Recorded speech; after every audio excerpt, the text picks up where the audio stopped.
Jason Holder. And because Root starts with a deep point, that allows Holder just to knock one into the offside and get up the other end.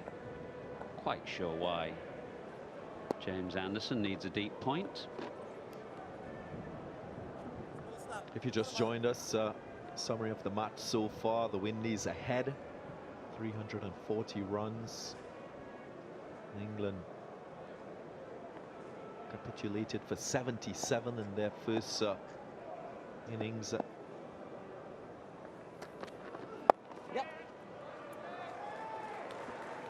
I also reckon, Michael, that Joe Root and his captaincy will be tested in this situation. He's got to try and balance containing the opposition scoring with wicket taking as well. Did it nicely yesterday afternoon after that opening partnership between Craig Brathwaite and John Campbell. 52 it was. And then there was a flurry of wickets which really put England back into this game. Can't relax. This session will be crucial for England.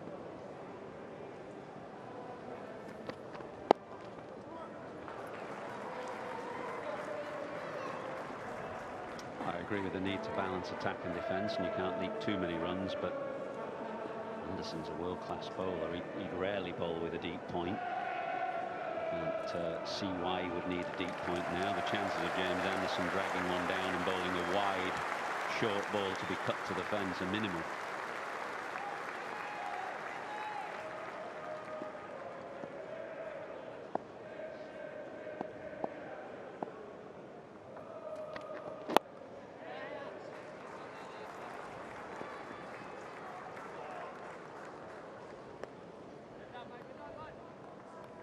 Yeah, I agree with you, Michael. I haven't had the opportunity to captain my national team and the West Indies. I think as a captain, you need to know your bowlers. Understand which are the bowlers you can turn to when you're in desperate need of wickets, and it sort of feels that you can provide. Usually some bowlers, you use them as stock bowlers where you just look to contain the opposition, and you'll be a little more attacking with others. Yeah, no.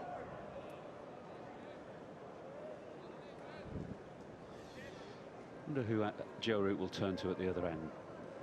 Ben Stokes has been the other leading wicket taker in this game, apart from Anderson. They shared 9 wickets in the first innings. Stokes picked up 2 when England desperately needed him yesterday afternoon. I suspect it'll be Stokes rather than Curran who may come in from the Joel Garner end.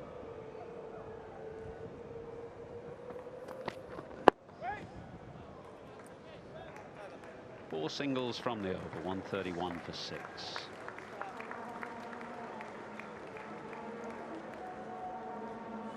Another glorious morning here at Kensington Oval in Barbados. English fans out in their numbers, and I'm sure today you would see a lot more West Indians in the stands. A couple already here. In anticipation, they would have woken up with news of the West Indies finding itself in a dominant position. So lots of smiles on the faces of West Indians across the region. All the staff in our hotel were desperate for tickets on the back of that 77 all-out yesterday. And the restaurant manager who refused to let Nasser Hussain in with cap and flip-flop, she got the tickets.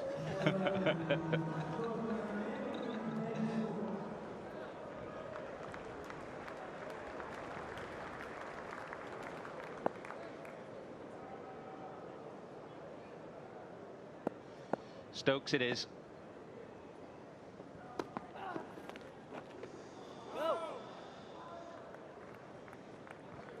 Pretty sore looking delivery that. Bowled 11 overs yesterday, obviously had a heavy workload in the first innings as well. In the absence of Broad, it's Stokes and Anderson that have shouldered the burden.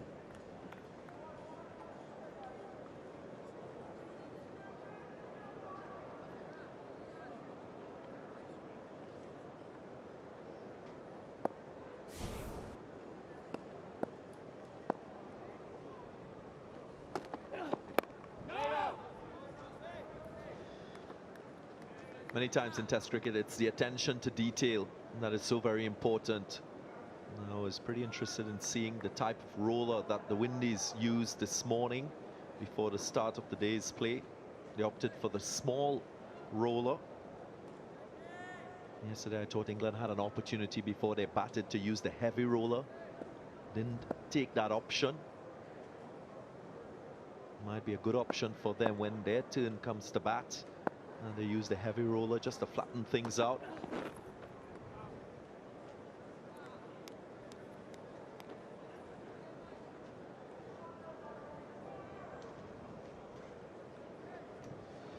Yeah, it may well be the best day to bat. The pitch was a bit tacky at the start of day one. It quickened at the end of the first day. It was quite lively yesterday, but not in any way inhospitable to batsmen. But today things might just calm down. No ball, and Dowrich just tucks it into the leg side.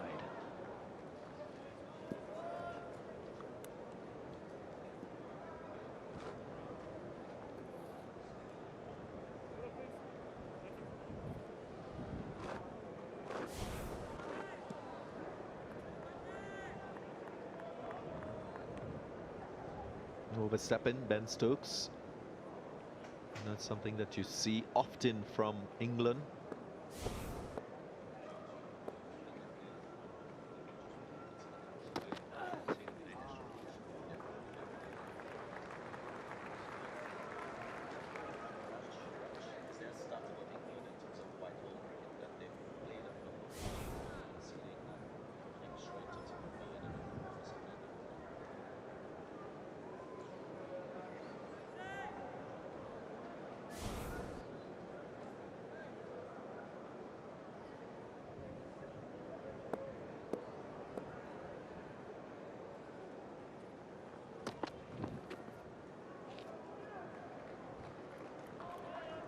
Jason Holder has shown good form with the bat in 2018. His approach towards seam and spin has always been effective. Averages in the 30s with the bat. This is his career, 2019. Just that solitary innings, the first one. He averaged 37 in 2018. Good delivery from Stokes. A bit more nip, a bit more pace through to Ben Foakes. The final ball of the over, 133 for 6. Yeah, Jason Holder's the only representative from either side that made the ICC's World 11. An excellent 2018 he enjoyed with bat and ball. Nobody else from either side made it.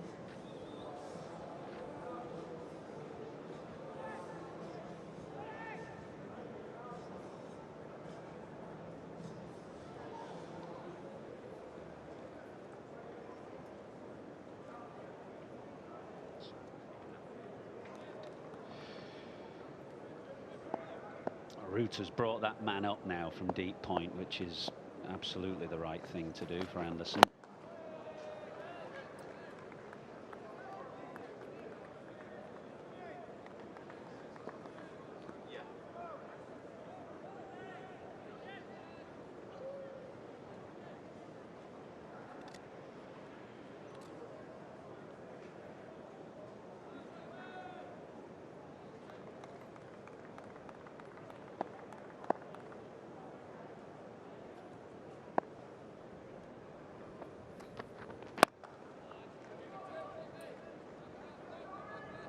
Also want to underscore the point that seamers continue to thrive on this surface at this venue. Out of the 26 wickets, only 3 in this innings going to Moeen Ali. 1 he got in that first innings, so 4 overall. The others going to seamers.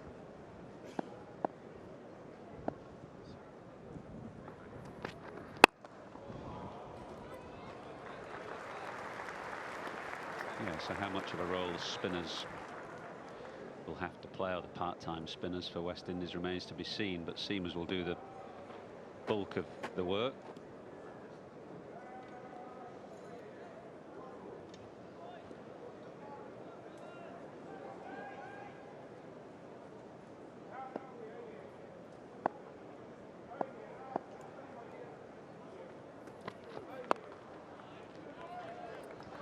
No alarms so far from the surface. Still looks okay. So that's the thing to bear in mind when we look at the list of highest run chases here at the Kensington Oval. We're not talking about day 4 or day 5 pitch. We're still day 3. 311 is the highest chase by West Indies against Australia. That was a famous game because it produced a famous match-winning innings from Brian Lara. What was that, 158 in that innings from memory? 153?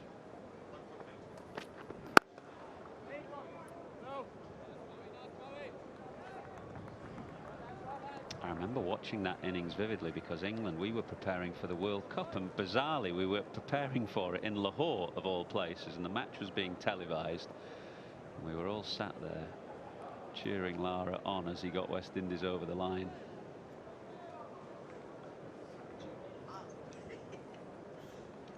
Yeah, Brian Lara added 133 runs with Jimmy Adams. Adams got out when the score was 238. One time Windies were 105 for 5.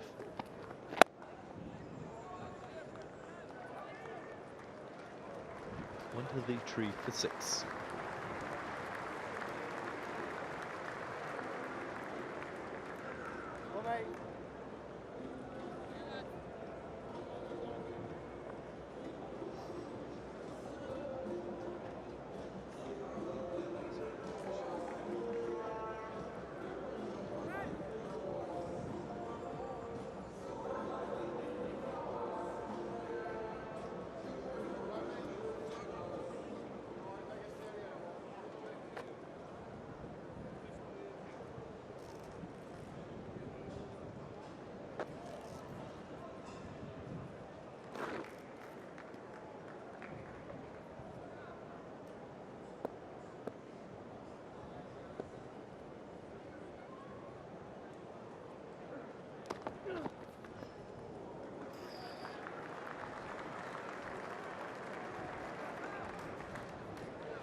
Just probing the off-stump line.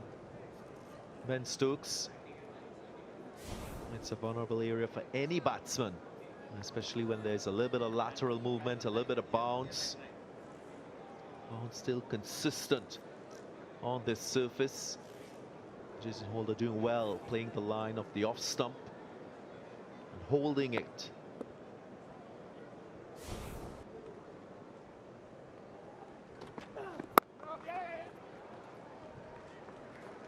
And at deep point allows Holder and Dowrich an easy single again.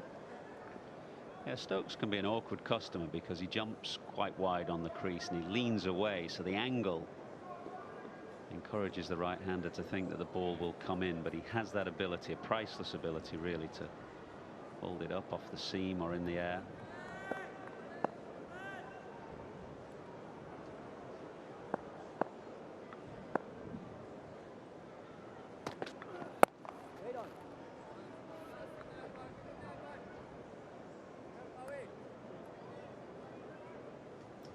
Mention this famous game between West Indies and Australia way back in 1999. One of the best.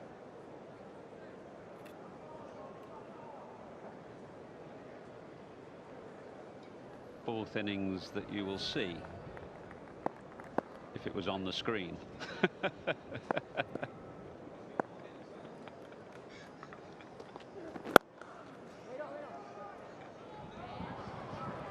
Key piece of information was missing off that graphic.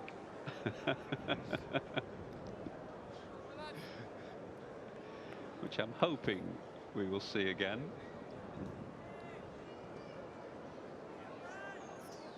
No. Maybe we'll get there eventually.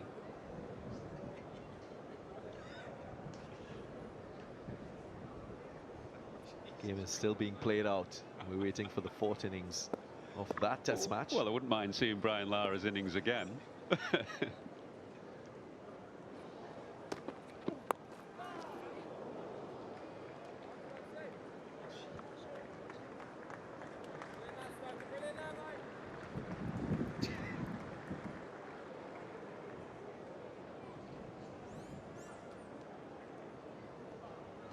There we go.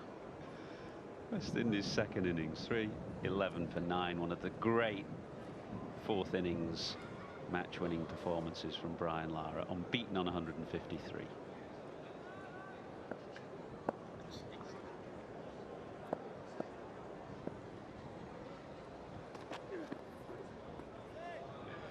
.136 for 6.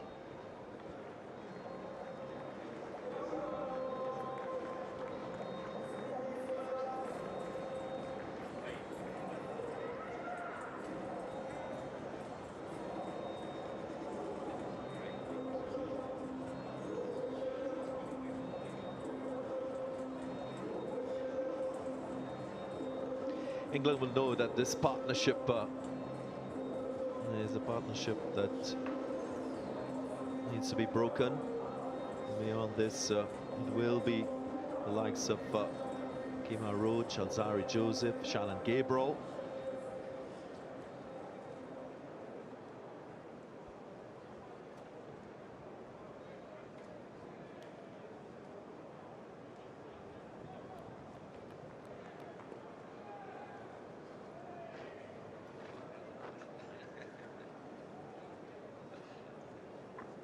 We might see Alzara Joseph and Shannon Gabriel swapping places, actually. Bairstow dives, misses, ought to have stopped. The ball trickles away to the rope for the first boundary of the day. Nice controlled stroke from Jason Holder. He's aware that Jimmy Anderson will swing the ball. That's why he's not trying to hit the ball too hard. Still a square blade presented, but had he not bat on it, made the man a backward point. Old London Bridge, you would say, gets into the boundary.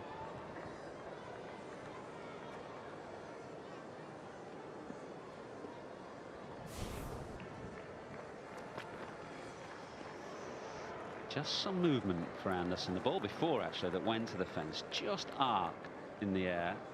There's a cross breeze, as there has been throughout the game, and that's helping Anderson's stop ball, which is his outswinger.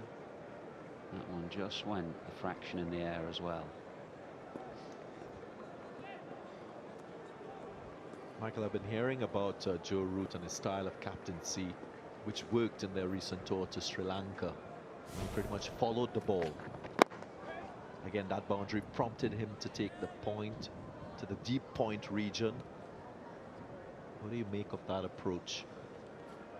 Well, it worked in Sri Lanka. England won 3-0. There's a lot of talk about the fields that he set for the spinners, which were kind of in outfields, really, balancing the need to get wickets against the need to protect the boundaries, particularly for somebody like Adil Rashid. Don't particularly have a problem with that. I mean, I don't see the need for a deep point for Anderson. You can say, well, the ball has just gone to the fence, but equally we've had 4 singles as well in that area, and Bairstow should have stopped the boundary anyway.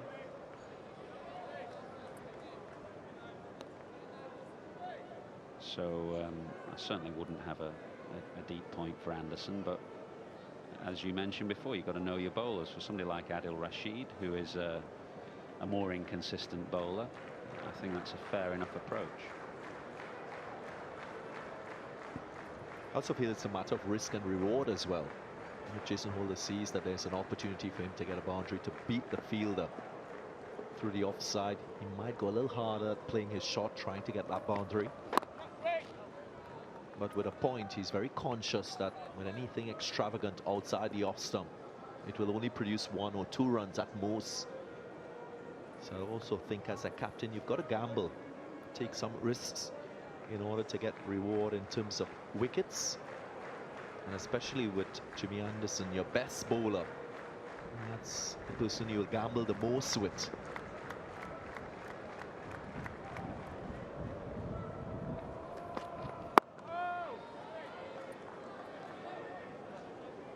So far, so good on the third morning for the Windies. 140 for 6.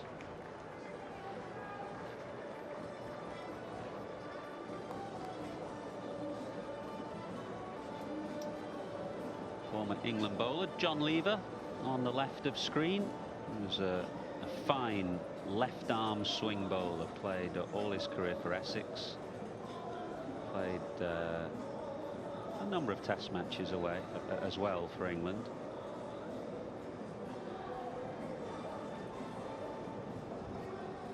He's a really fine exponent of swinging the ball, and very similar, I suppose, to somebody like Sam Curran. He'd been a bit nippier than Sam Curran.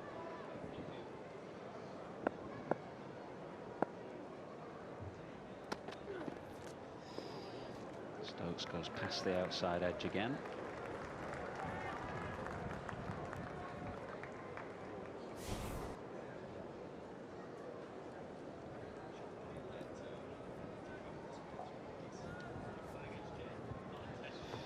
He's been probing that outside off-stop line, Ben Stokes, but there's a fielder in front of square.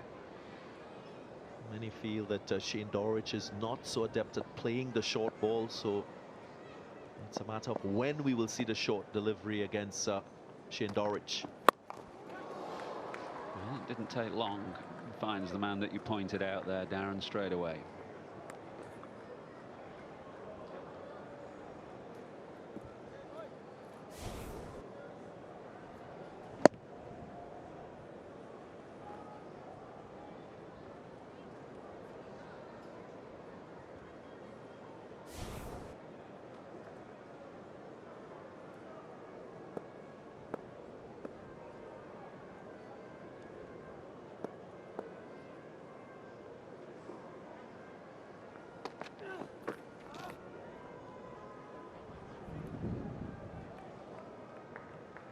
I guess from a Windies point of view as well, madding time will only add to the pressure on England. There's no hurry to score runs. Still 2 days left after today in this test match. There will be a fair amount of wear and tear on the surface. It will allow maybe Jason Holder to use his spin options available.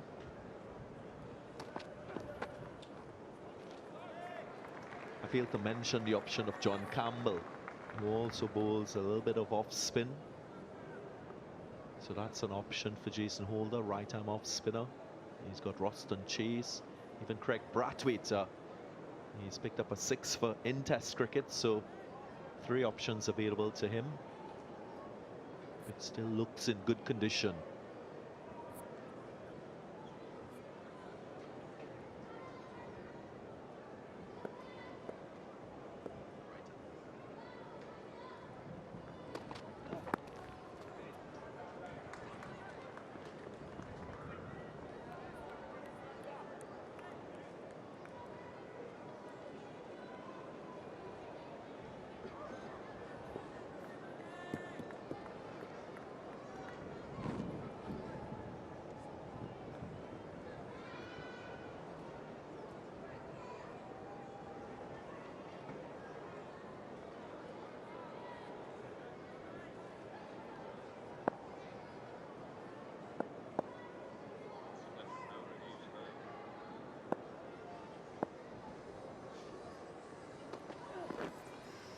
Good delivery again from Stokes. That is a beauty.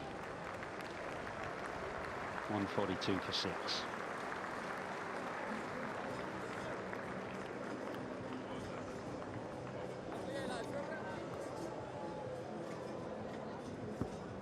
This partnership growing between these two. Jason Holder, Shane Dowrich, 22 from 42. Windies pushing along. Started today with 339 as their lead. It has now gone up to 354.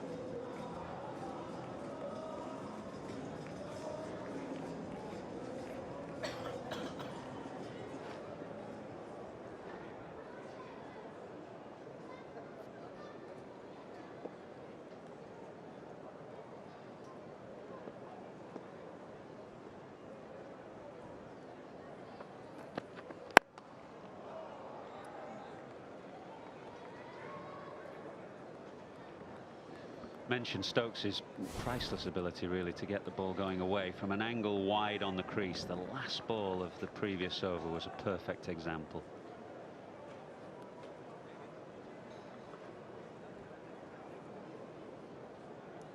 Just looking at that ball as well, England seem to be working really hard on shining one side in order to extract that conventional swing that you'll associate one side being shiny, the other one rough.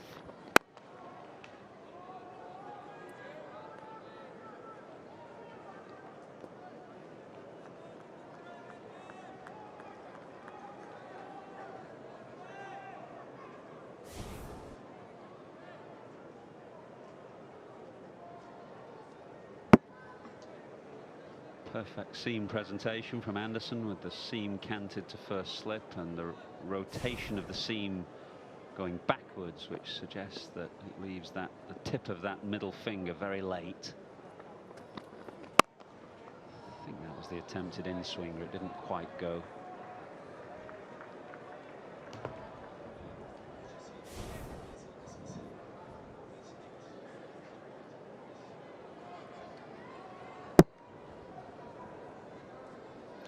Jason Holder looks a little more short in terms of his movements. When he gets forward, he pushes his weight forward, transfers it back. In the first innings, he was caught in no man's land. Both feet in the crease. Maybe he was expecting a short delivery. It was all hands that led to his demise. Changing the field from route, man coming over from the leg side is Keaton Jennings, gone into a catching position just in front of square. I don't know what you'd call that, a short square cover, perhaps. Anderson just hanging the ball outside Holder's off stump. There's a hint of swing on the breeze.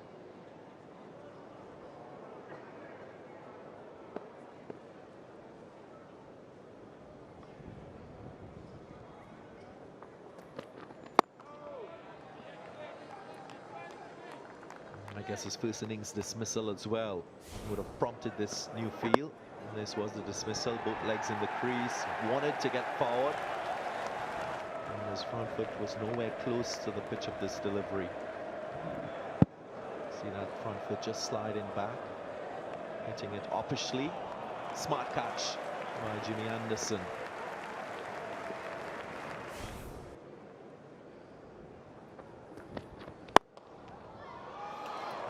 It's good cricket all round. You can see what Anderson is trying to do, to push it up there, to get the ball moving, because Holder sometimes hangs back in the crease, but transference of weight there to get his front foot coming forward, to get the weight going through the ball, sends that nice drive through extra cover.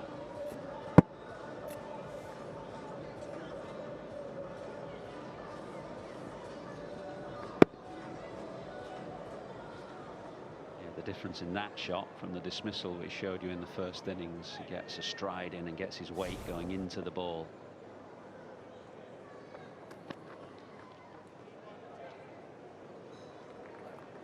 .146 for 6.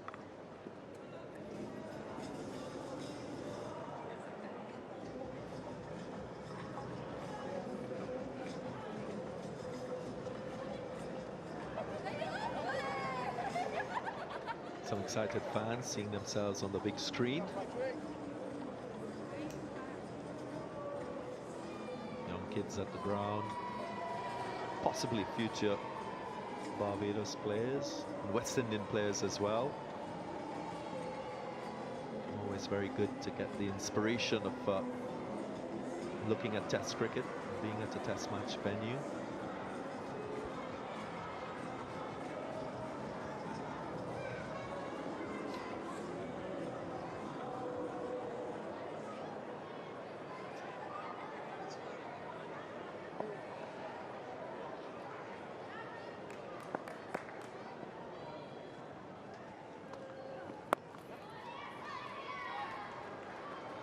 Holder was running the first run hard there, as if in anticipation of a second, but Dowrich ambled to the non-striker's end.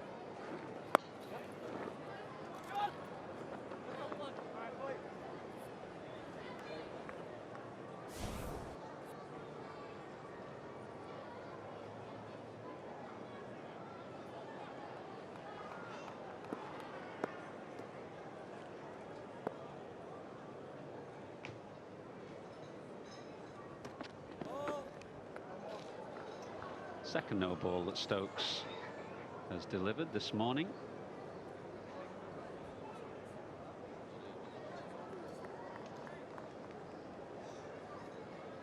I spoke about England being very good with restricting their no balls.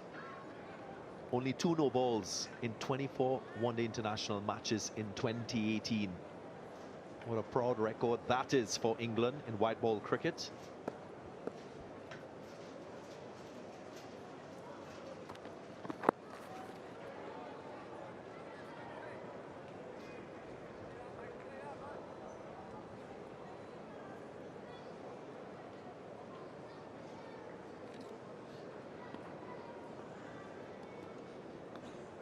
Windies have shown improvements in that area. In 2018, they conceded a lot of no balls, and many of those no balls accounted for wickets as well, which obviously they couldn't have. It's Ben Stokes.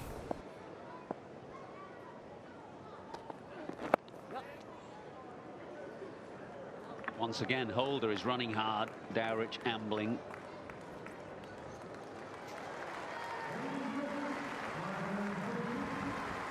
.150 is up, and the lead is 362.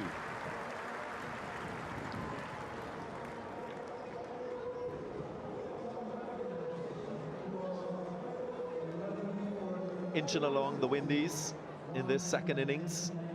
They'll be mindful that in 2018, only once they scored in excess of 200 in both innings of a test match.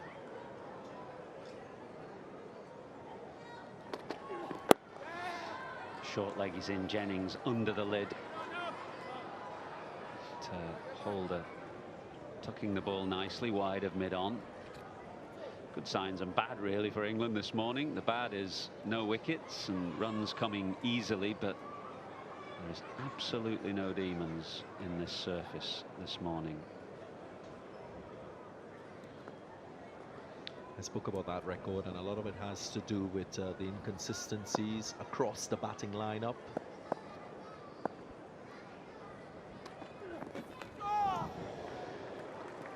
Third or fourth time that Stokes has beaten the outside edge. And you could understand why Dowrich, getting a single off of Ben Stokes, is not looking for the second, because he'd rather face Ben Stokes from the non-striker's end. Again, playing for that inward movement, that ball just straightening a bit. He played that as if he's expecting a short ball as well. Obviously, that's how he got out in the first innings. Jennings has just been brought to short leg. Once again, Dowrich fences way outside the off stump, away from his body. Good over from Stokes, 151 for 6.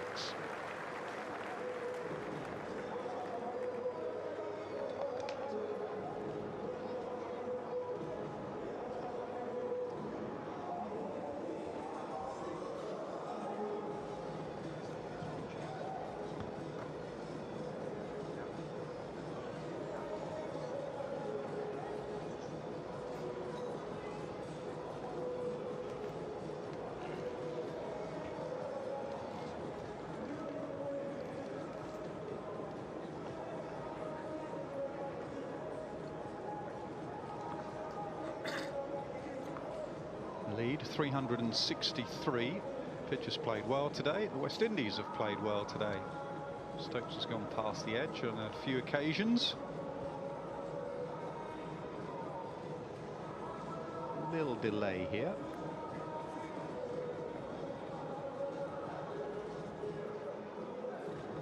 Just a debate who to bowl. Moeen Ali was going to bowl, but looks like it's going to be Anderson for at least one more. He's getting quite a bit of movement, more drift than anything else on the wind away from the bat. And I think at this point in the game, you got to have your best bowler on. You've got to try to make an early inroad. Joe Root meticulous with that offside field. Holder's been good through there, but he's got some catches. Occasionally he's hit it in the air. So they want Holder driving outside off stump. just like that, but away from Jennings, who's very square, short extra.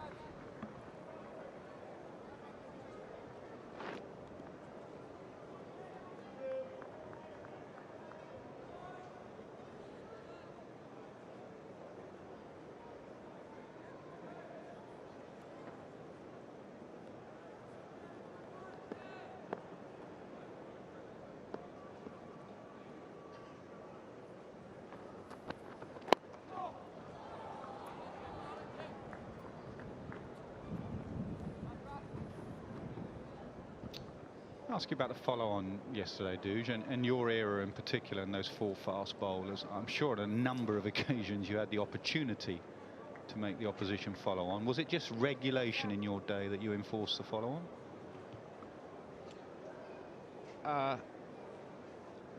Pretty much, I would think. Looking at the power of the bowling lineup we had, if someone has to follow on, it means your bowlers haven't been out there for very long. And it was pretty much the norm. Here we can just go and bowl them out again. Things have changed obviously over the years, and I think in a lot of ways too, Nas, pitches have changed, and there is more of a fear of batting last than there was in probably in my time. Yeah, and probably just with this West Indies side as well, maybe a little fear that still their batting is vulnerable, as we saw yesterday when they lost 5 for 9. That if they had to chase 150 on the last day or whatever, there'd be a few fidgety in the dressing room. So they've gone with their strength of bowling last and hope that the pitch deteriorates. And their second innings batting has been a bit fragile as well. I guess the bowlers are fresh. They'll put the onus on the bowlers to come back and do the job. It's a decent lead, but still a decent pitch.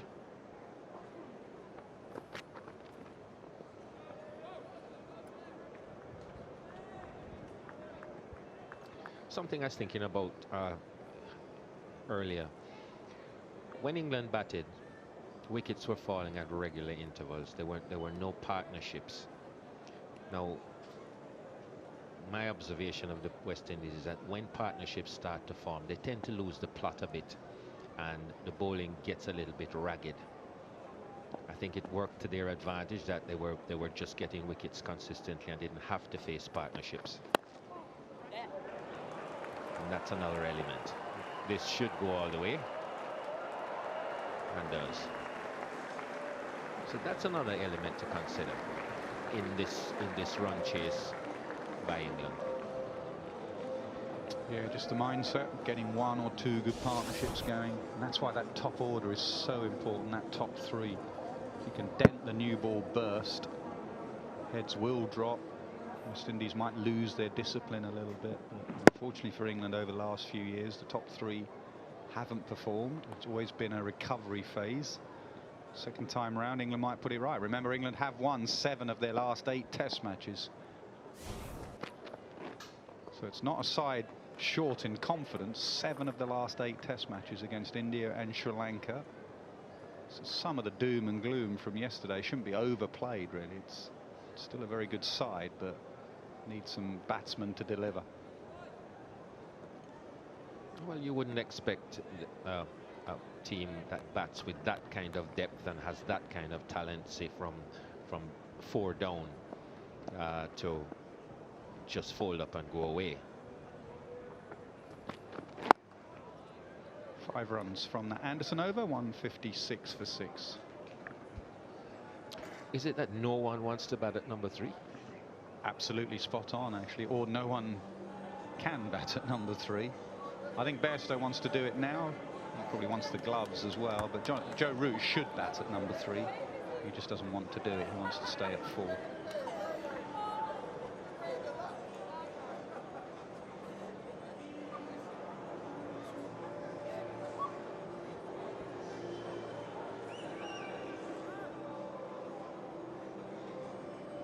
No change in the bowling. 35-40 minutes gone, and it's Stokes one end, Anderson, the best 2 bowlers from the first innings. They continue.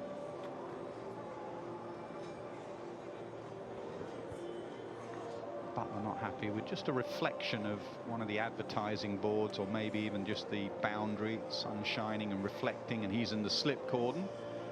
And Moeen Ali just trying to get the 12th man on to either cover or remove whatever's shining in Butler's eyes in the slip cordon.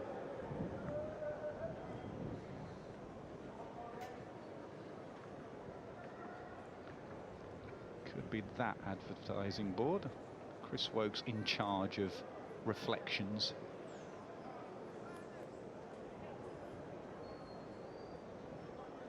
Next one along, Chris. Keep going. Keep going. Oh.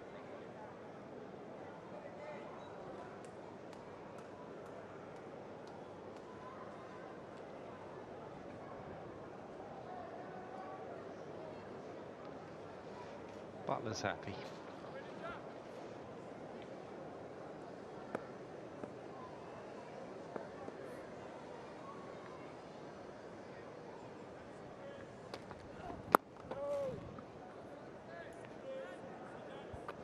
Do you see this pitch just getting better and better, or do you think by tomorrow it will get a little bit uneven?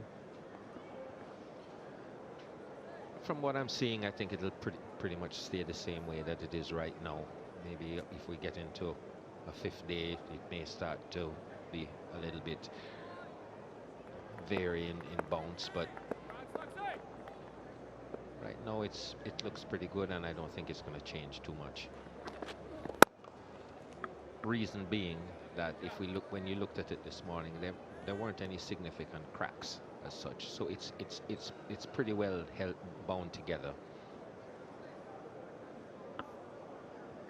Bit of rough there. Anderson bowling from the Malcolm Marshall end gets very tight. He's had his problems. He's been warned over the years. So there's a little bit of rough there, but in the middle it's fairly solid. No cracks. A few little mosaic-y ones and a little bit of denting from the first day.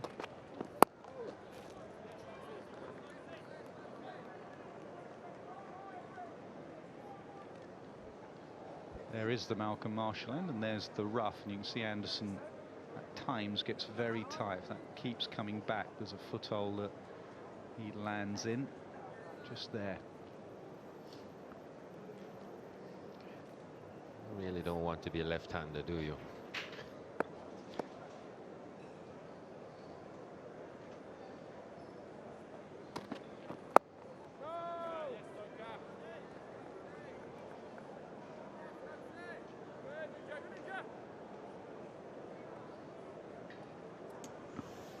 Well, I asked you, did you ever enforce the follow-on?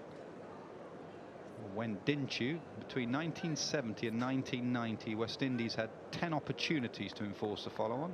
8 times you did, so more times than not. Twice you batted again.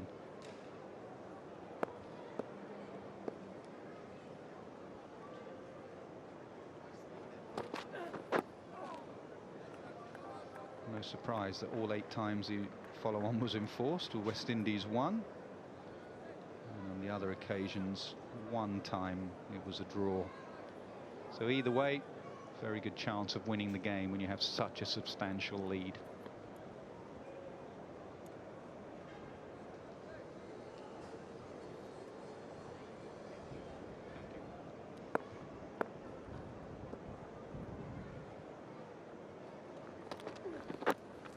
Gone fine. Fine leg is always wide for England, and that will be 4. Was it runs or leg buys? Runs given. 160, the lead now 372.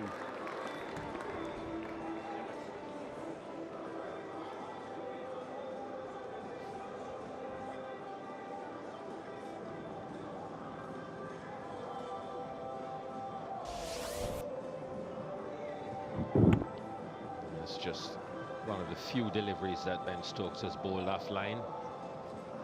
Holder just able to clip it away.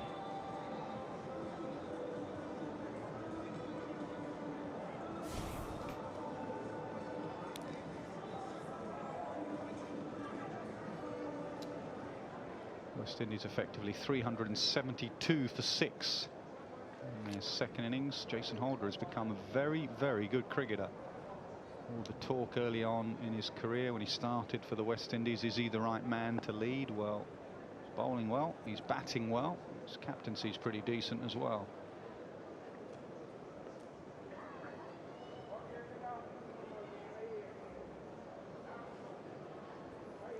Slip cordon is just hedging its bets now. There's a first, a third and a fifth. Big gaps there.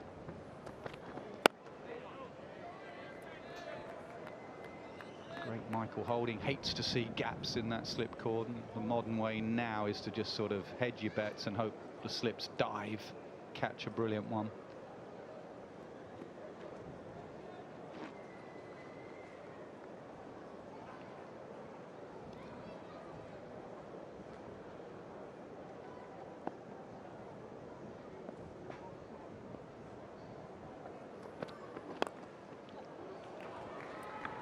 May get two here. Will they take on Rashid's arm? No.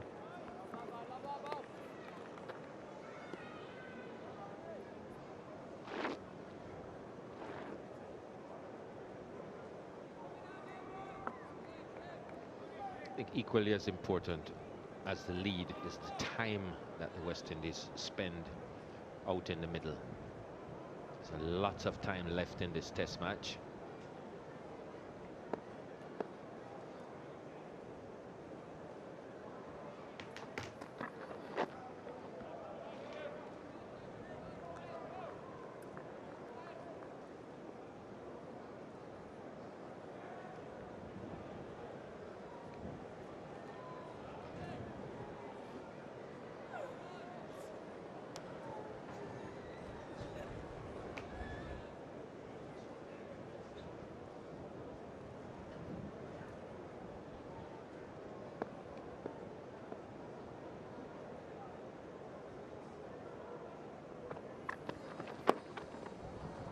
Gone fine again. Very similar to Stokes in the last over. Rashid again wide.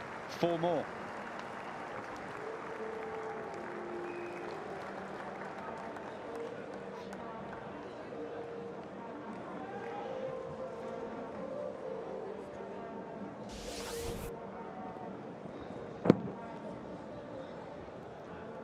Jimmy Anderson maybe looking for some movement that just wasn't there.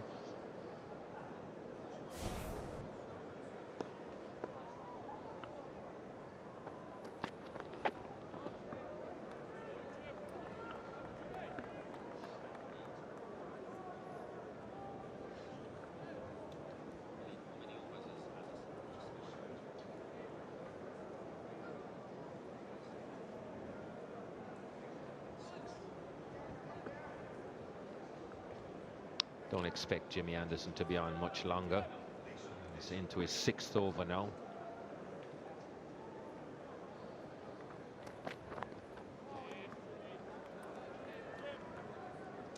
.165 for 6.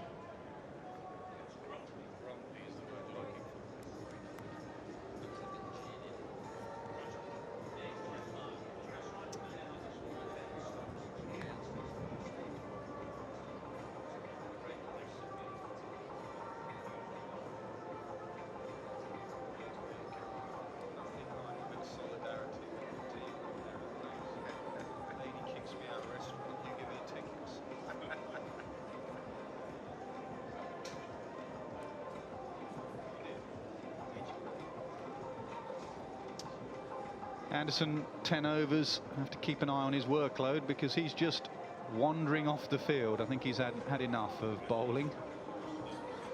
Looks weary, looks a little bit grumpy, and he's off. This could be the end of his spell. I'm not sure he's going to rush back on. It's the end of Stokes' spell. Sam Curran looks like he's going to bowl left arm round the wicket to start with.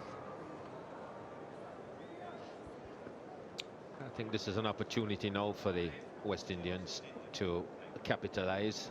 They've seen off the 2 most effective bowlers. To say that Sam Curran is cannon fodder, but he's a little bit slower. Should present a few more scoring opportunities.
Oh, that's a good leave on the angle. When I started,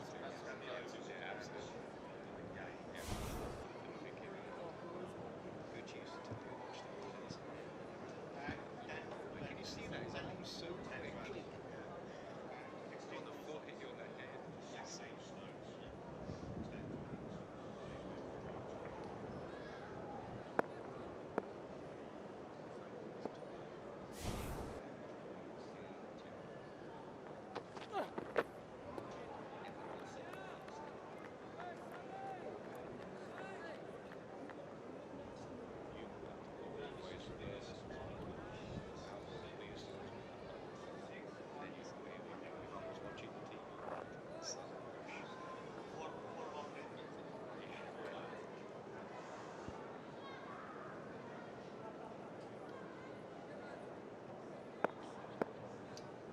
Just that drop off in speed to Sam Curran.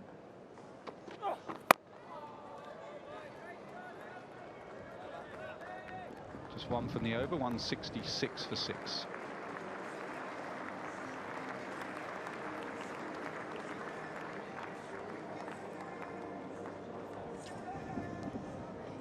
Anderson off the field, so it's going to have to be spin, I reckon. Moeen Ali's got his cap off.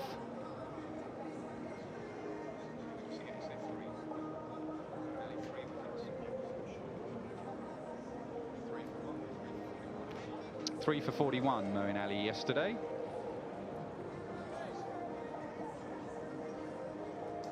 This didn't prove much of a threat in the first dig, but has really come into his own this West Indies second innings. 3 important wickets, got things going for England. It's an opportunity here to pick up a couple more.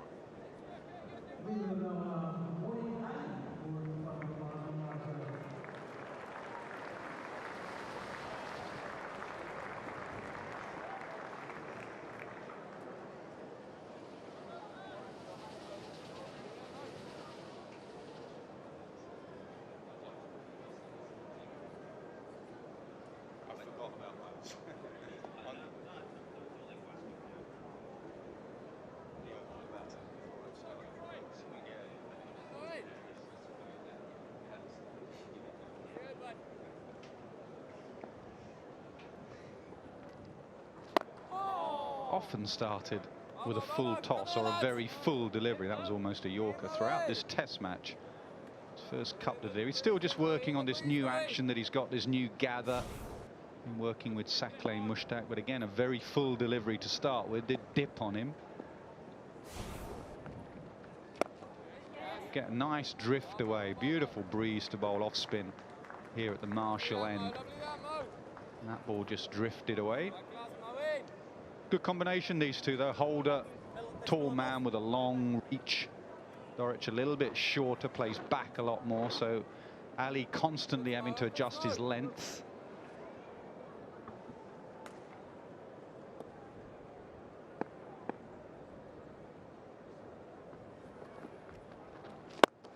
There you go, the taller man with the big reach, and that's the 50 partnership between these two.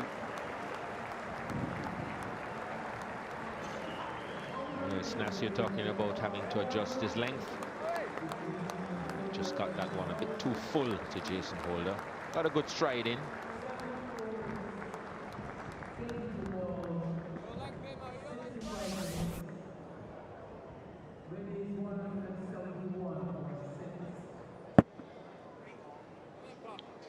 Beautifully hit. And again, Same ball, same result, 4 more.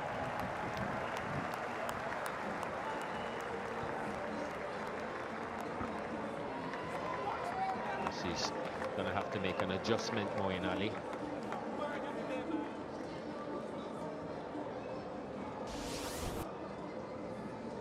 Just floats it up there.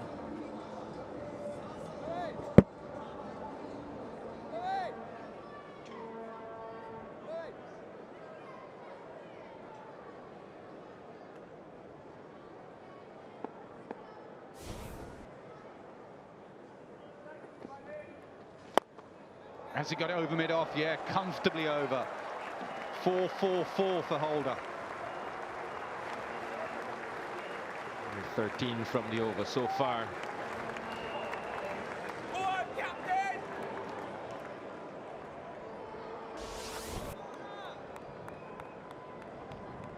Didn't think about keeping this one down.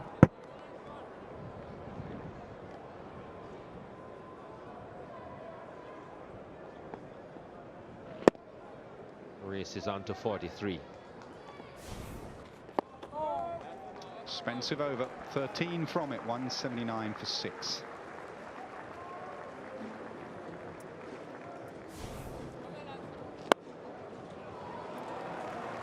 Copybook cover drive followed by another. Over long off.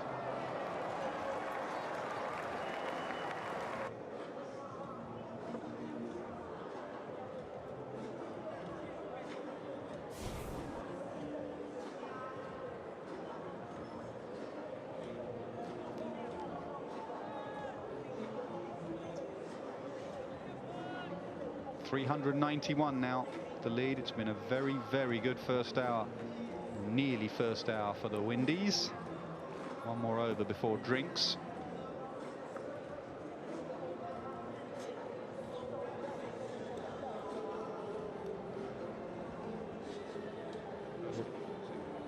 You reckon there might be a little bit of a rethink about using Moeen Ali?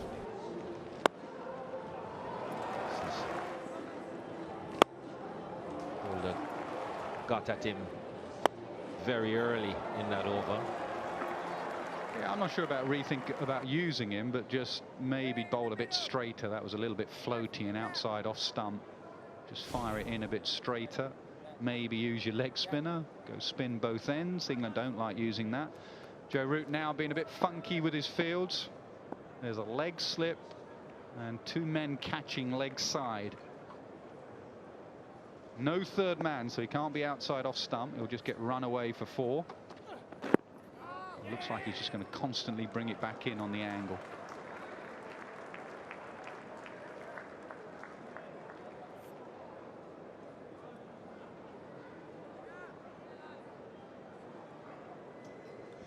These two like batting with each other on this ground. Last year against Sri Lanka here. Put on 115 in the first innings. Again, a recovery from 53 for 5 to 168 for 6. So they have good memories, which I think is important. Batting together.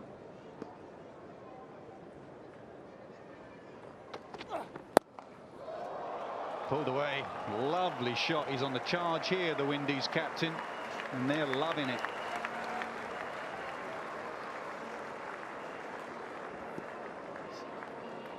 One of the few short deliveries we've seen Sam Curran try to bowl, and not having that much pace, it gets put away in front of square.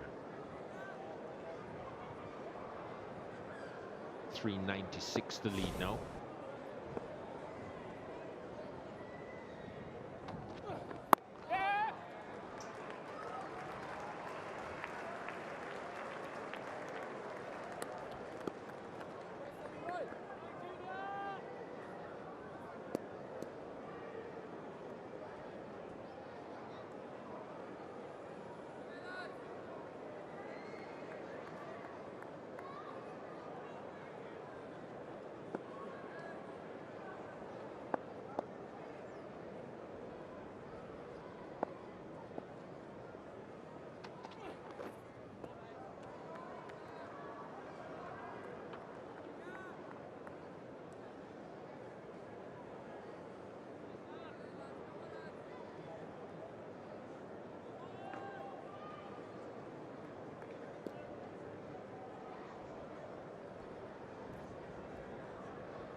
Driven beautifully.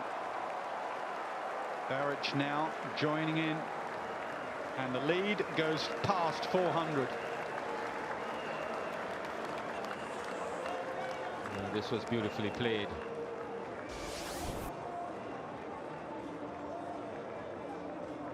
Wasn't quite a half volley. Hit it on the up.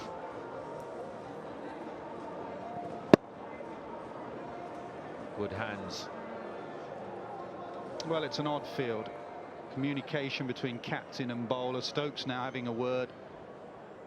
He's got a very leg side field. He's bowled short, he's bowled outside off. Someone's not quite got it right.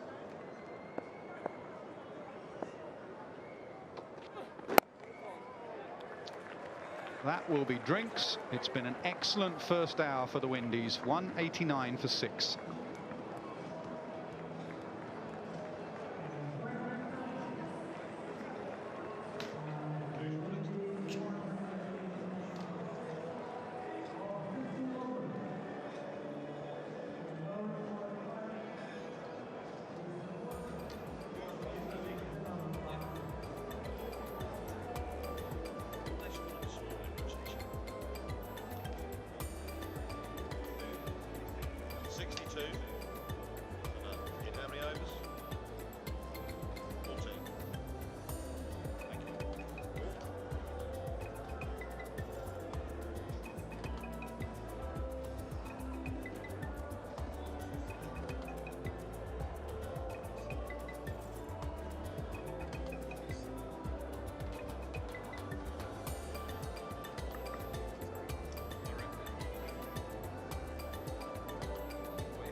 West Indies are in complete control of the first Test match here at Kensington Oval, Barbados. They are 189 for 6 in their second innings, and the lead over England has gone past 400, 401. The partnership between Dowrich and Holder is worth 69, and it has been a highly skilled partnership and very intelligent as well. Joe Root had to use his 2 trump cards early, Ben Stokes and James Anderson. They didn't get any reward for their hard work in the first hour of the day. And since Anderson and Stokes have been taken out of the attack, Holder particularly has decided to attack the spin of Moeen Ali and the seam and swing of Sam Curran, though there's precious little swing around at the moment. And it is a point now at drinks with Joe Root gathering the troops, where England have got to come up with some sort of plan, because this over signified Jason Holder's intent to really give his counterpart problems. Where does he turn to now? How do they stem the flow of runs? England are in a hole. West Indies lead is 401. Anderson has bowled 10 overs in the second innings. Ben Stokes has bowled 16 overs. Jimmy Anderson has bowled 40 overs in the game. Stokes 41. There isn't much left in the tank for the 2 big bowlers. Position of utter dominance, Ian Bishop, for the home team. Yes, Ian. Morning, everyone. Hello to you wherever you are in the world. Jason Holder at it again with the bat, along with Shane Dowrich. And remember, Jason Holder's 100 in 2015 in Antigua helped to save that Test match, a series which was eventually drawn. That was indeed a road to battle, and then really has grown exponentially. I mean, Jason Holder and Curtly Ambrose, when he first coached him at domestic levels and international level, thought he paid too much attention to his batting. It used to upset Curtly sometimes.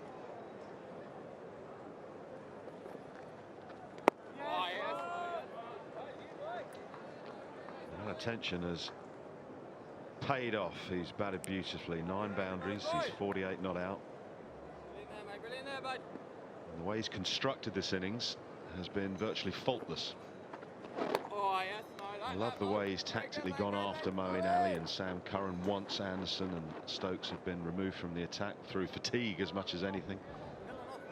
Joe Root has got some problems. Got to bowl the leg spinner. If you pick the leg spinner, you've got to bowl him and use him more, regardless of a 2 overs for 17 from yesterday that Rashid bowled.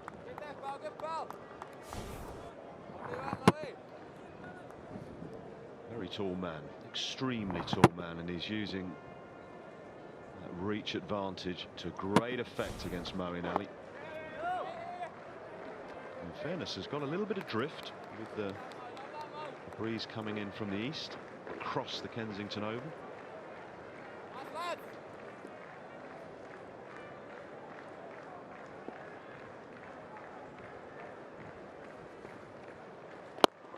I agree completely with what you're saying about Adil Rashid.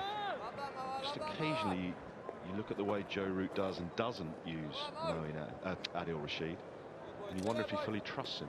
He's got to. He's picked 2 spinners. The seam bowlers have had it for a while. Bit of mystery.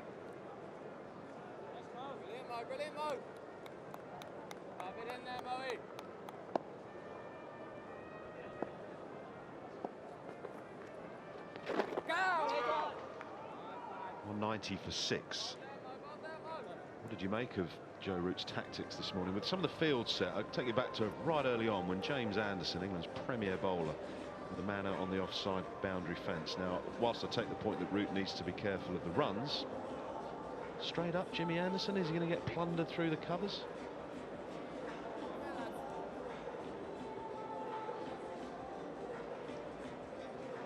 Anderson with 500 test match wickets and age 36.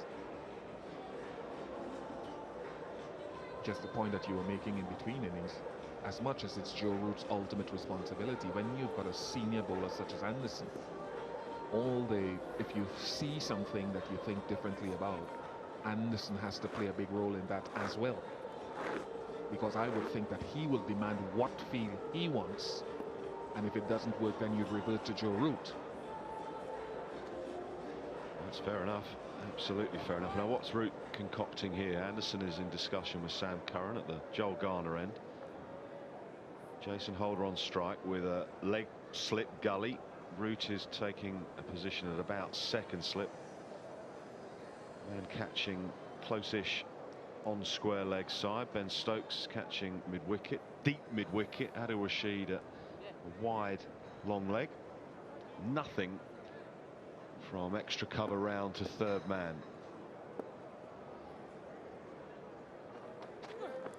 Yeah. 50 for West Indies captain, and he's played exceptionally well.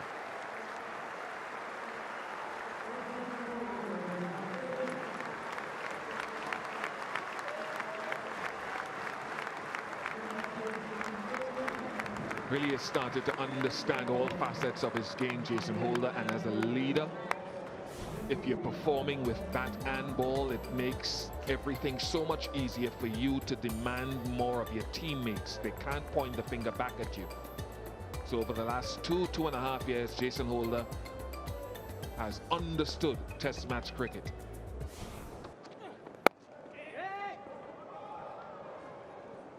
What do you think of the field set here by Root and Curran with the help of a James Anderson intervention? I like the 2 men catching short on the leg side. The leg slip still in between as to whether Curran's pace could bring that into play. We shall see, but I like the fact that 2 men catching, 1 square, 1 at short mid-wicket, forefront of your screen with that angle from round the wicket.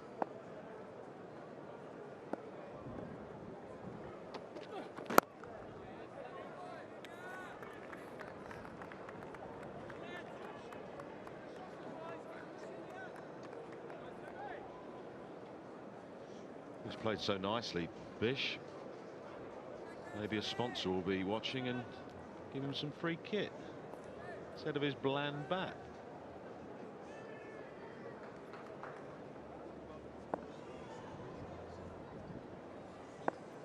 I don't think getting the kit is the issue.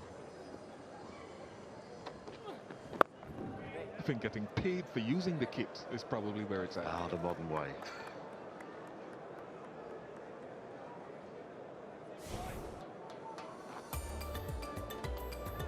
A sticker on there, Wardy, at some point, maybe if he gets to North Hands, because we were just talking about the fact that there was some news that he could go to play and sign for North Hands in the English County Championships prior to the West Indies tour of Ireland in the English summer, the beginning. It's great for him and whoever signs him.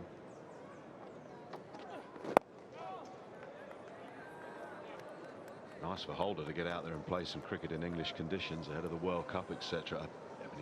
Assuming it's gone through, excellent signing for the county though. Early season facing Jason Holder. My goodness, he'll bring a lot to the cricket on and off the field, and that is an important consideration when counties sign overseas players. Holder will bring a lot to the team in all facets. One of the guys that you can really go up to and pick the brains of. Short ball ends the 52nd over. West Indies 191 for 6.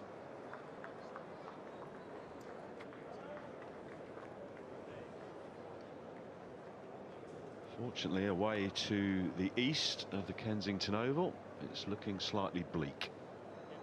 Amazing, isn't it? Didn't have a drop of rain until the test match started.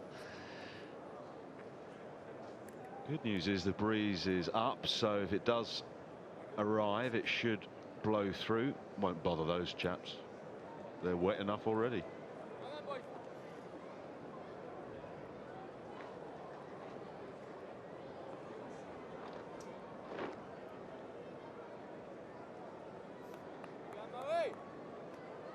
Dark clouds approaching. Dark clouds over England at the moment. West Indies lead is 403.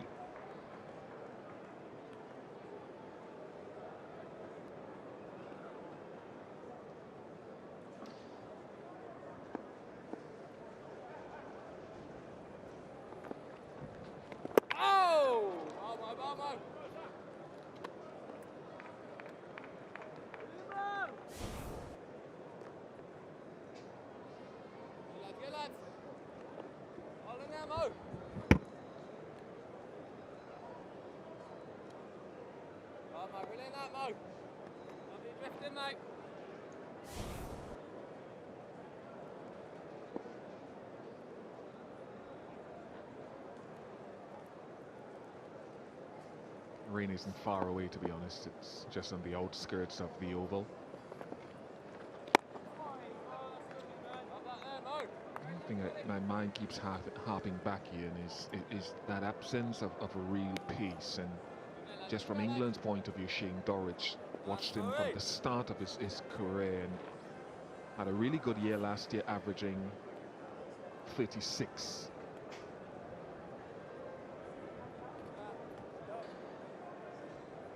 Wrong staff at the ready, but it's when he gets pace that it provides some chinks, not unlike a lot of other batsmen, as they will go off now.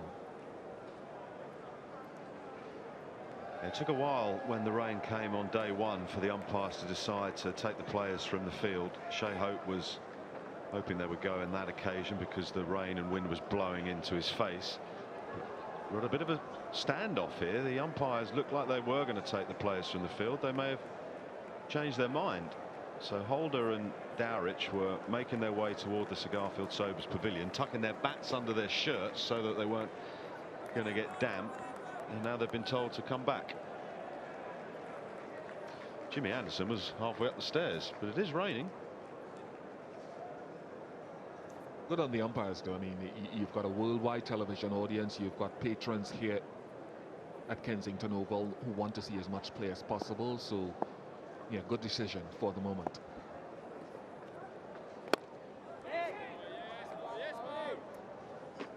Yeah, and even Jason Holder, as good as he has been, when we saw last year, for example, that added dimension of pace, Lahiro Kumara, for example, the Sri Lankan quick, Umesh Yadav,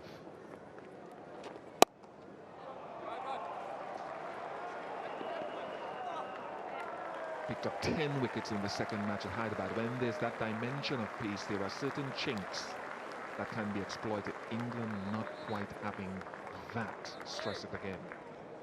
There are two areas where England can look to improve in Test match cricket. And it's not straightforward because you haven't got pace bowlers, you haven't got them. But is that injection of pace with the ball, and their problems at the top of the order with the bat.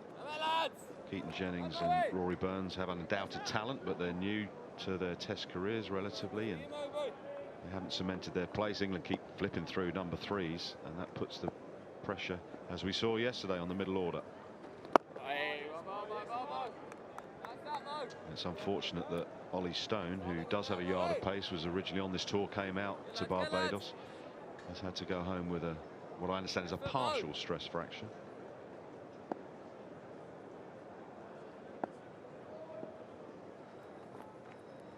Dragged down from Moeen Ali. May have just slipped.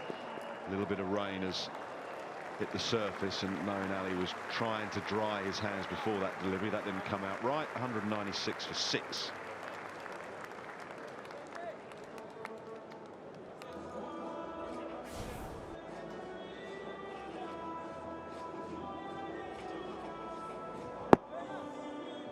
With Ollie Stone, Bish, back injuries are something you unfortunately know about all too well. Very frustrating, painful, and the long road back to being fully fit can be quite a lonely place.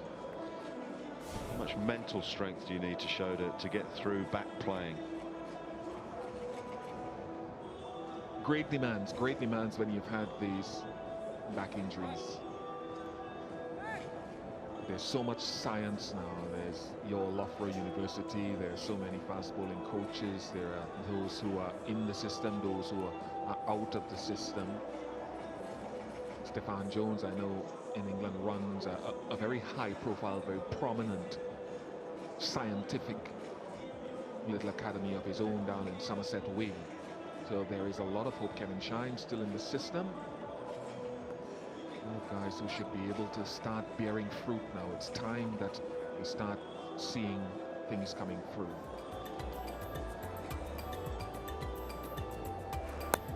Lovely innings from Jason Holder.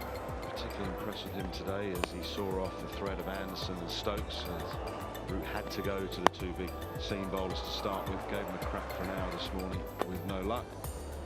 Changed tempo straight away after Anderson was taken out of the attack and Moeen Ali brought into it. So taking for 3 boundaries and 1 over, put the pressure back on the bowler and Joe Root. Lovely innings, which has helped take his team into extremely good position. 408 they lead. Good news is for the cricket, the rain is skirting round the Kensington Oval. Looks like it's sliding north of us at the moment.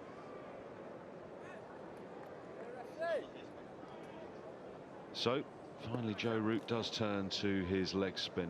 Adil Rashid from the Joel Garner end.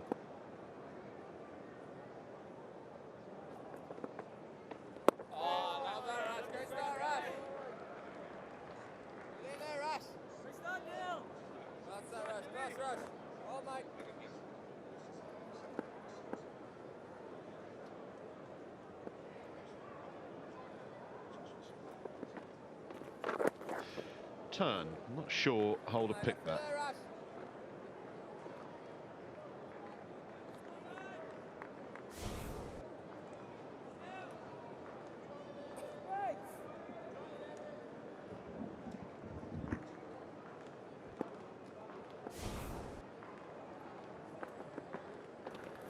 I think he picked that one all right though. Certainly picked the length, and he's lofted it into the stands for 6.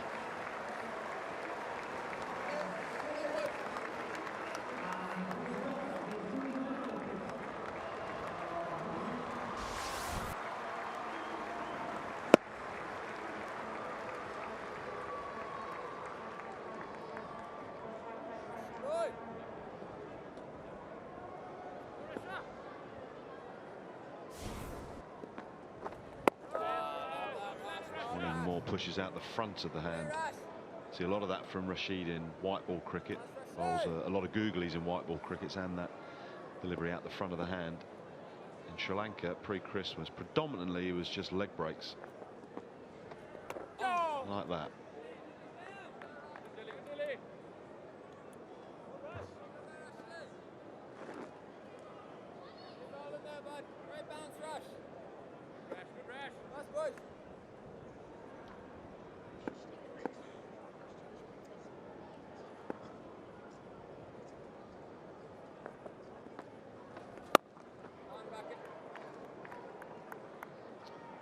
.203 for 6. Might just be the day that the pitch starts to turn. England have picked those 2 spinners with days 4 and 5 in mind, but of course we're only into day 3 in England's first innings. Dire performance with a bat of 77. These are unlikely to see day 5 when the spinners may have come into their own. Certainly day 4.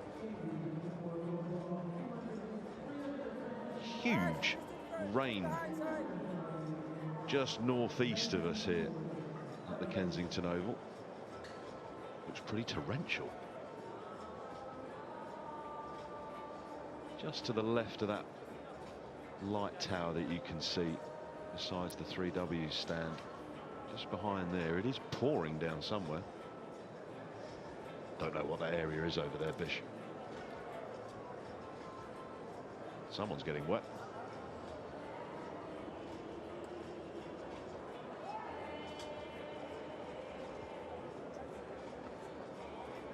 Sam Curran changes ends. Again, he's got his captain by his side and senior bowler James Anderson. It's more of a leg side theory from the Joel Gala end. For the Malcolm Marshall end, it looks like he's going to put the catchers on the offside.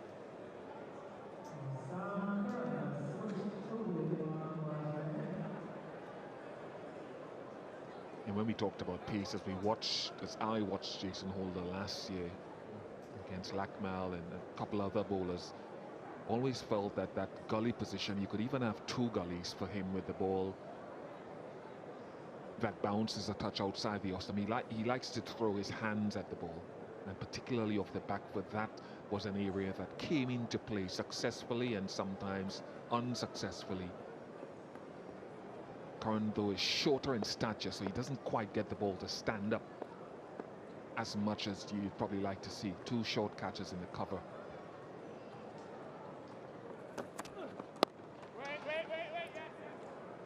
Also skips through the crease, doesn't he? There's not a big gather from Sam Curran. Quite light on his feet. When you go and look at his follow through, it's very light on his feet. It's not like he makes a big mess after he's followed through. Someone like Stokes, who's far more powerful and heavy, tends to churn the surface up. Not so Sam.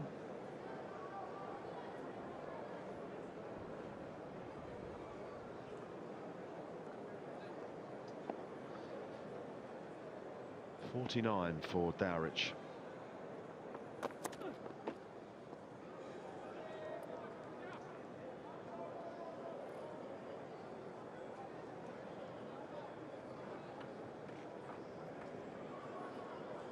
And he can skip through the crease partly because his capacity comes from a quick arm. Stokes average speed 130. He's been the quickest of England's seamers. Curran just 124. So to me, not seeing come back to that.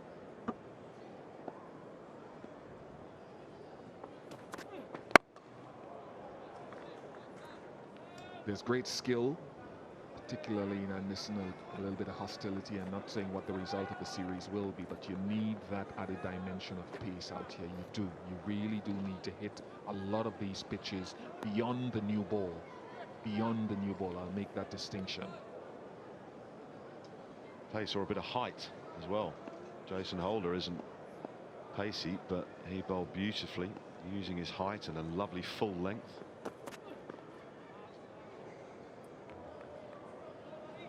Two that have scuttled through to Ben Foakes.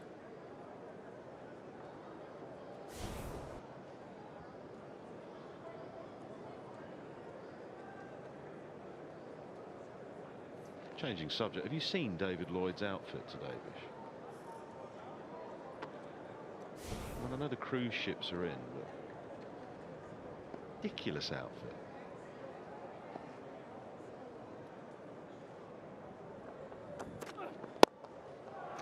.50 for Dowrich. A lovely shot through wide mid-on. Takes him to 53. Valuable knock. In the circumstances, the innings was tottering yesterday, and the Windies lost 5 for 9. And having had a good year in 2018 with the bat in context of his teammates averaging 36, starts the first test match of 2019 in good fashion.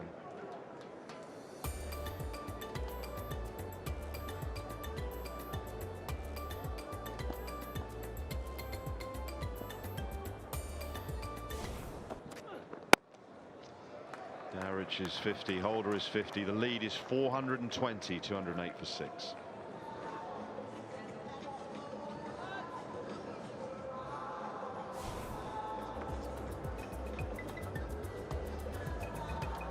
Little wobble yesterday in West Indies' second innings. Lost 3 wickets with a score on 61, but Hetmeyer played really well. A nice counter-attacking 30. It was only 31, but it pushed England back on their heels a bit. Dowrich played his part yesterday, and Holder. And today both of them have taken West Indies into a brilliant position.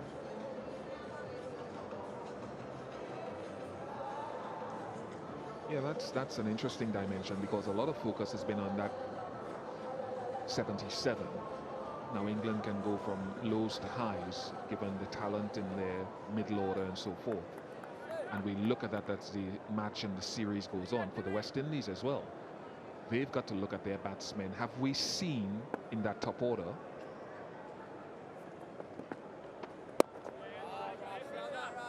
a progression from that top 5 of the West Indies that struggled last year? Admittedly young. Shea Hope got a half century. John Campbell new. Smashed away. Holder's second 6, and that is majestic. No problems with Jason Holder's ability with the mat over the last couple of years. The reaction of Adil Rashid here says that this has knocked the stuffing out of him. Suffering from a little issue with confidence so far, wicketless in the test. And he puts his hands akimbo, wondering what shall he do next. Got to be brave and give it some air, I think. Got to give it some air.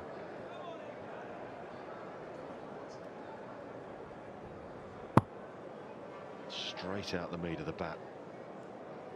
Joss Buttler is running all the way down to long on now. Rashid has bowled 3 overs and 2 balls. He's gone for 30.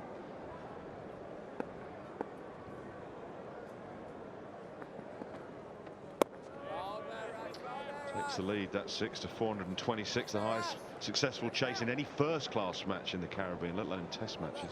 First class as well as test is 418 for 7 by West Indies against Australia back in 2003 at St John's. England up against it.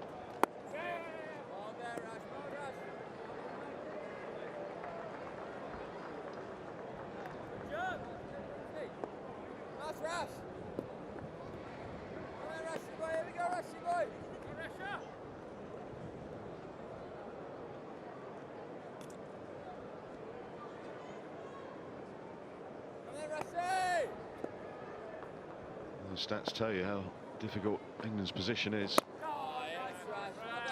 Root's got to make a decision who's going to bowl from the Joel Garner end next. Does he go back to Adil Rashid, give him his 5th over? He's gone for 31 from just under 4 overs.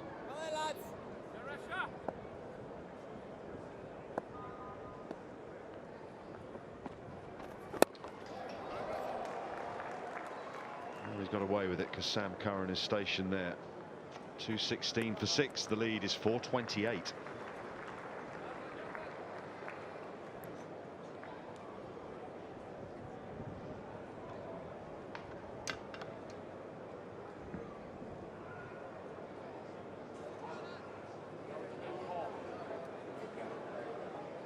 Will the driver of the Puerto Rico organization number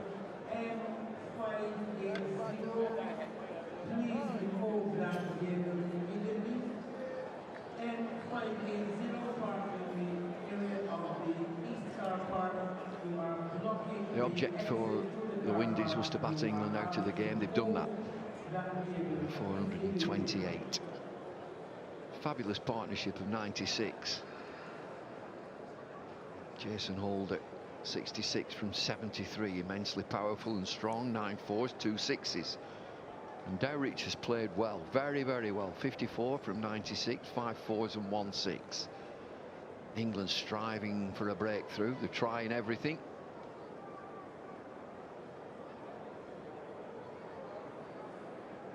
A lot of time left in this game.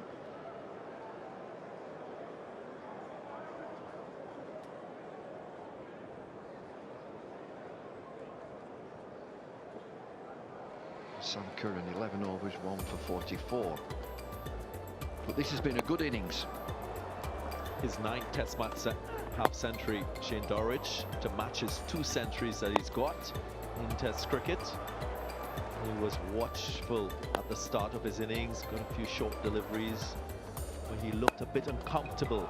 And after joining Shimron Hetmyer, he drew on his confidence, and this morning with his captain, he's been absolutely brilliant. Very strong in defense and clinical with his stroke play as well, both sides of the wicket. No movement for England bowlers. Bit of cloud around. There are some rain showers around the island. Thankfully, the skirting around the Kensington Oval.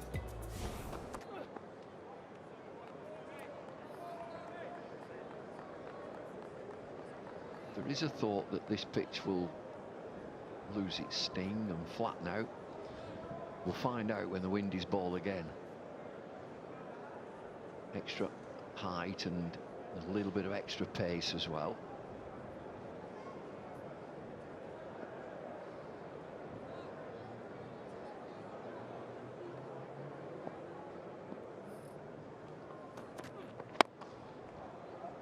The Windies have got everything right, haven't they? The team selection, the look at the pitch and how is it going to play, how is it going to behave, they've got it absolutely right. Totally agree with you, Bumble. I thought winning the toss and opting to bat first as well was a strong, confident decision by Jason Holder and the Windies. Foundation laid by the openers in that first innings. Many felt that they were under par in terms of their first innings score of 289. But it gave them a substantial total to work with.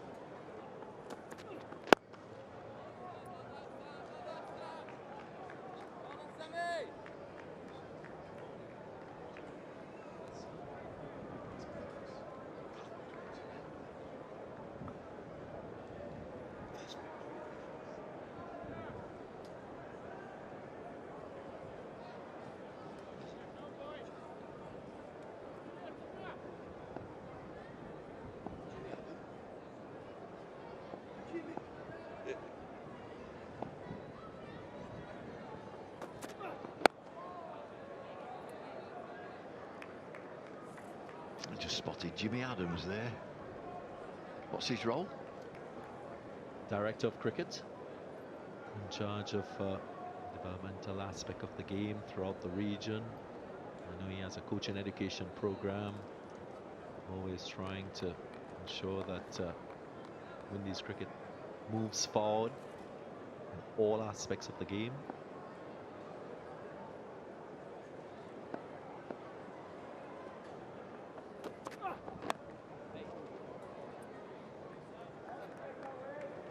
Into the 57th over, 216 for 6. Well, Jimmy Adams will be pleased and proud of what he's seen so far. They've had a perfect game. I mentioned the conditions and the team selection. And the captain in shot there, Big Tom, had got a response from his bowlers.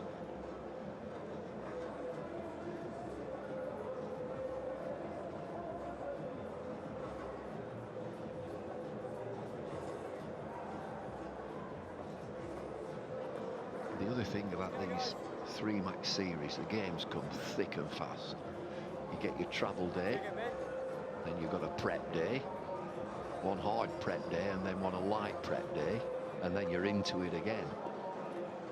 And the one thing that the Windies will be looking at is the number of overs that England are having to bowl.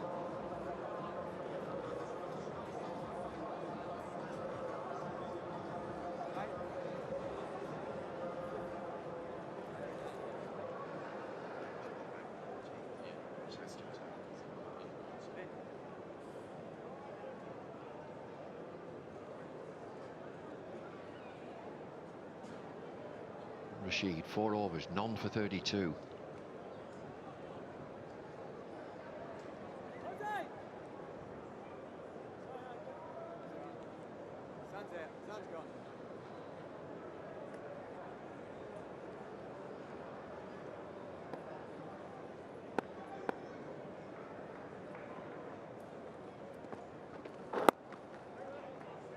Just a little bit on Adil Rashid. I think his first innings efforts of none for 56 of 17 overs. Just 11% of his deliveries being the googly, which to me, for any leg spinner, is their wicket-taking delivery. I feel that his line sometimes could be a little bit straighter, especially to the right-handers. When you bowl outside the off, turning the ball away from a right-hander, you limit your chances of bringing the other mode of dismissals into play. Well, the thing about that googly is, and he's acknowledged as bowling a good googly, he gets wickets with his googly. But I think the pleasing thing for the Windies is that the batsmen were definitely picking him. And it wasn't that case of picking him off the pitch, I think they were picking him from the hand. There again, outside the off stump.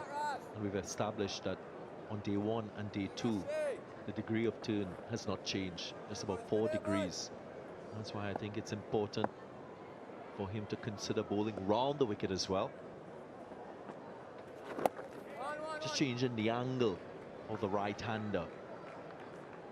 Even with Jason Holder playing the slug sweeps, with the angle being so close, sometimes it may just cramp the batsman in terms of making contact with the ball. And the chance of getting a wicket becomes higher.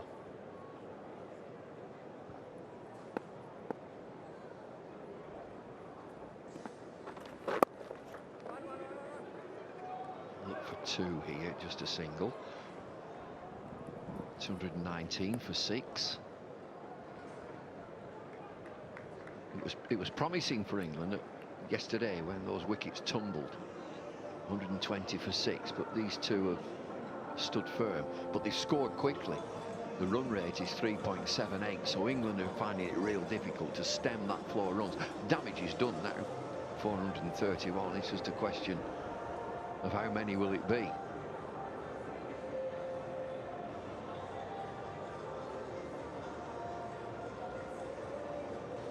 And what it will need from England second time around is a response with the bat. I mean, that is serious damage when you're all out 77, but you know, you start again and they need a good start. They need centuries. They need to feel good going into that next game. We're going to lose this, but you need a couple of hundred, some big scores, some time out there in the middle. In playing Test cricket as well, you draw on what the opposition is doing. This partnership is going to give a lot of inspiration and hope for England and their batting the second time around. Although being shot out for 77, when they look at the application of Jason Holder, Shane Dowrich, I think run scoring will be easy. Oh, that's plenty. Look at the long levers, airtime. Brings up the century partnership between these two. Not unfamiliar territory for these. I recall that 90-run partnership in the first test against Sri Lanka in the Caribbean in 2018. It's a third century partnership for this pair. 202, the 8-wicket partnership in Zimbabwe back in 2017. And then in Bridgetown against Sri Lanka right here in 2018. 115 they put on.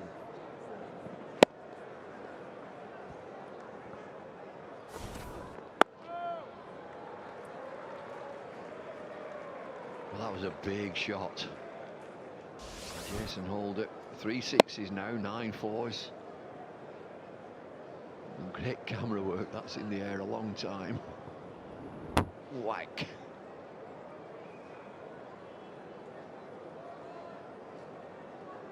He's enjoyed it. So sure he has.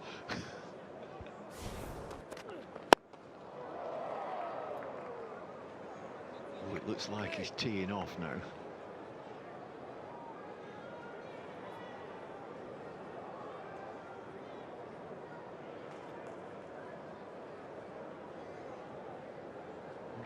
In 142, that's good going.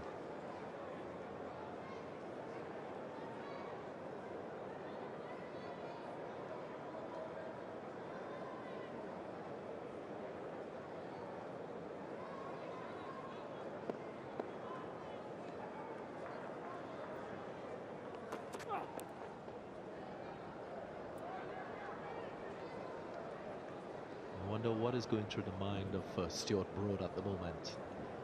Well, you're better not playing, aren't you, in a game like this? You get better and better. I mentioned the back-to-back test matches. Next one is at Antigua. What will the pitch be like there?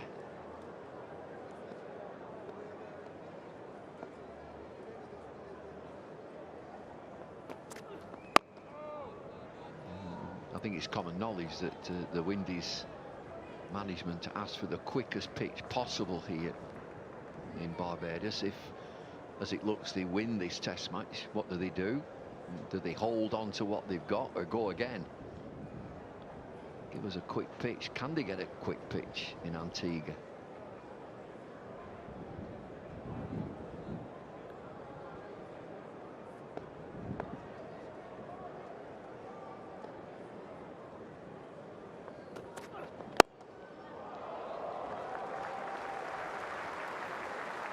.225 for 6.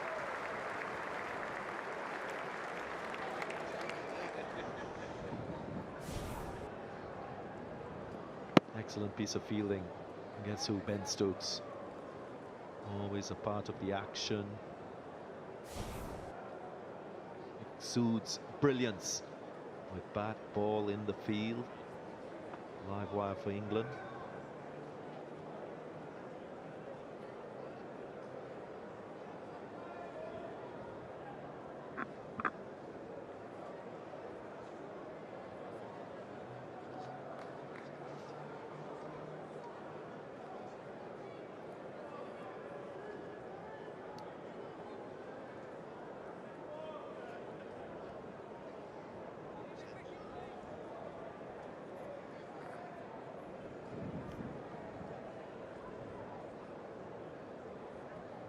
Got a quiz question for viewers.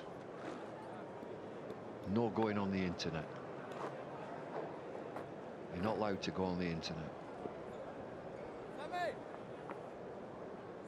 This pair at the crease are only the second pair to put on a century partnership for each of the 6th, 7th and 8th wickets in Test cricket. Who's the other pair? No going on the internet.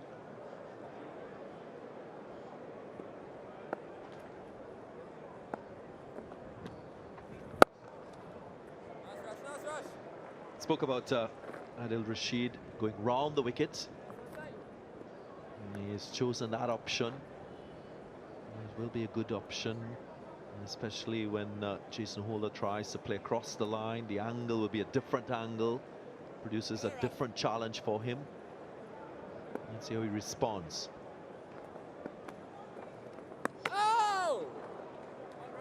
Well, around the wicket and a bit of spin, a different angle.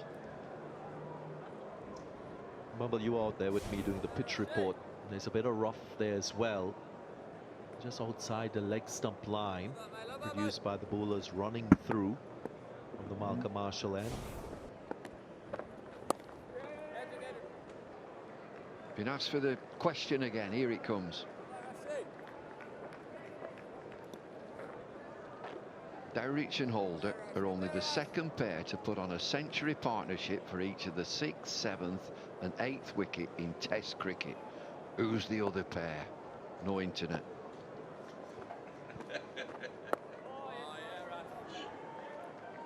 It's a little bit unfair, Bumble. Might be of a different era, different generation. Well, you and I have seen them. I've commentated on them. My time 120. Different angle. That's good. Try something different. Can he get one round his legs? Yeah, some may think it's a negative sort of tactic, but I think it's an attacking option for a leg spinner. It produces a very unique challenge for most batsmen.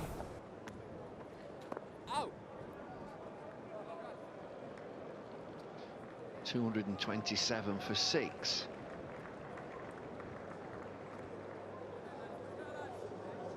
Who's coming on now? It's Ben Stokes. Change of ends, something different. Crowd very subdued.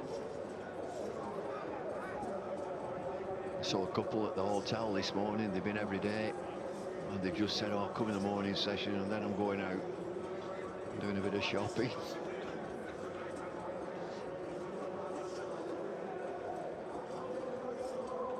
For the touring group last night, and one of them wanted his money back. I said, "Don't look at me." I'm sure there are lots of things to do here in Barbados outside of cricket. If the game doesn't go until the 5-day. Well, if we get a day off, if we manage to get a day off here, I'm going to have a long lunch by the beach somewhere. Here he comes again. Ben Stokes, 16 overs, 2 maidens, 2 for 27.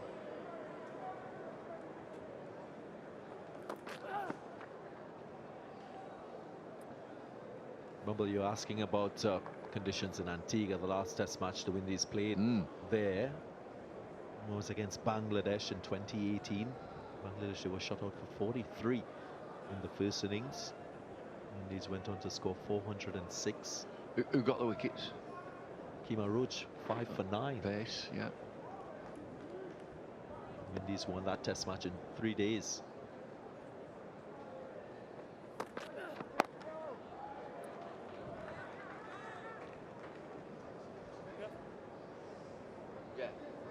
So Barbados, beautiful island, tourist destination, nestled in the Lesser Antilles of the Windies. Just about 167 square miles. Capital city, Bridgetown. Again, its independence in 1966, 30th of November to be exact. Beautiful beaches here as well.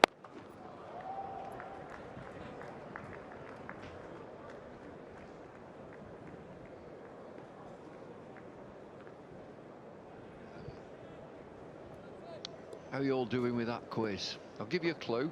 Might come with the answer after this over. I'll give you a little clue. Dowrich is a wicket keeper. One of the other pair is a wicket keeper. Jason Holder is an all-rounder. One of the other pair is an all-rounder.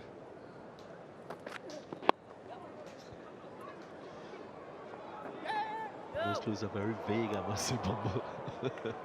There are lots of wicket keepers and all-rounders in world cricket. Darren, there's a lot of money on this. I'm not giving it away.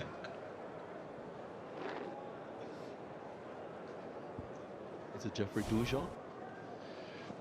Well, he's not said anything, so I'm sure it's not him.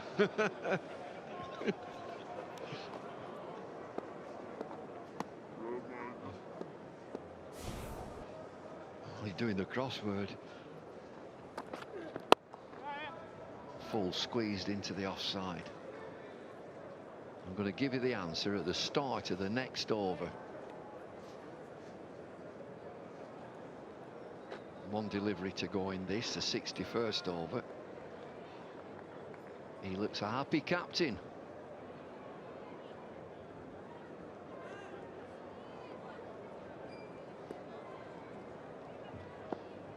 South Africans should be all over that question.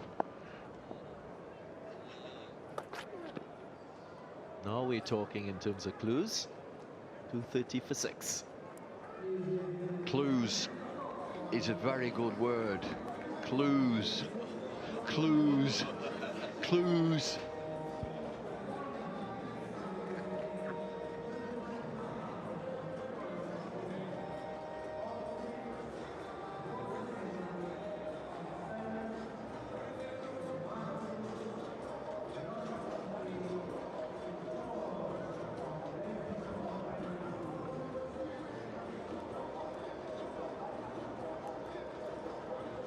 So as the batsmen stand in the middle and have a chat and a glove punch, England get themselves ready. We'll have a drum roll for the answer to the question. I said South Africans will be all over that.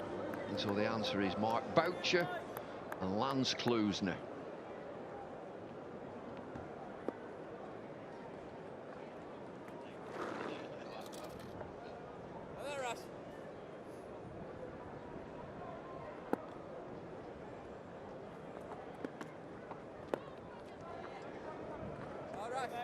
I like this line of attack.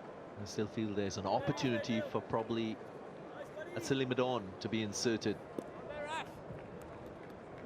If the ball bounces, it might just be a little bit of a bad opportunity. Joe Root may want to consider that option. He drops short and he's going to find the gap there between the two. Oh, well done. Terrific fielding in tandem.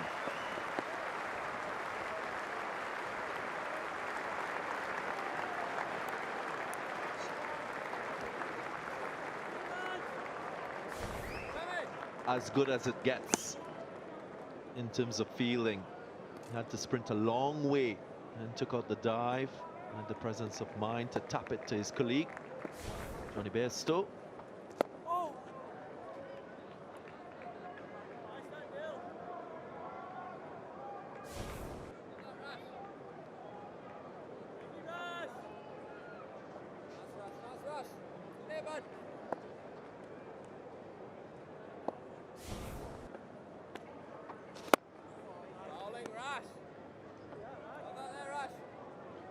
Jason Holder on his own has got more than England.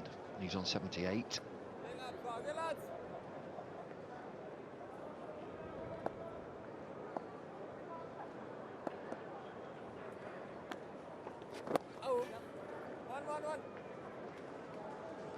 He's just got to be fuller than that when he's around the wicket.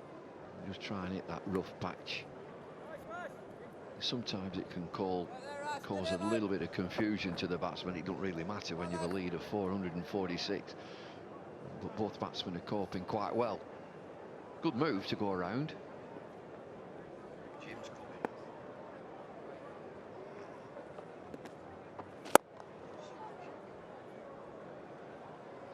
235 for 6.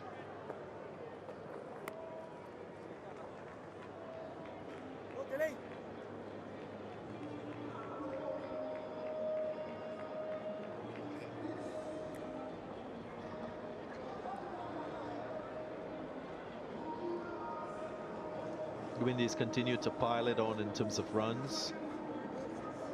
At this stage, we'll be thinking about time and how much time they need to get 10 wickets when England bat the second time around. 5 minutes to go till lunch. 108 runs so far this morning, no wickets.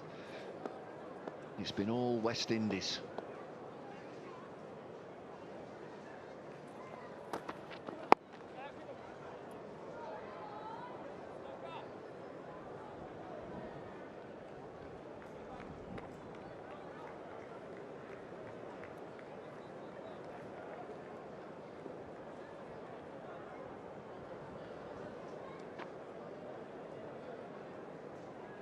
Very comfortable. Look at that run rate in this session. Morning session of day 3, run rate over 4 and over.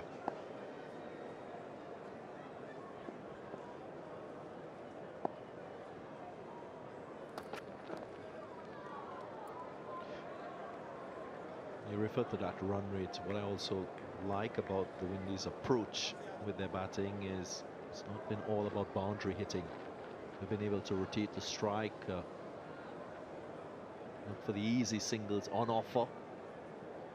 And they've been a good batting unit. Their balance with boundary hitting and defense, very good at the moment.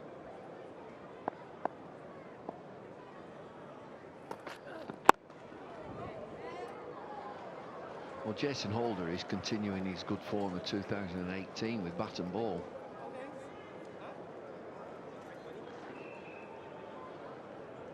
I thought England would have got, after what we saw in the first innings, West Indies first innings, I thought they'd get at Dowrich with the short ball, but he's caught really well.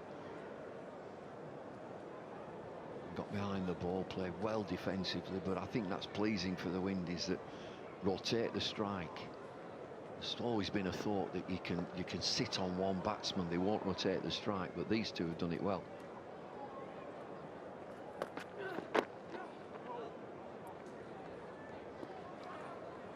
I also think not having a guy like Stuart Broad as well for maybe Ben Stokes or James Anderson to partner with has made it a little bit easier for Shane Dowrich, someone who can show aggression,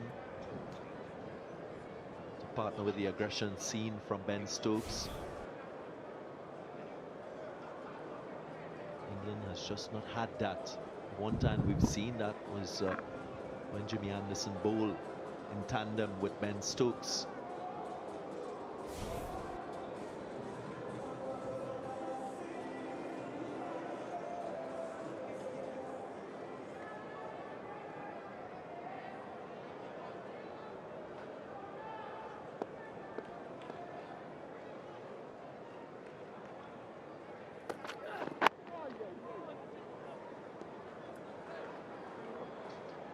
There's another blow.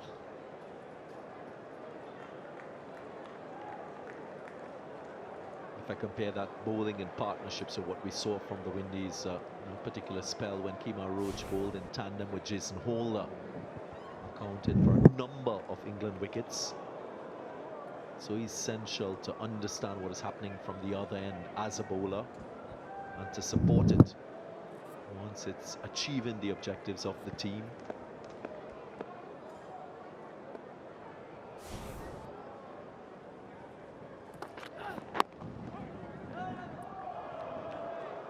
Wonderful session for the Windies. The bells are off. That's the end of that first session. No wickets for England. And the West Indies have extended the lead to 449. They've had a perfect game up to now. Captain will be thrilled. He's still at the crease. Jason Holder stands on 80. Shane Dowrich on 61. England will be glad of a sit down and a brew. Exactly what the doctor ordered for the Windies in this first session. There was an opportunity for England to bowl the Windies out and give themselves a chance of chasing a target score. But that was delayed purely in the efforts of these two. Jason Holder again showing leadership, not with the ball this time, but with the bat, as we've often seen in 2018. Dowrich continuing to build his reputation as a reliable batsman in this Windies batting lineup. So the card has been transformed from 120 for 6. Dowrich and Holder coming together and really thwarting England and extending this lead. 237 for 6. England had toiled. Wickets were taken on day 2, but they went wicketless in this session. The effort cannot be faulted. All bowlers tried to no avail. They will still need to continue toiling for that post-lunch session. So the match summary, just look at that bottom line. In a commanding position, the Windies are 449 runs ahead.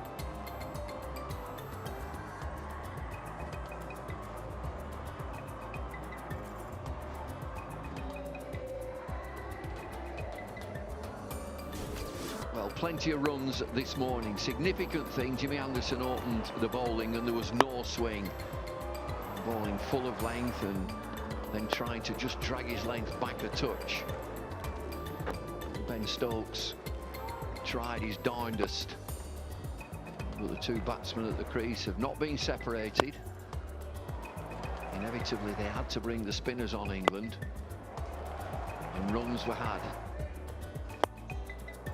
Jason Holder in particular, after getting set, started to be expansive, played some nice shots. Even Shane Dowrich, although he was controlled at the start and had a few plays and misses, he looked more and more assured with time at the crease.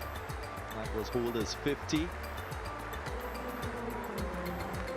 And his teammates appreciated every moment because the Windies continued their domination in this test match. Dowrich eventually brought up his half-century. What an innings it was. Under pressure when he came to the crease. A useful partnership on day 2 with Shimron Hetmeyer. Well, this one, he would savor for a long time.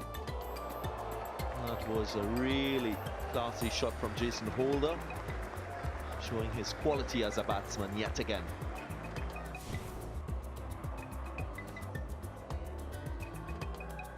Session very definitely in favour of the Windies.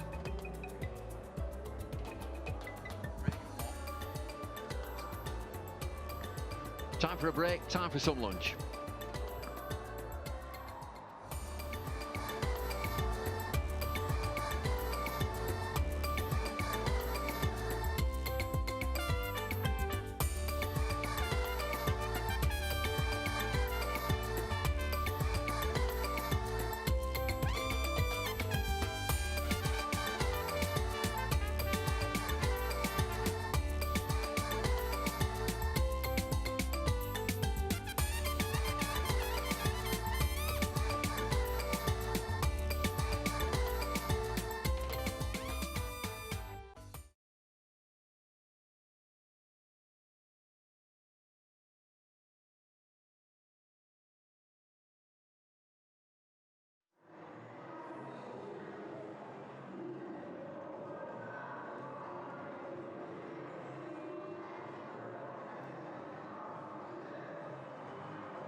Welcome to the highlights of the third day's play in this first test match between the Windies and England from Barbados.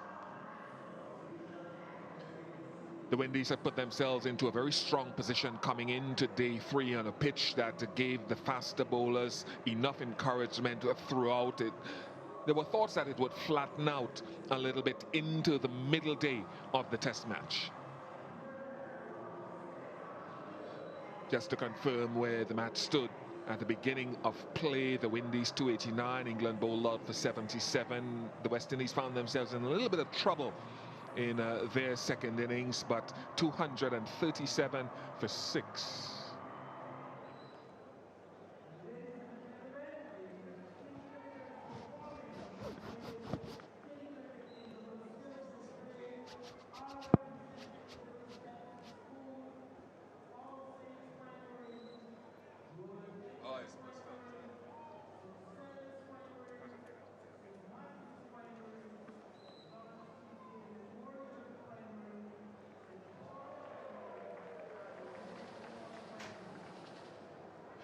Welcome to the highlights of the third day's play in this first test match between the Windies and England. The action taking place at Kensington Oval, Barbados. Coming into this third day's play on a pitch that had offered enough encouragement for the faster men throughout, it was expected to flatten out in the middle day of this test match. The Windies had put themselves into that strong position ahead by 339. They got 289 in their first innings, rolled England over for 77. And even though they found themselves in trouble, the West Indies at 61 for 5, they managed to just scrape things together to move to 127 for 6 with Holder and Dowrich at the crease. Let's join our commentators Darren Ganga and Mike Lafferton.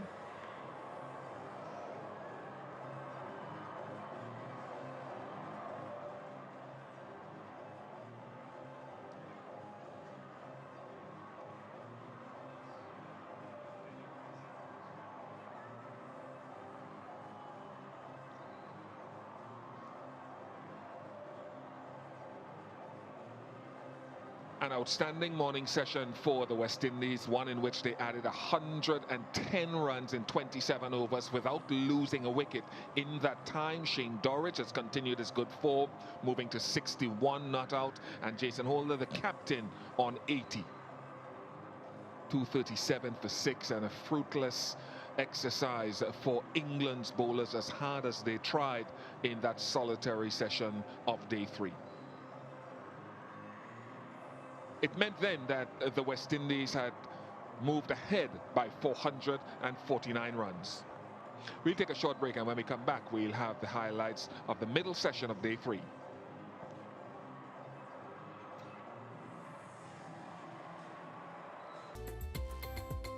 We're in Barbados for the first test of this series between West Indies and England, and it is West Indies who are dominating the game. They are leading by a mammoth 449, and we're only at lunchtime on day 3, so there's plenty of time left in the game. And after that mini collapse in the last session yesterday, it's the 2 local boys, Jason Holder and Shane Dowrich, who have steadied the ship, and they've had a brilliant morning, adding 110 in 27 overs. England looked a little weary, didn't really look like picking up wickets. The pitch is placid. The devil that was there yesterday seems to have gone, for the moment at least. And when Anderson and Stokes were replaced by Moeen Ali and Sam Curran, that was when Jason Holder really began to open his shoulders. Shane Dowrich gave good support, but just look at some of these 6s from Holder. There were a couple off Rashid through the leg side, and then one enormous 6 off Sam Curran over long off. That was the second of them off Rashid. That was the one off Curran. And that went about as far as you drive a ball off the first tee at Royal Westmoreland.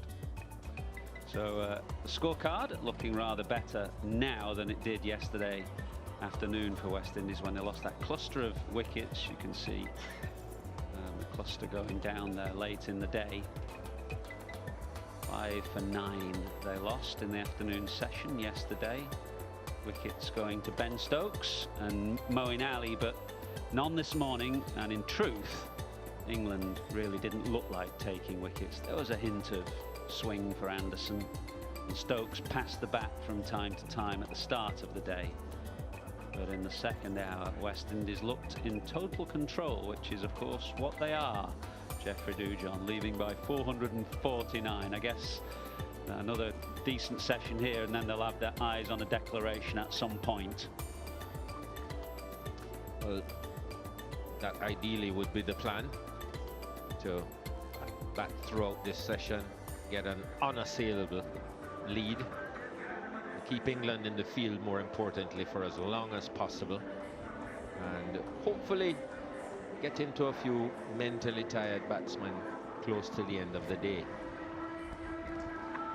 Yeah, it's a good point. I mean, Holder and Dowrich are walking out here. You'd think that lead 449 is already enough, but I think that's what Holder should be saying to his team here. We want to have another good session, really hammer in the final nails in England's coffin, and then get the batsmen coming in towards the end of the day when their bodies are weary, their minds are weary, and when West Indies bowlers are fresh. There's no real pressure to declare. Dowrich needs another 39, Holder 20 more. A couple of hundreds here would do a lot for their confidence. There's lots of time to do it, and lots of time to bowl at England. We're just on day 3. Yeah, they both played very well this morning. Holder especially, I think he's had a brilliant 2018 in Test cricket. He got plenty of wickets very cheaply, decent returns with the bat as well, and leading from the front this morning, 80 from 93, and he'll be eyeing 100 as Rashid begins. from round the wicket. He didn't bowl particularly well, I don't think, this morning. Adil Rashid, the pitch is slow, there's not much there for him. England played the 2 spinners on the basis that the pitch would start to really wear from day 3 onwards, but it's held together pretty well.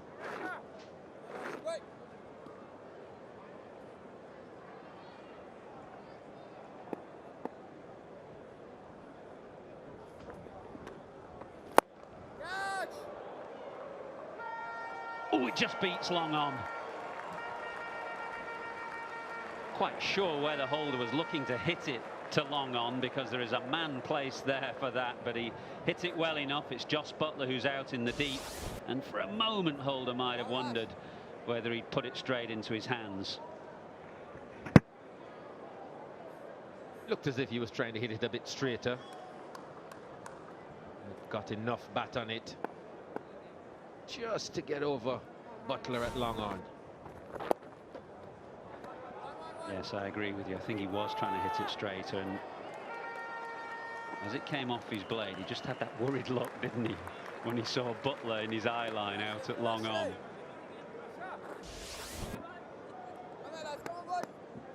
Well, he's left us in no doubt as to what his intentions are. They try to get as many as they can, as quickly as they can, it would appear.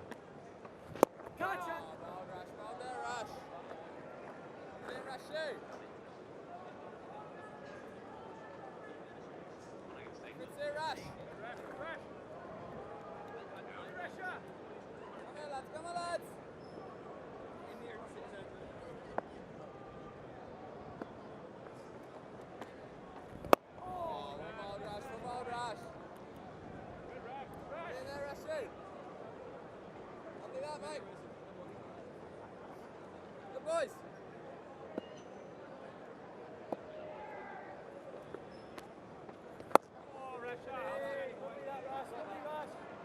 247 for 6, the lead 459.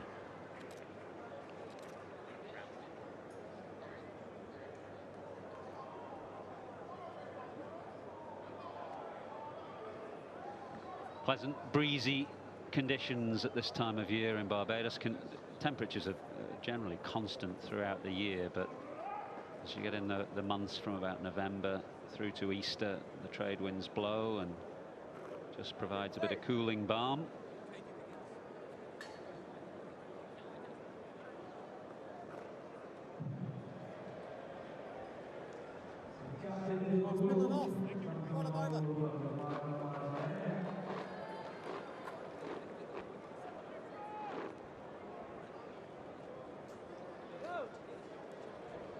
Joe Root it will be. So spin at both ends after lunch. The leg spin of Rashid, off spin mainly of Root, but he has been known lately to bowl a bit of leg spin himself as well. He flicks one out of the front of the hand as his variation delivery.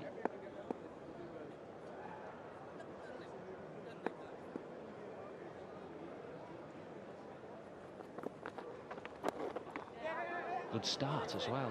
Some drift and takes Holder's outside edge. It runs away to the fence and Holder moves into the 90s.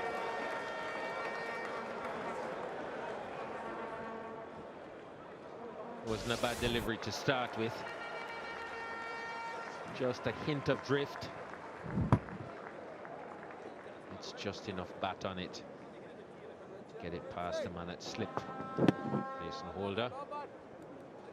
And the pace of the ball does the rest. And he's used all his options today, Joe Root.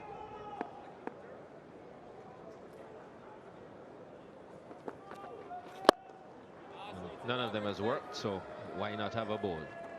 And I suspect he won't want to burden Anderson now unduly in this afternoon session. He didn't have much of a break when England bowled out in 30 overs. He's 36 years of age. I don't think he'll just want to keep throwing the ball to Anderson and Stokes, who've shouldered most of the burden.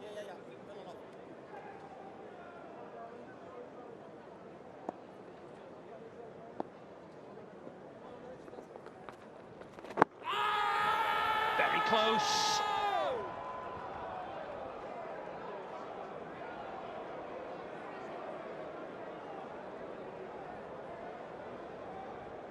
England have no reviews, remember. West Indies still have 2. You can see Dowrich just going to Holder and motioning with his wrist that was a leg spinner, and that was the point that I made, that Root is known as an off-spin bowler, but he's been working on some leg spinners in the nets as well. You can see that one's flicked out of the back of the hand. Unless that pitched outside leg stump, it looked pretty good to me.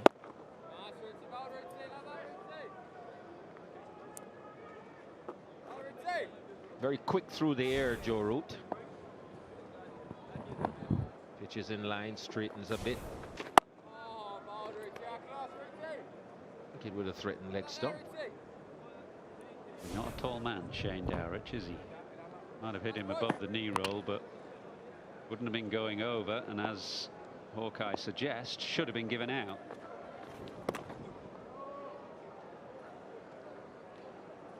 .252 for 6.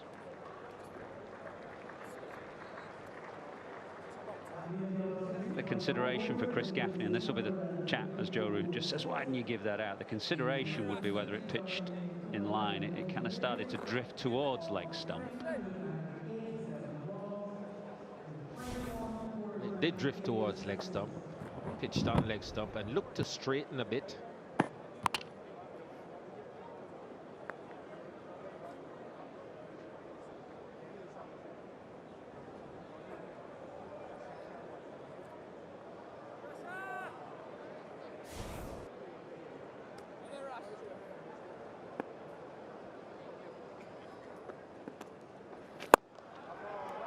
That's where Holder was looking to put the first 6 that he hit in the last over, and what a way to go through to 100. Jason Holder's 3rd Test match 100, and the stuff that dreams are made of, to score one on your home ground. Well, very much a captain's innings. West Indies, things were a little bit dicey yesterday afternoon. He's come in and steadied the ship.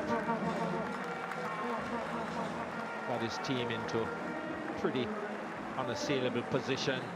Has got himself 100 to boot. It's a magnificent strike. Previous over, he was looking to hit the ball straight, but it slightly took it to the onside. This one went as straight as an arrow, clean out of the middle of the bat. And he knew as soon as it left the bat that his 100 moment was to be celebrated. Fantastic way to get there.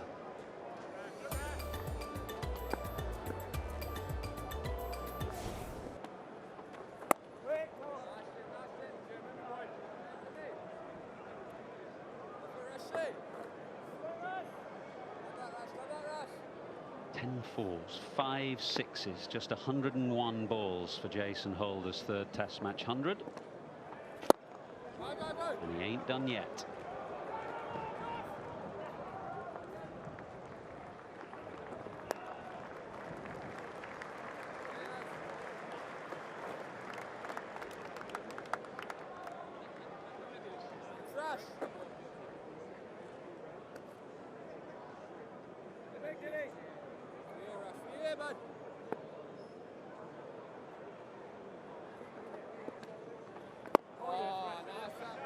You'll remember this one for sure.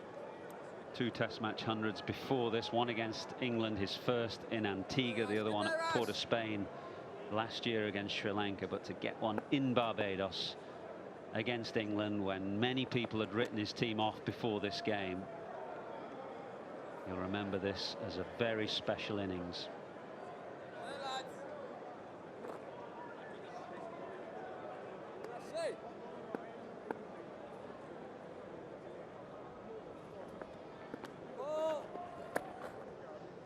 Sure, that'll be a back foot no ball. Actually, the ball before that Rashid pulled out of, I think he was quite tight to the back line. Interesting to see whether that was for back foot or front foot.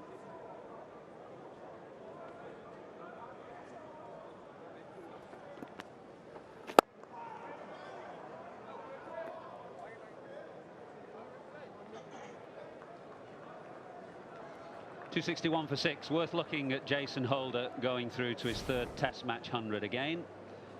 What a way to get there.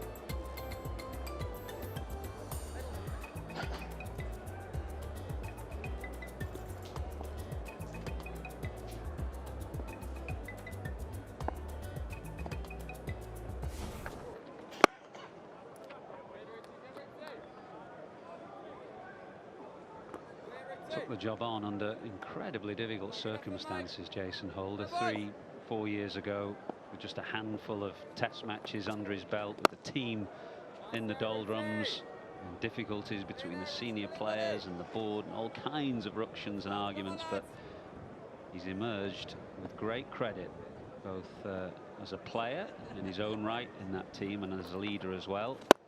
As Root sends down another leg spinner.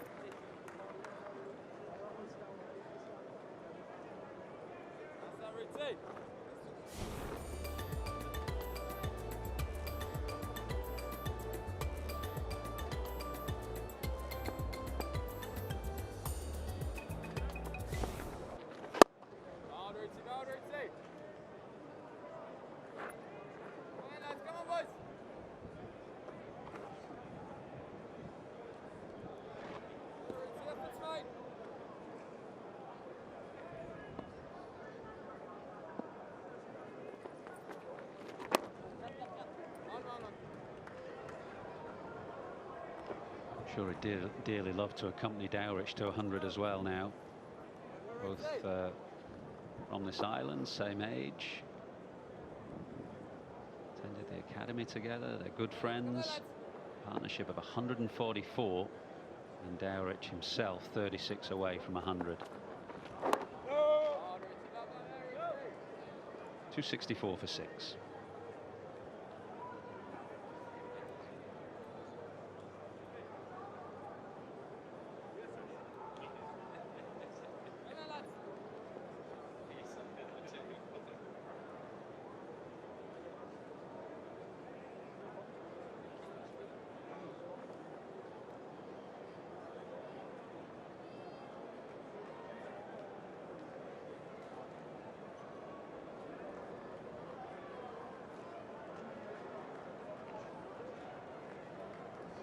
Plenty of time left in the game. The best part of 2 sessions today, 2 full days after that.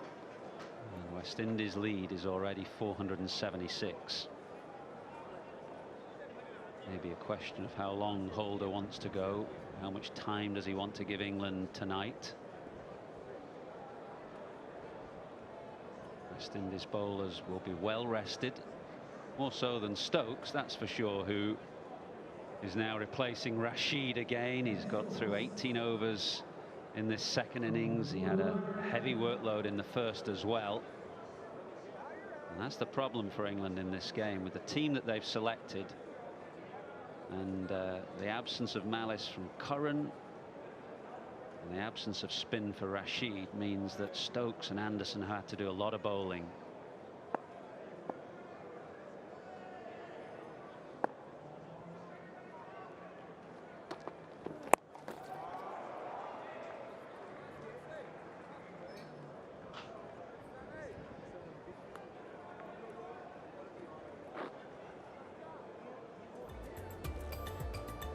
Wonderful innings by Jason Holder, his third Test match 100. And he came in late last evening when West Indies were having a bit of a wobble.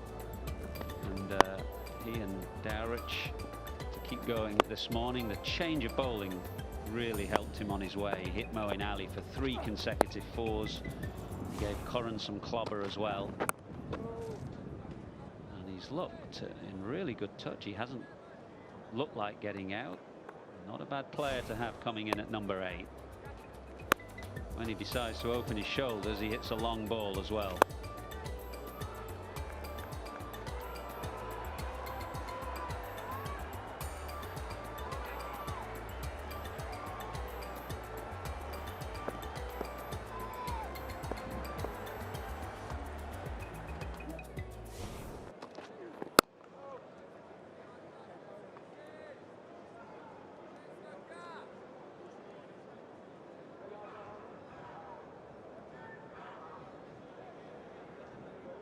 Just to look at his scoring areas, he's really favoured from wide long on to straight to long off. 4 of those 6s were off Rashid. He scored pretty much all around the ground. This is pulled hard, and another boundary. Yeah, it was a weary looking bouncer, wasn't it? The ball is 67 overs old now. The pitch looks a good one on day 3. Stokes hammering this one halfway down, but Holder has got plenty of time to pull that ball in front of square.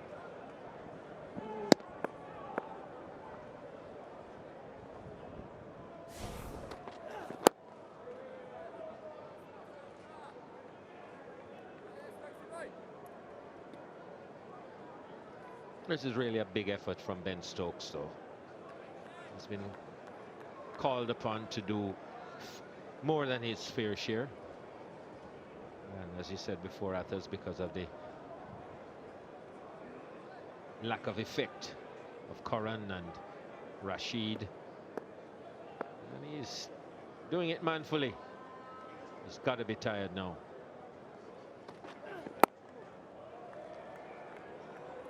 Five from the over, 269 for 6. One thing he won't be lacking, Douge, is fitness. You don't see the England team close up hand as we do. We see them in training and obviously follow them all the year round. And some of the fitness work that Stokes and Butler in particular actually put in, it's punishing to watch. Makes you tired just watching them. I think he's a naturally strong boy too.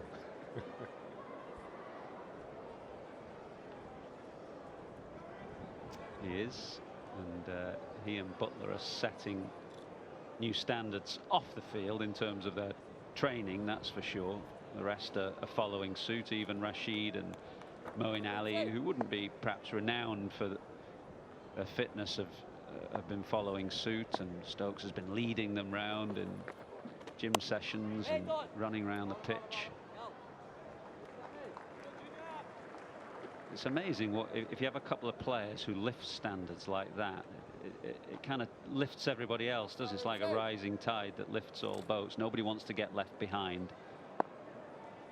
So you may be criticising England for many things, but a lack of fitness is certainly not one of them.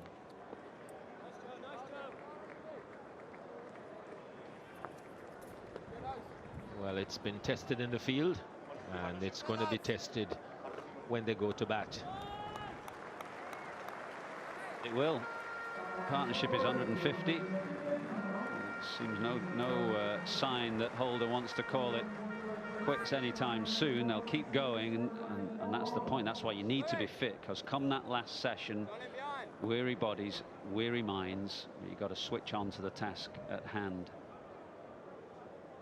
Test cricket is a tough game. There's no tougher situation than being out in the field right now when you're behind in the game by 482 and pretty much out of it.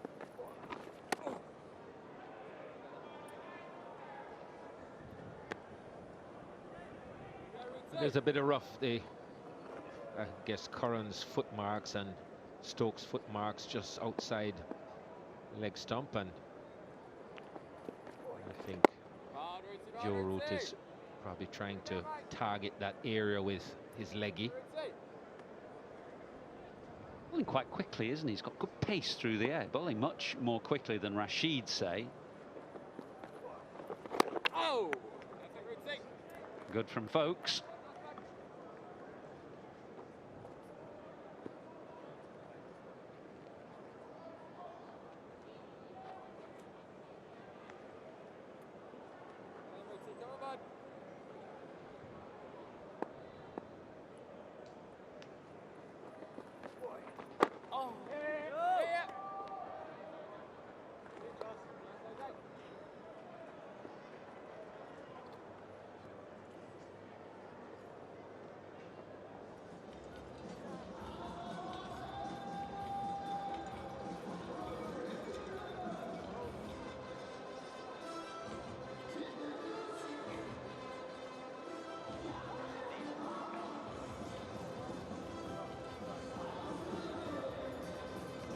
flag of St Kitts and Nevis, where I think we'll be going for some one-day games at the end of this tour.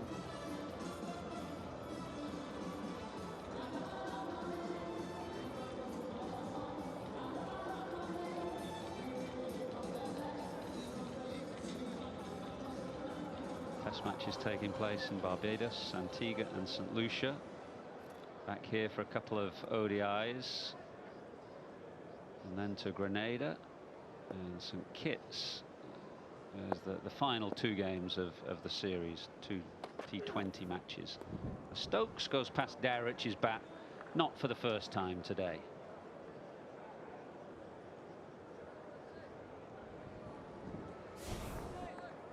There's just a little bit of movement off the seam there, outside that off stump, to keep him interested. And Stokes, and his good carry as well.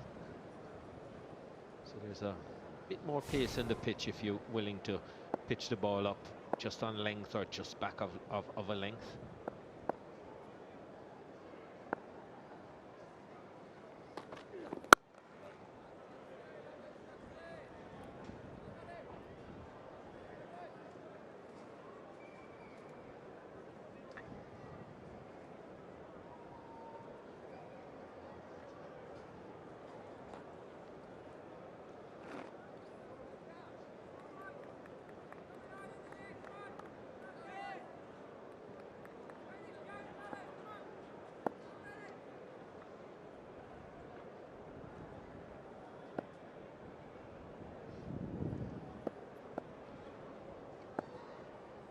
Stuart Broad in the nets.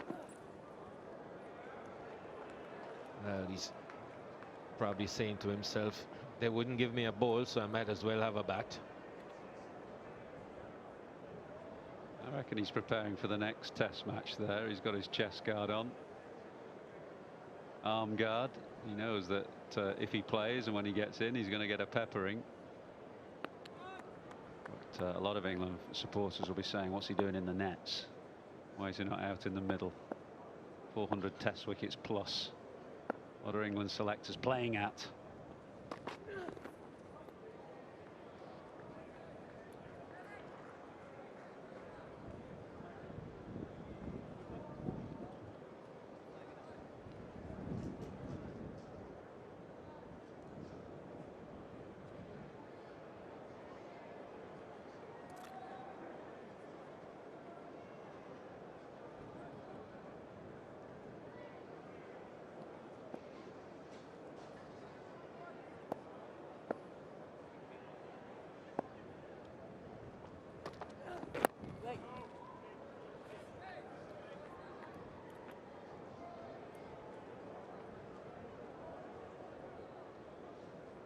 Just an example of the fitness and strength of someone like Ben Stokes. I don't think his pace has gone down at any point in the spells he's bowled so far in this test match.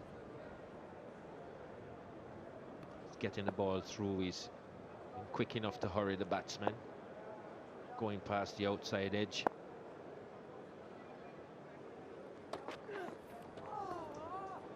He gives Dowrich real issues outside the off stump. Good over, 270 for 6. The issue is the angle from which Stokes bowls. He kind of leans away and bowls it from quite wide on the crease, and that encourages Dowrich to play, and then he has the ability to take it to the slips past the outside edge.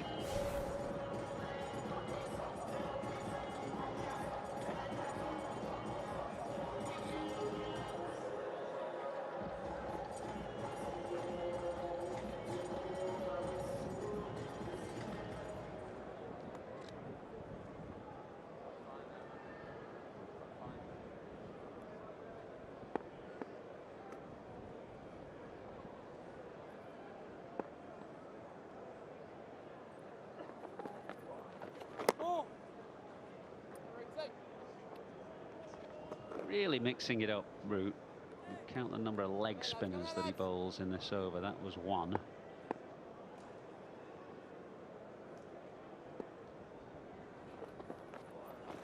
Go!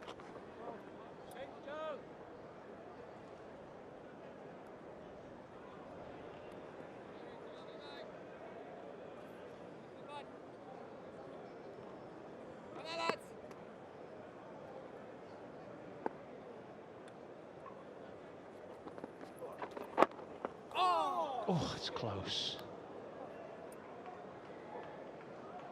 Holder playing defensively, playing soft and late, and a bit like Rory Burns actually in England's innings. The ball almost going back onto the stumps.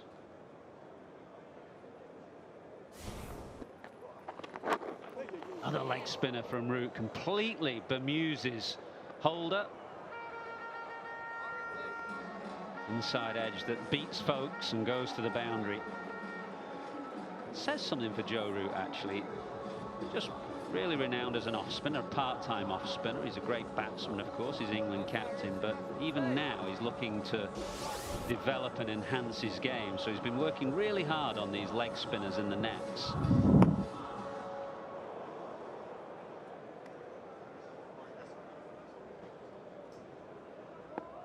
That little bit of extra pace gets it onto the batsman just a bit quicker. Misjudge the length of that as well, Holder. That's where he should have been. Highest score now for Jason Holder in Test match cricket.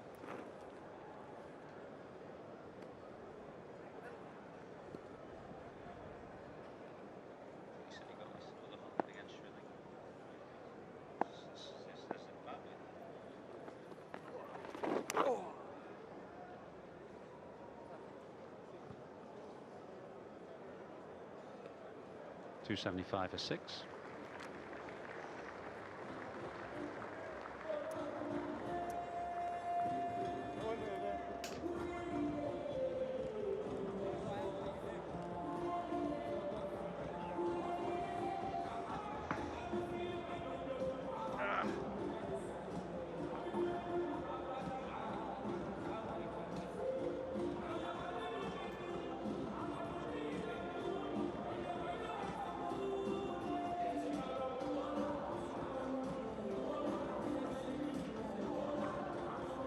.487 now the lead for West Indies. Holder 112 and Dowrich 66 in this partnership of 155, and England are wilting under the sun here in Barbados. Neil Fairbrother looks on.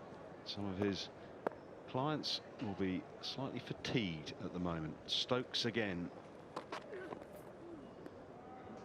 Showing a lot of character here, Ben Stokes. Charged in the last over and beat the outside edge.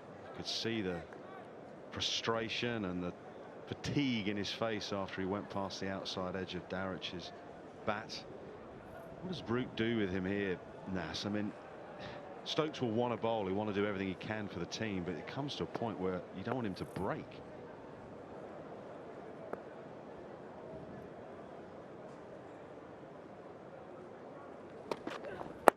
Problem is, the spinner's been smashed, so he's got no control at all. Rashid's been smashed, Ali's been smashed. They've gone in with two spinners. He can't bowl him at the moment. He's bowling himself. He's actually bowled all right, Joe Root. At this stage, really, your spinner, frontline spinner, should be on, not Ben Stokes. But Ben has probably been England's best bowler in this second innings, and he'll keep coming in, you know, Stokes.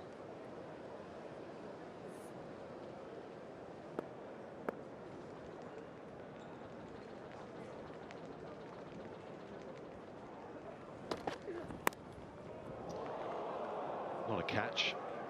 Half stopped by the captain at first slip.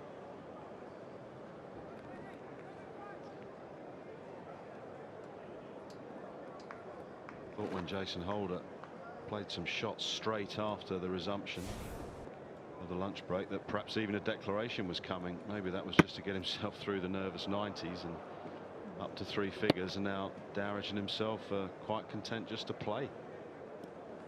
I'm looking forward to you interviewing Jason Holder. You Would said you like a this chair or a ladder or something? 3 hours ago you wished 100 on Jason Holder, didn't you? Maybe we could get Bish to come and co-host the interview. How would that look televisually wide? Could you get us all in? Big man.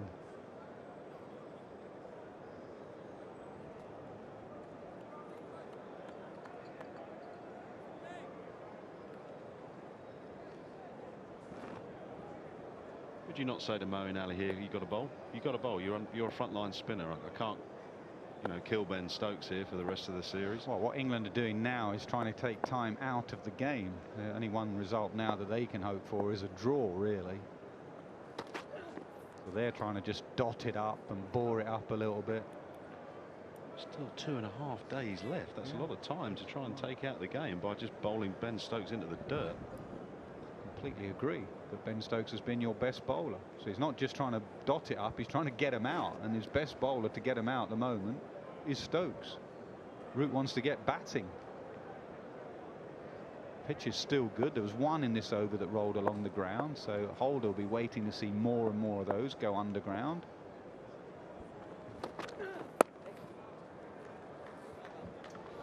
.276 for 6.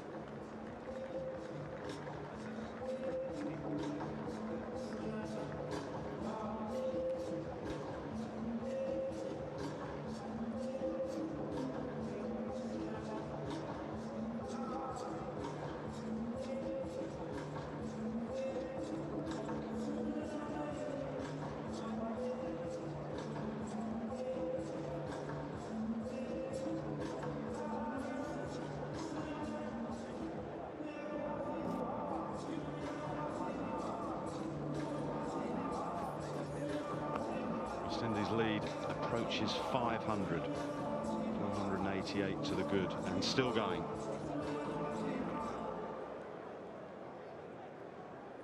As is Joe Root from the Malcolm Marshall end. I was trying to work out who was sketching. It wasn't you. The nose was too in proportion. The old comeback 10 minutes later after my short man joke. A nose joke. I'm guessing it's Jason Holder. I'm guessing he's got the picture of Jason on his phone. Helpful if he could just hold it up for us. Artist at work. We can pause for a moment for the cameras, can't he?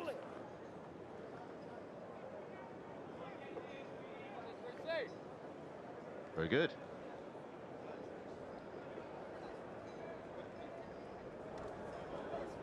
Nice work.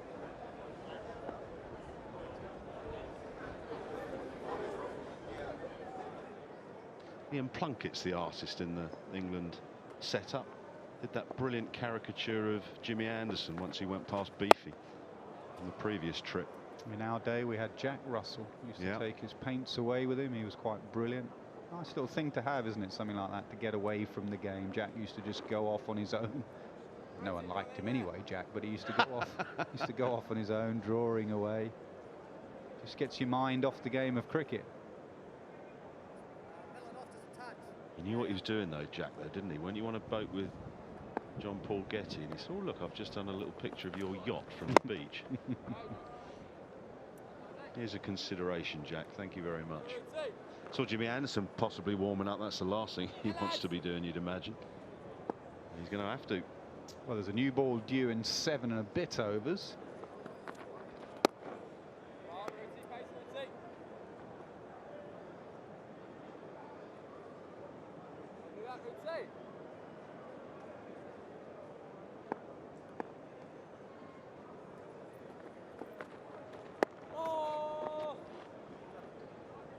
.278 for 6.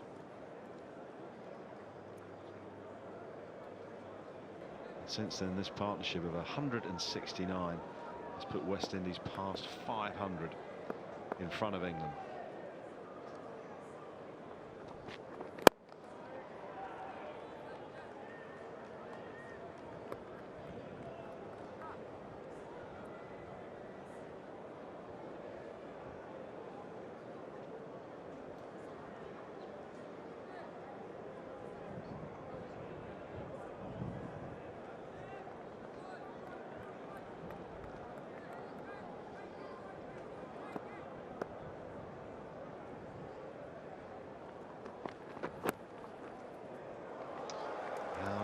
For 4. Yeah, played that nicely. I think it was a little bit of a leg cutter from Anderson. He rolled his fingers down the side of the ball. And Holder just played it late. Oh, actually. It was just seam up, and it just died. Played it late, knew exactly what he was doing, and got away for 4.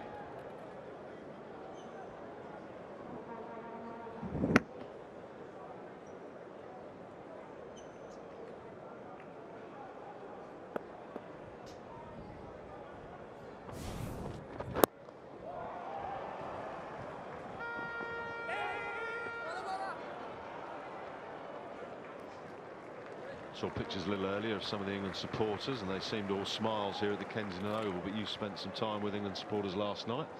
What was the mood amongst them?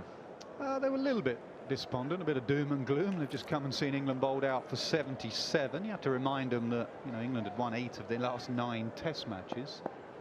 But it was a bad day at the office. They're enjoying themselves. They're loving the Caribbean. They're loving this ground. But they were a little bit down, and it's just a reminder that, yeah, England didn't play very well, but they're still a pretty good side. Areas to work on. Find a fast bowler. Find a top 3 that delivers. But, you know, in general, they're going in the right direction under Joe Root.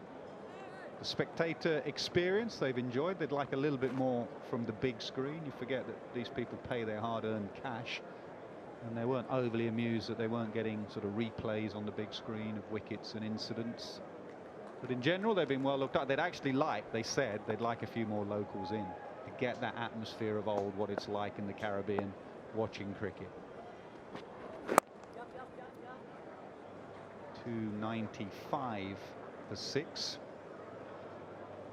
There were some great shots yesterday when Roach was bowling that spell. And there were a couple of West Indians, and we went on one in particular that was sort of turning round and giving it to the England fans. That's how it used to be. We were down at that taxi rank down the way down at Accra. We got given it from the taxi drivers, didn't we, as we walked by? I ain't going down to Accra Beach after this game, that is for certain.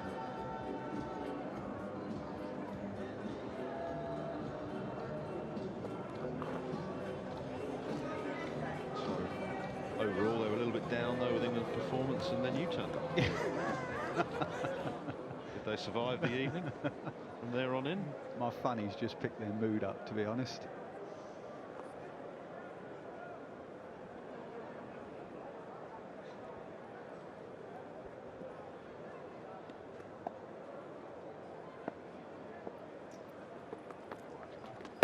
Bit of drift from Joe Root. Good take from Ben Folkes. You've got to remember the keeper's got to keep going all the time. He's the chief cheerleader as well, trying to keep spirits up. He's kept well, actually. There was a little phase yesterday morning when a couple burst through his hands and Anderson and Stokes weren't impressed, but he's kept well generally. That's why he played in Sri Lanka. There's a feeling in Sri Lanka when it's spinning like that, you want your best keeper. And that's why he then got runs and kept brilliantly, and he stayed in the side. Now, whether that's under debate for the next game, we shall see.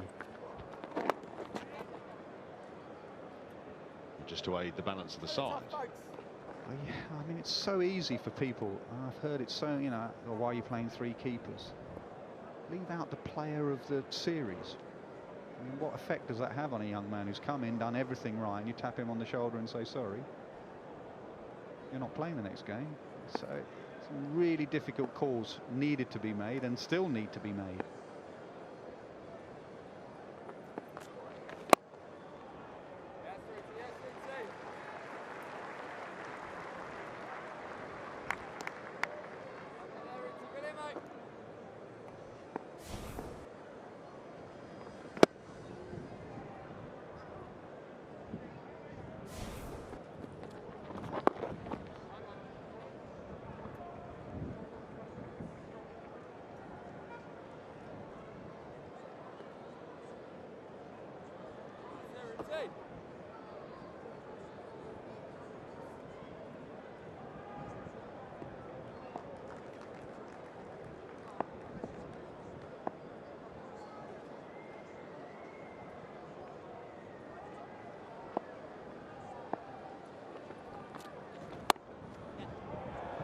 Beautifully done from Dowrich. He moves into the 80s with a back cut, his 6th 4.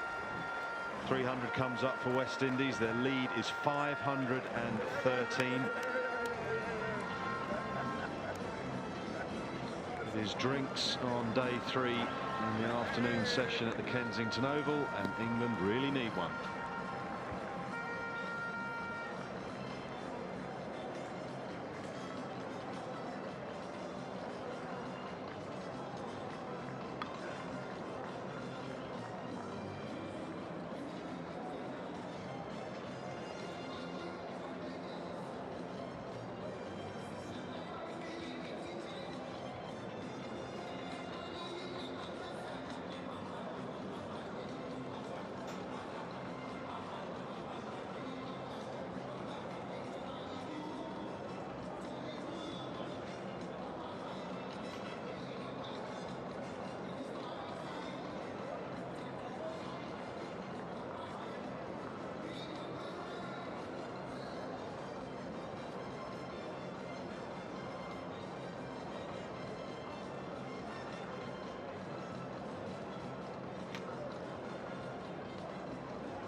A wonderful day in Bridgetown, Barbados. The sun has been prevalent for the most part.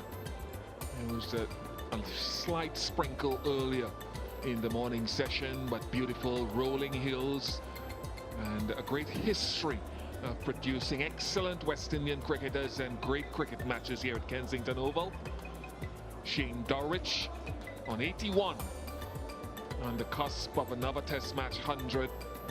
Jason Holder has already got there. He's gotten to his third, his second against England, and must surely be, in the last 12 to 14 months, the best all-round cricketer in the Test match game across the world.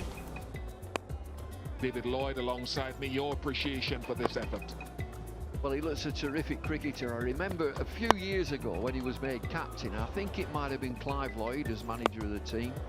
He said he's a very impressive young man and a good cricketer. He gets the respect of the team, and he's developed into a wonderful cricketer.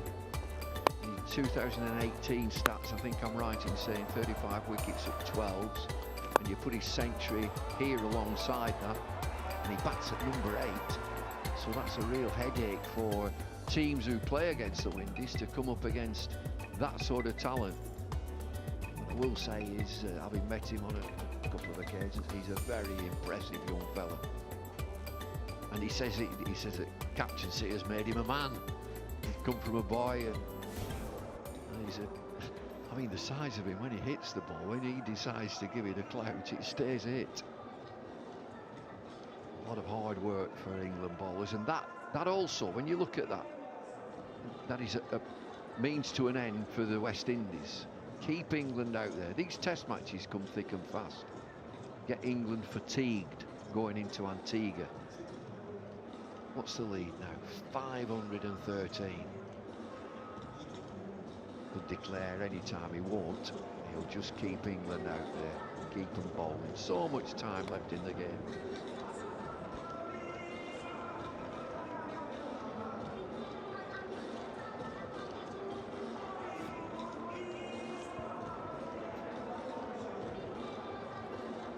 Glorious scene, glorious visuals, and for West Indian fans who suffered long, this will be a sight for sore eyes. 513 ahead, and the top order really hasn't fired in the way that I certainly expect from the West Indies point of view. I'd like to see them churning out hundreds. inspire this next generation of players to come through with excellence. Dowrich and Holder came through the youth system together, played under-19 World Cups together.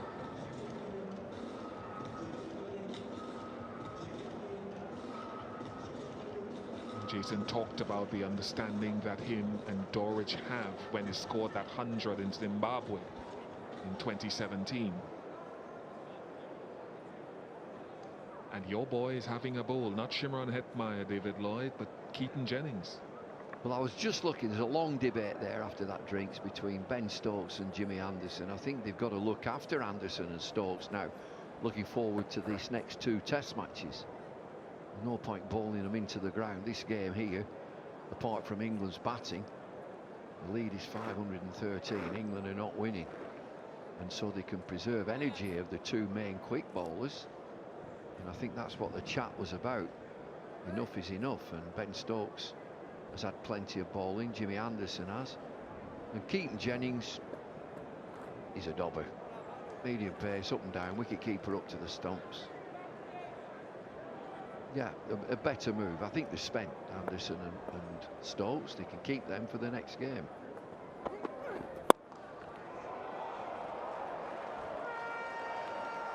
Not an impressive start, in fact an inauspicious start, or should we say glorious shot to greet Keaton Jennings. So good in fact that it brings a smile out of Dowrich and Holder.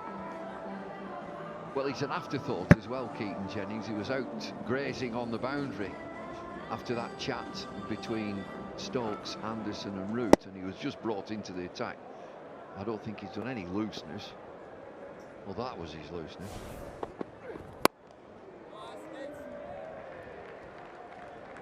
Just to your point about Stokes, Stokes has bowled 46 overs in the match.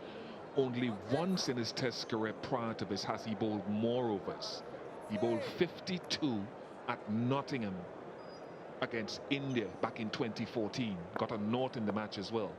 And you consider that he's a prime batsman in this middle order. And dropped. Would have been a very good catch had he managed to get there and hold on.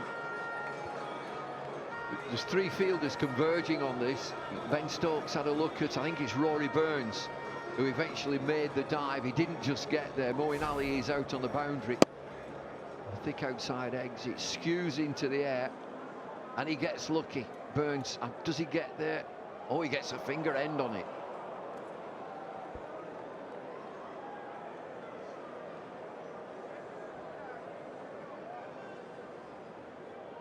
Would have been easier for Moeen Ali. And what happens? The ball holds up in the wind to that side of the ground as well. Conversation between Dowrich and Jason Holder would have gone something like this. Skipper, I'm on 81. Please don't leave me with Kemar Roach and Shannon Gabriel down at the back end. Stay with me till the end.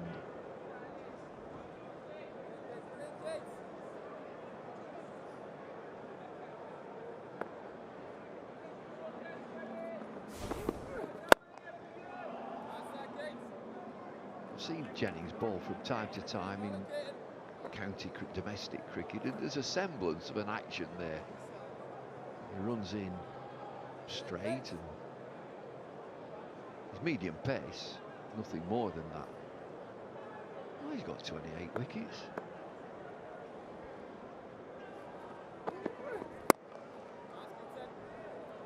.307 for 6. 117 Ks, so he's about what, 70 miles an hour. That's a guess.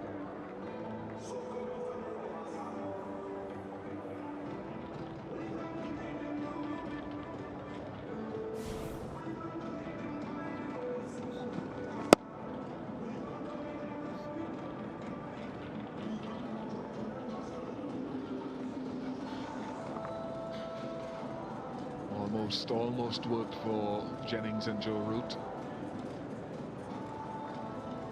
The next conversation as well would have been new ball. 3rd new ball has become available. second. And Jimmy Anderson again.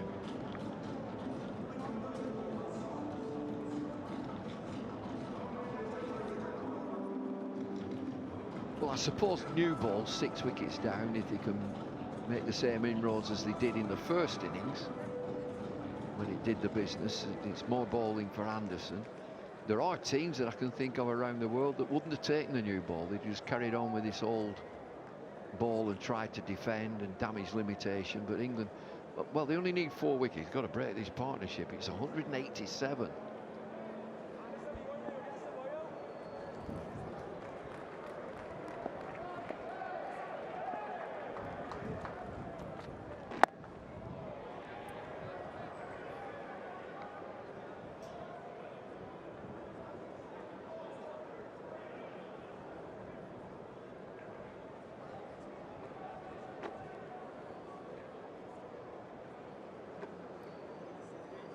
And of course, there's that personal aspect to this, that you could just nip one out, get another wicket.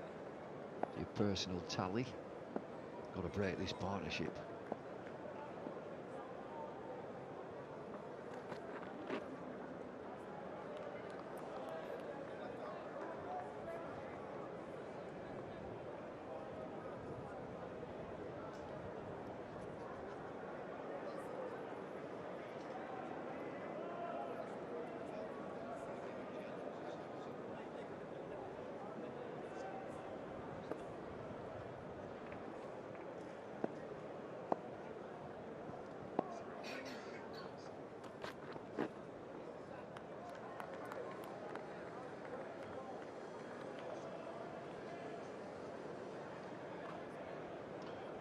In the first innings, a second new ball worked a treat for Jimmy Anderson late in the evening on day 1. Removed the chase and then Shane Dowrich.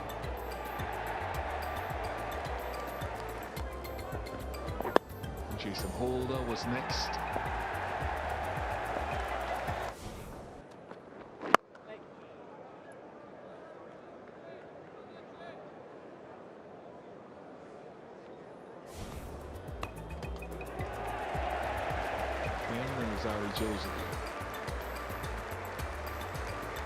Completed a 5-wicket haul his second year at Kensington Oval.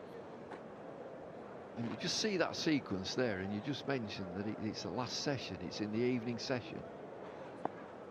Definite movement a couple of days ago.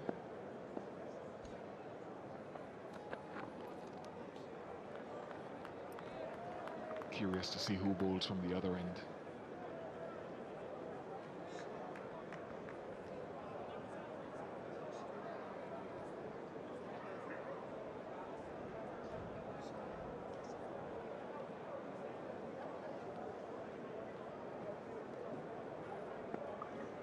Looks like it will be Sam Curran.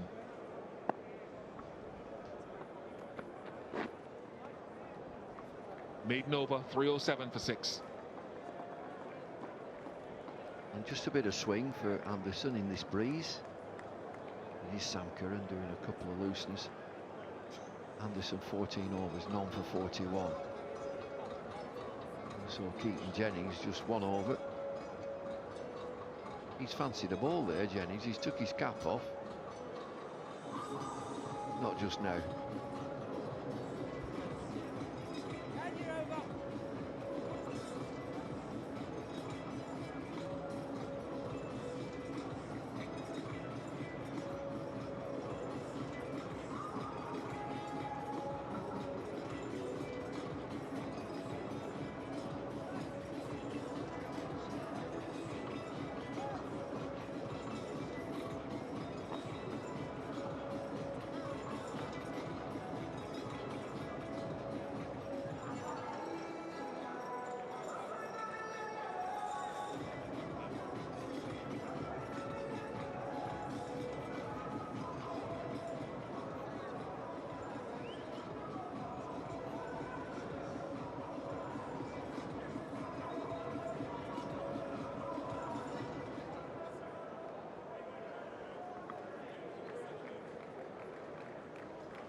Curran's only bowled about half the number of overs that Jimmy Anderson has gotten through and Ben Stokes has gotten through, so there's an opportunity for him to find some swing if he can line it up correctly.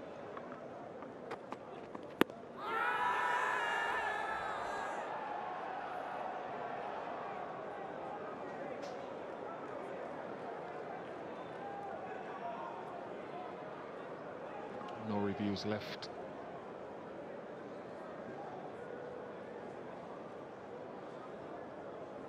There's an appeal of sorts, this. Too high. But England have lost the reviews. You've got to think carefully about your reviews. Not just will it to be out, got to be clear.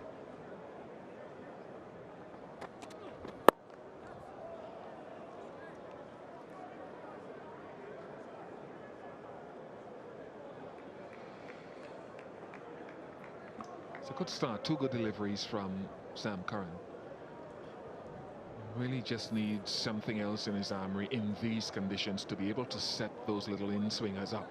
Something that, say, can discomfort Jason Holder, push him back, per se, which would make that pitched up delivery much more effective. Or maybe a different angle going across Holder to complicate things. Yep, that's gone across him.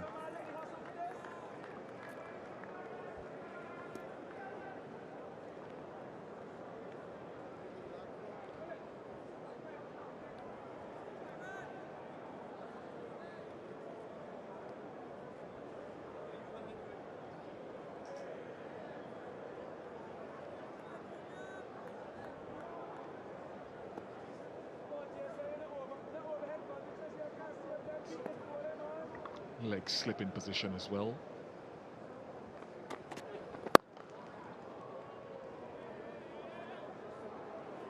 Sam Curran didn't want that leg slip. He wants him more in a mid-wicket position. It's Joe Root that said, no, just leave it there.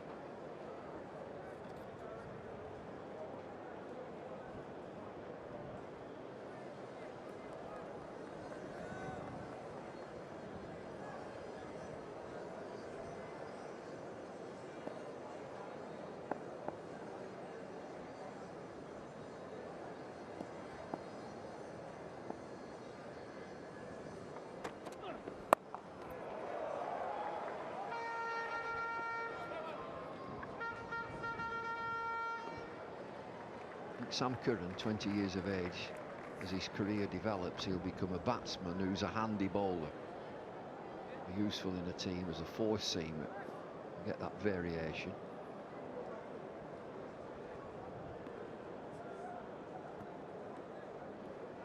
But a brilliant education for him to be into Test match cricket. Had a real impact earlier.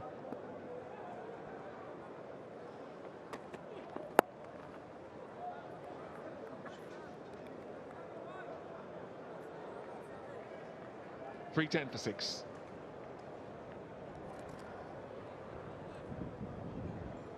.522 lead.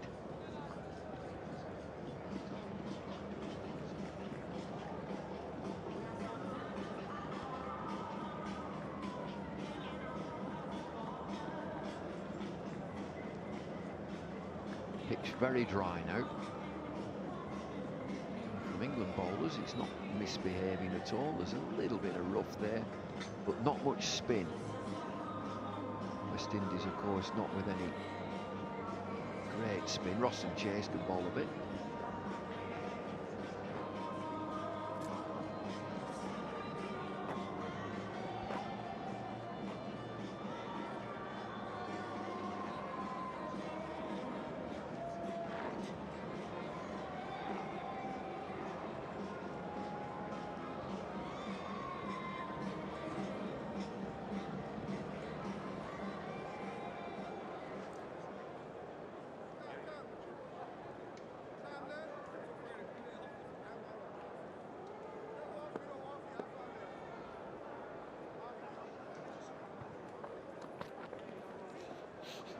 There was a unanimous call halfway through, Jimmy, and our viewers won't, there's no way that you could have understood it, but there was a unanimous outswinger shouted by several people in the commentary box halfway through Anderson's run.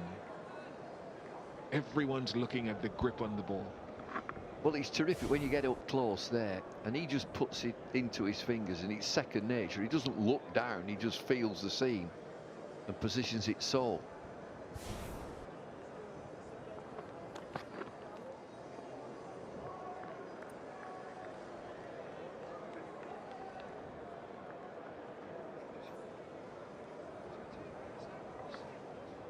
So we'll be looking at his hand. I don't know if Jason Holder will be looking at it to see when he shifts the seam position to determine if and when the in-swinger comes. Let's have another look. He just tosses the ball, doesn't look at it. In his left hand, switches it across, outswinger.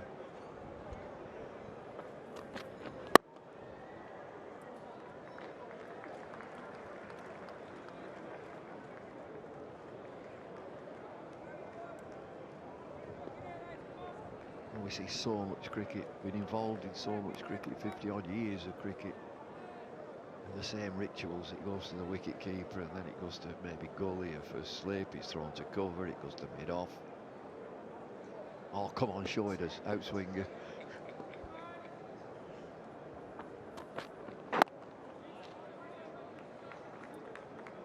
Is it coming now, Vienna? 4 balls. Leg side, let's have a look. Leg side, deep square leg, deep fine leg. Butler has it, gets to Sam Curran, quickly back to Anderson, left hand, have a look. Bit of sweat, perspiration. Outswinger.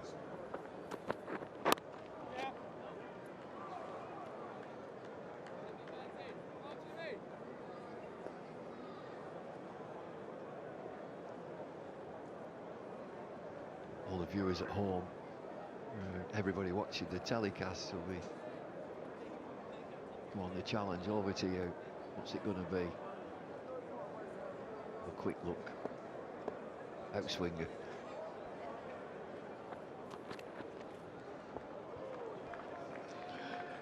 Six of them, 310 for 6.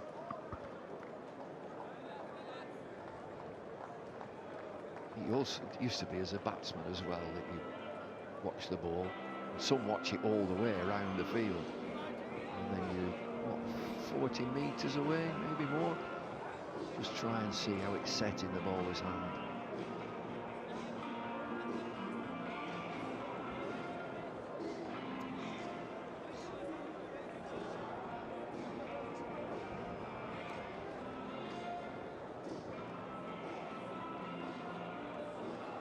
Chris Silverwood is the bowling coach for England. He had a bit of pace when he played for Yorkshire and played for England. He got it through.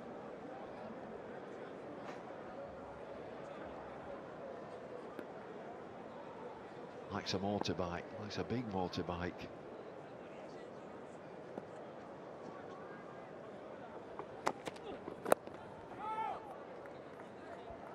Now Sam Curran's got that field he wanted. Josh Butler was at fine leg slip. He's had a chat with Jimmy Anderson and then a chat with Root, and the reason that that's a better catching position for Josh Butler. Close in, mid-wicket.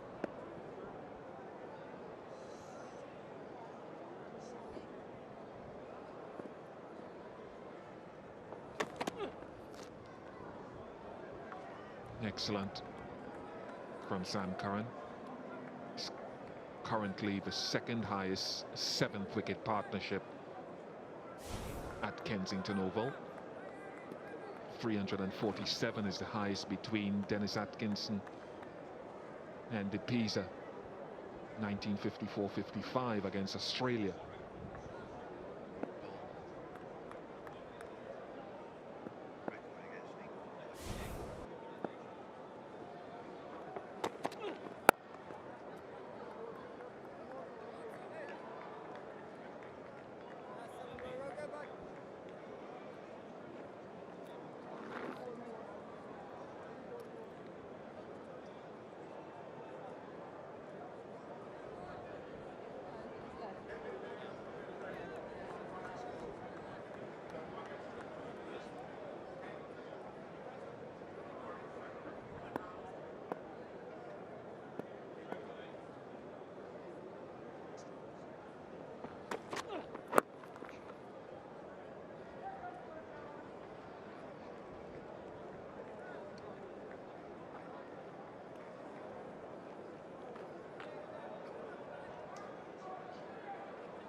He'd be itching to get this 100 in front of his family, his home crowd. If he does get there, it'll be his third Test match 100 in about 15 months. One in Zimbabwe when he was on the cusp of poor form. One at the Queen's Park Oval last year against Sri Lanka.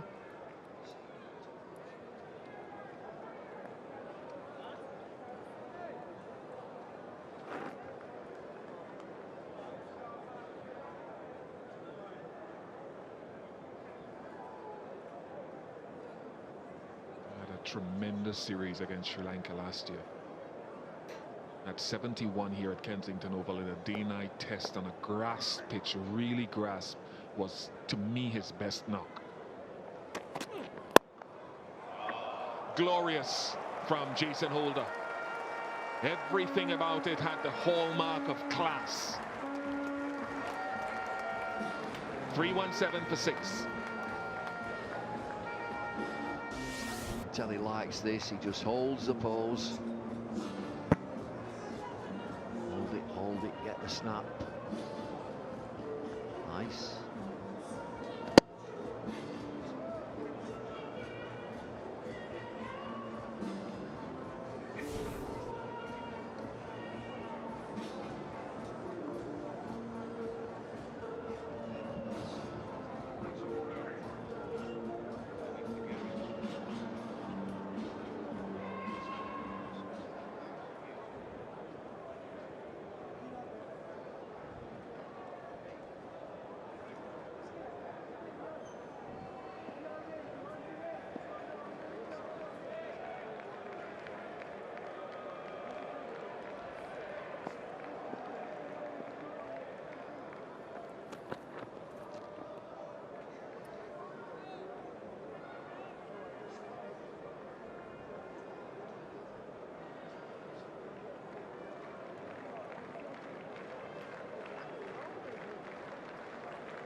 Complementing and competing with Jason Holder's shot in the last over. 200-run partnership between the best of friends who've come through the system together. And a furrowed brow for Joe Root. Wow, we're on a driving range. One from Holder, one from Dowrich. Sumptuous shots.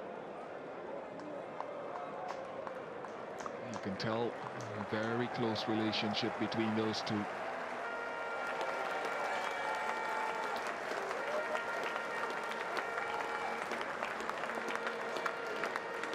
Appreciated by the visitors.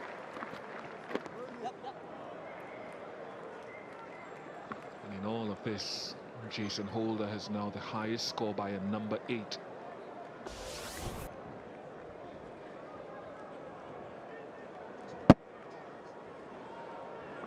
For the West Indies.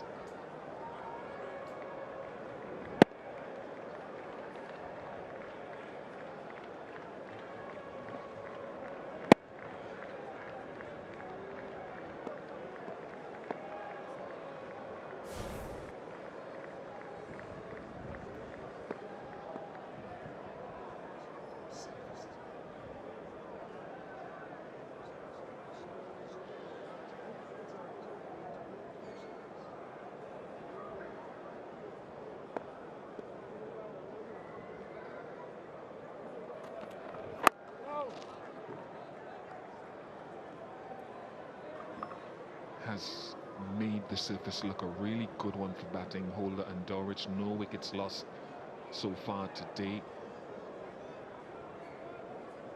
Will that continue when fresher legs of the West Indians come to bowl on it in the last innings of the match? We haven't seen the up and down bounce on day 3, anything yet, which is what Holder's hoping will happen as we go through the match.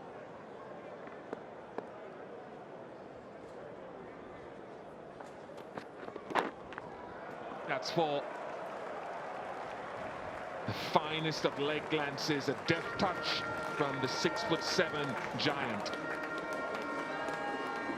Always a lovely shot, a leg glance.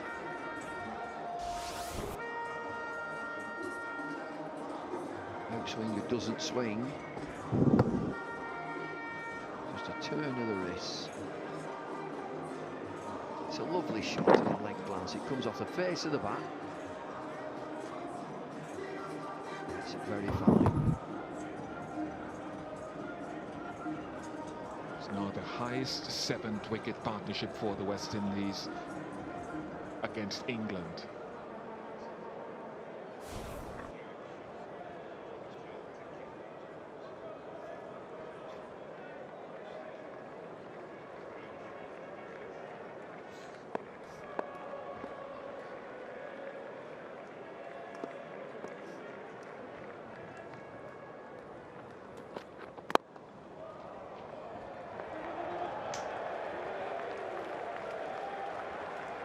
Three, 2, 6 for 6.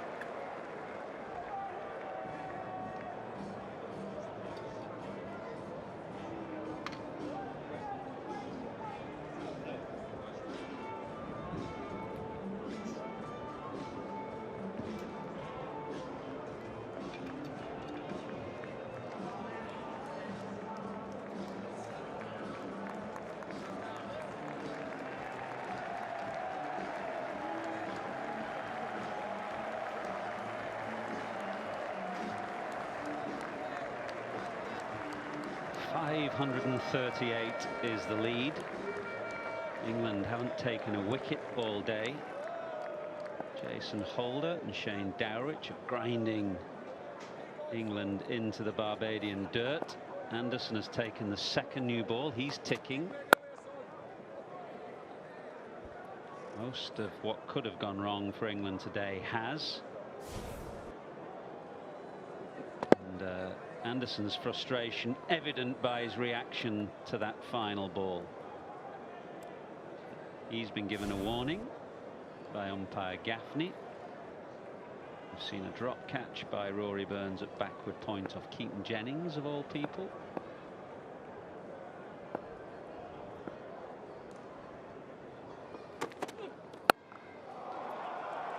England have made their bed by selecting a team with an eye on the depth of batting, and West Indies making them lie in it. They're not going to give them an easy declaration. They're going to go on and on.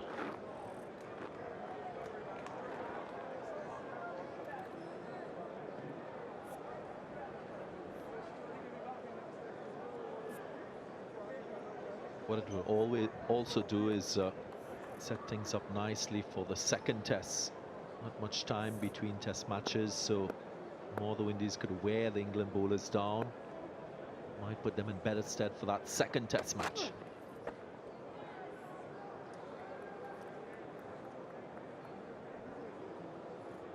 Highest 7th wicket partnership for West Indies against England now. The second highest 7th wicket partnership against anybody for West Indies. These two hold the record 8th wicket partnership. They like batting together. They're good mates. Dowrich needs 10 more. 10 runs he would dearly love to get.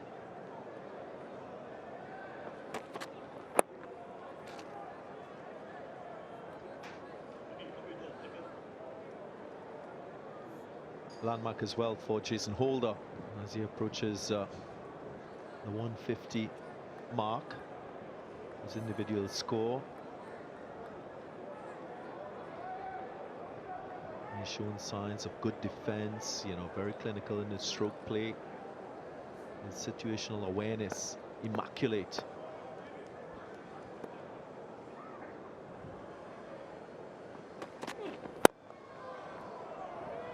It was well placed in the end because Butler is in a catching position.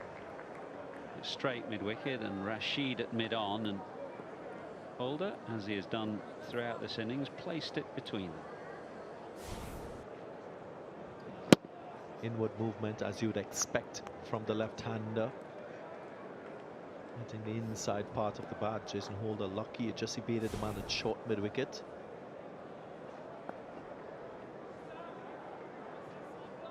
It's just a hint of swing with this second new ball for current, breeze helping. But the sting has gone out of this pitch. There's not much pace there. 328 for 6.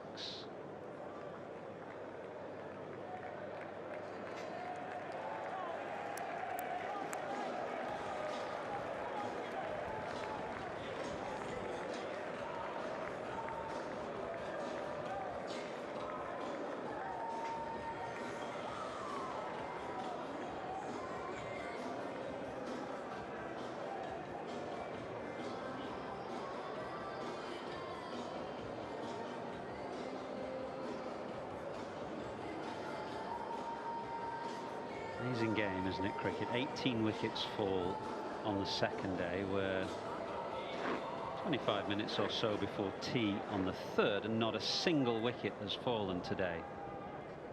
Hard to explain the game sometimes, but conditions tend to determine most things, and pitch is easier today, although there was nothing much wrong with it yesterday.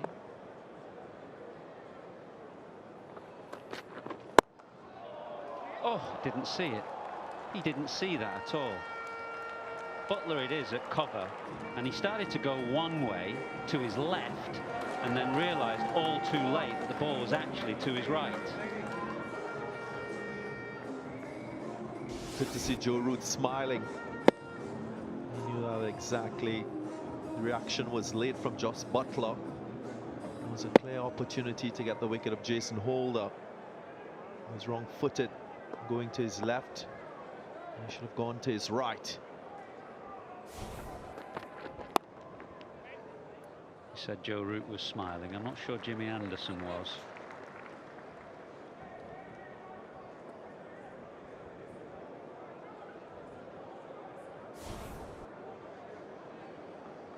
Nothing wrong with that. You've got to see the funny side of it from time to time, even when things are desperate. But Anderson, he's ticking, there's no doubt about that.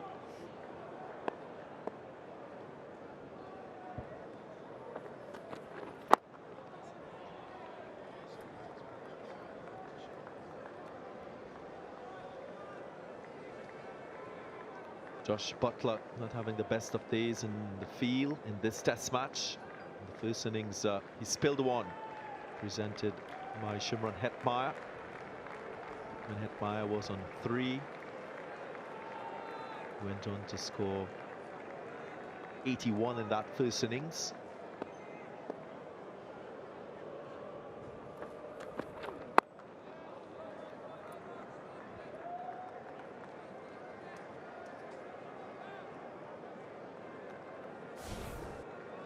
This was a moment. Had the chance moving to his right, but both hands stayed. Couldn't quite hold on. Might have reduced the lead that West Indies took in the first innings had he taken this catch. Yeah, he's normally outstanding in the field. Everybody will drop a catch from time to time. Butler, of course, is a wicket-keeper by trade, but when we've seen him in the outfield as a fielder, he's quick, he's got a bullet arm, generally a good pair of hands, and Root tends to put him in the key fielding positions. He'll be at straight mid-wicket for Moeen Ali, fields in the cordon occasionally for the quicker bowlers. He's at extra cover now.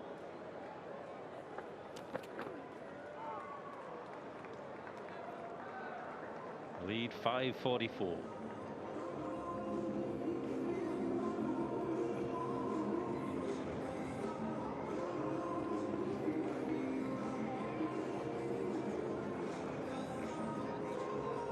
This game moving in one direction.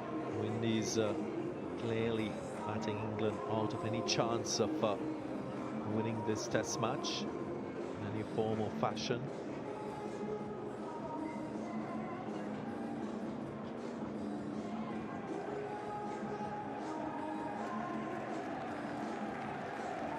Tough day for England supporters. It's been a tough 2 days, and good to see a few more locals in the crowd today enjoying this West Indian resurgence.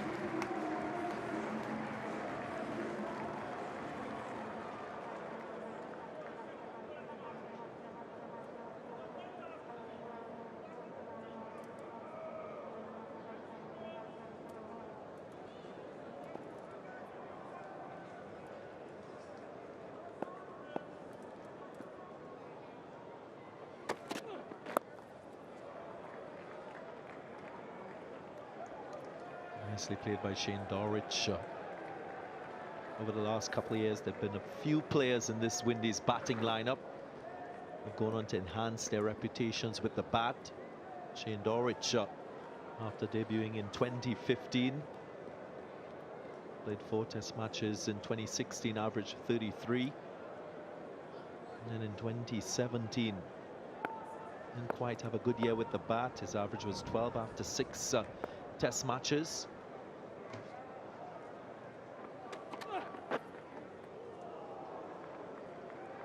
But in 2018, he really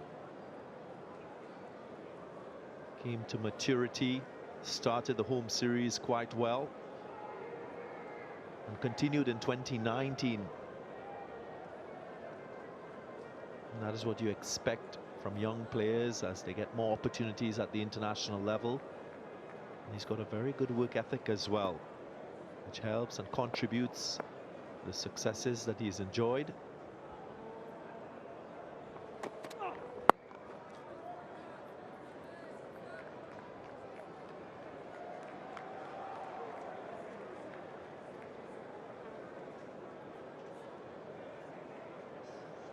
Prior to Dowrich at the test level, Windies would have invested in Dinesh Ramdin for an extended period of time. Carlton Bohr, another young player, given the opportunity behind the stumps at the test level.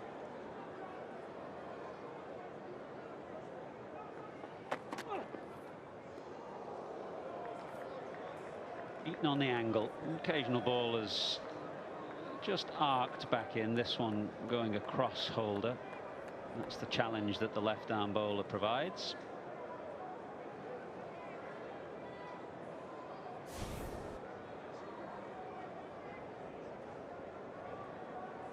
Yeah, looking to feel ball on bat. Jason Holder is well set and should be seeing it quite nicely. He's been there for 183 deliveries, 17 fours, 5 sixes so far.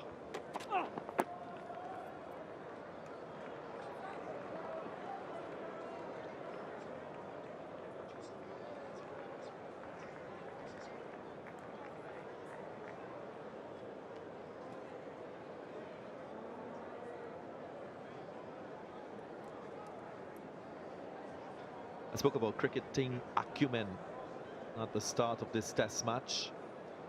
Both these two players for the Windies, Jason Holder, Shane Dowrich, showing good judgment, making good decisions whilst batting.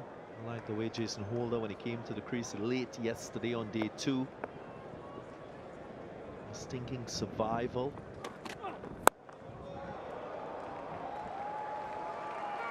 It's 150 for Jason Holder. Went to his 100 with a beautiful straight drive for 6. This was a little more agricultural, but he won't mind about that. Bat raised. Crowd stand to him. The dressing room stands to him. He is leading from the front. And he's got the maturity to seize the critical moments in this test match, which he's done quite nicely. He's still there. Wants to ensure that his team continues to stay in a dominant position. It's the applause from both sides. That's how invaluable his contribution has been with the bat.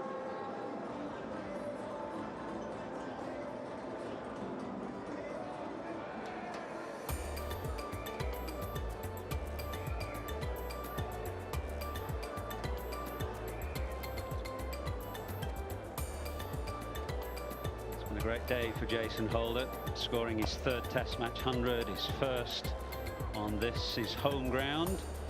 He's still going, he's 150.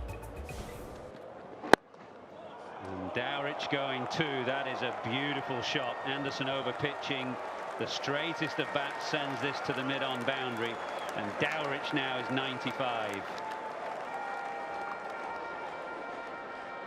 It's one of the most beautiful strokes in the game. The on drive. Have a look at his balance. That left elbow going high into the air. And the full face presented. Didn't try to overhit it. It's all timing.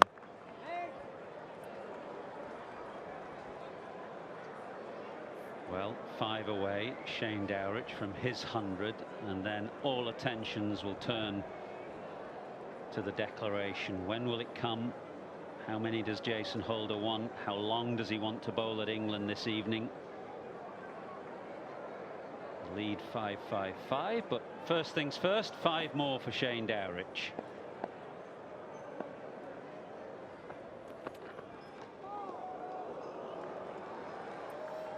Beautiful delivery from Anderson, who continues to plug away.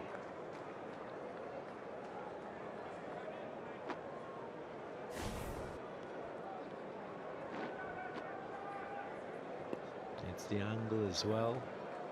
Makes you think as a batsman it's coming in. Just gets the ball to shape away from you. Jimmy Anderson.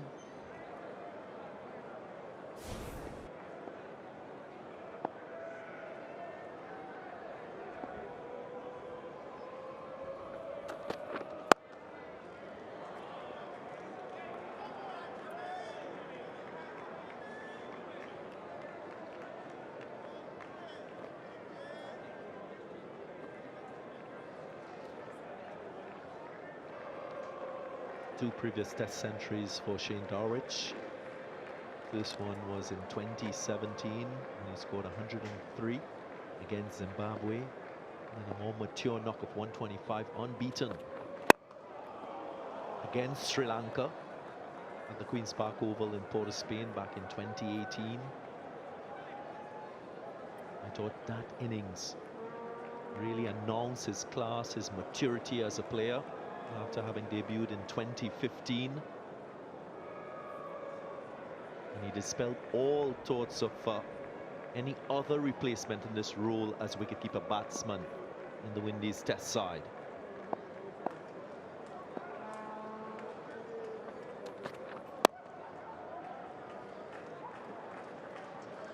It's good over from Anderson, 343 for 6.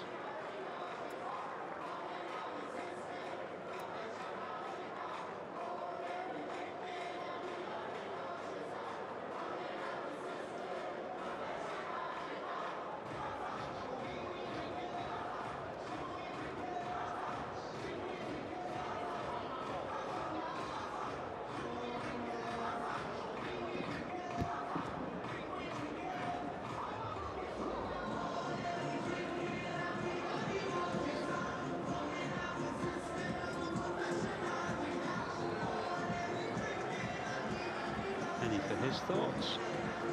Left out of this game. We've seen him working in the nets today. Must expect, I think, to get his place back in the second Test match in Antigua. England have got to try and get through this Test match unscathed. They ain't going to win it. Try and get through as unscathed as they can, and then turn their attentions to Antigua. Broad for Rashid, you would have thought would be an obvious call, depending on conditions.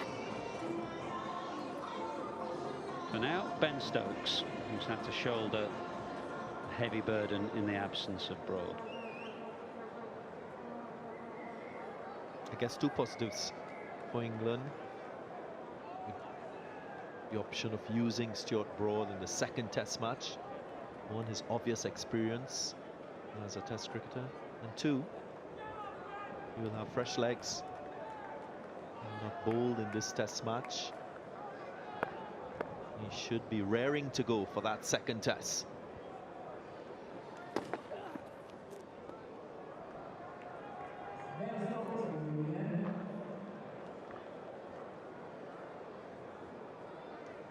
I want to talk a little bit about Jason Holder and his progress with the bat in Test cricket.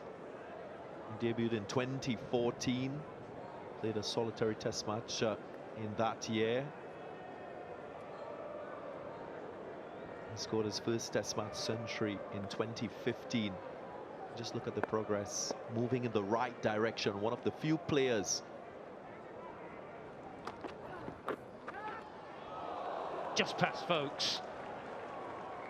What did this come off? Was it off the bat? Runs given, and must go down as a chance, albeit a difficult one. Lady luck on his side, Jason Holder. Can't do anything wrong. Another opportunity for England goes a begging. This was difficult. He got there, but his hand was just below the line of the ball. Yeah, Ben Stokes, he knows it should have been taken.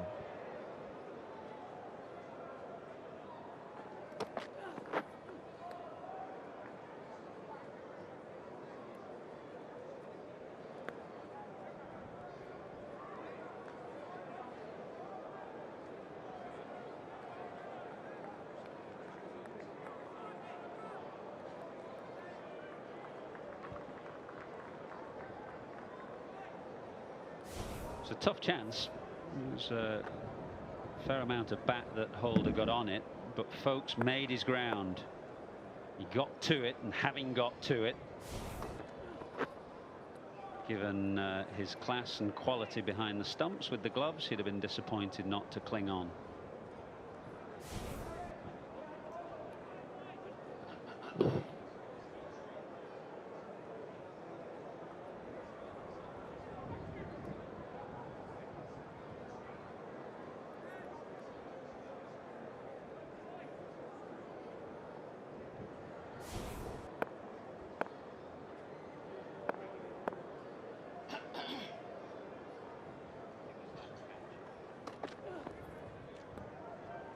Dujon has just sprung into action. He's watching that catch intently just a couple of meters behind us. Talk us through it, Dujon. No, after just a little observation. As he starts to move to his left, his feet straighten, his knees straighten, so he doesn't really have that springboard under him. Had he been moving a little bit, staying a little bit lower and moving laterally, I think he'd have gotten there in a little bit earlier. But having said so, he did get a hand to it, just didn't hold on. So you're saying he's a little too upright? And it's difficult because he's not a short guy. You know, he's not a little guy like me. You know, he's pretty tall. So it's very difficult to keep your knees that bent moving laterally. But he got a hand to it, and as I say, as a keeper, if you get one hand to it, you should take it. The other point I'd like to add about that missed opportunity, I think it's normally a rule of thumb for wicketkeepers to go from down to up rather from up to down. Reduces the time to getting to the ball. I just felt that, as Jeffrey Dujon said, he was upright too early and had to go down.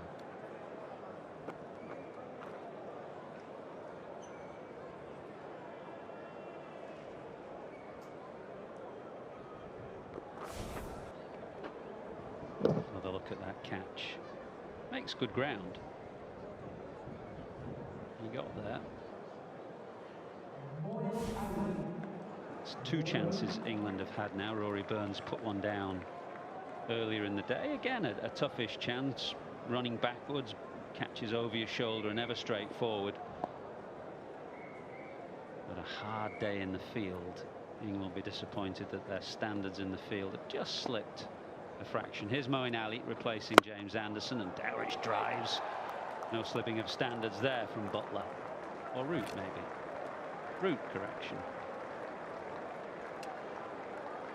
Crucial moment in the game for Shane Dowrich and him getting to his landmark of his third Test match century. Just 5 runs away.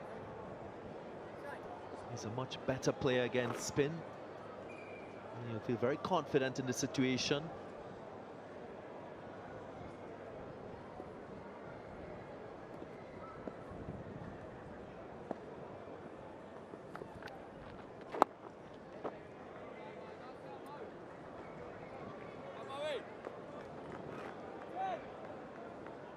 He's got to continue thinking the process. Too much focus on the outcome and that landmark.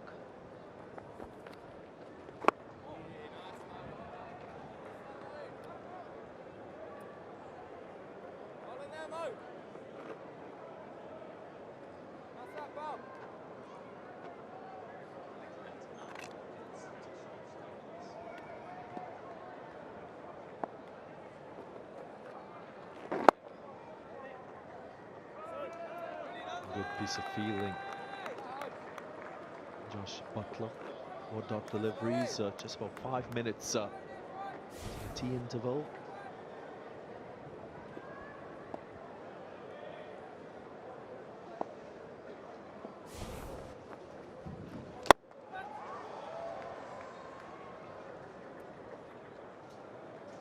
Not far away from Butler at straight mid-wicket. Dowrich now just a 4 away.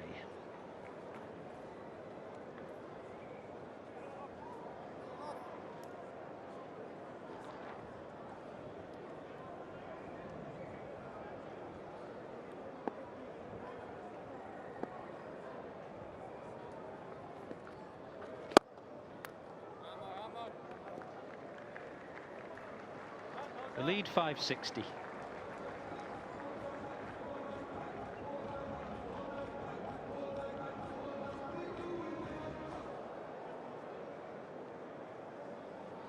Jason Holder will be thinking about a possible declaration as we approach the tea interval. It will be a nice opportunity for the Windies bowlers to probably have a go at England late in the afternoon after having kept them on the field for 2 sessions and counting.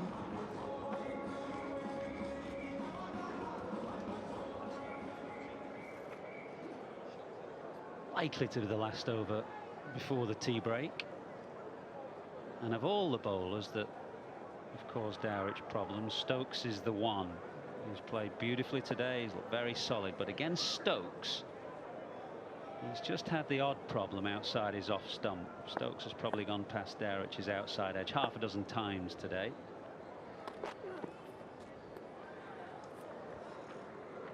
If you're wondering what is going through the mind of Shane Dowrich, it will be, yes, he's 4 runs shy of another Test match century. He will also be thinking about the possible tea interval that is upcoming. This should be the last over. He will have to be clear in his mind what he wants to achieve. Some players might be thinking about getting to that landmark before the break. He's got to focus and play each ball on merit.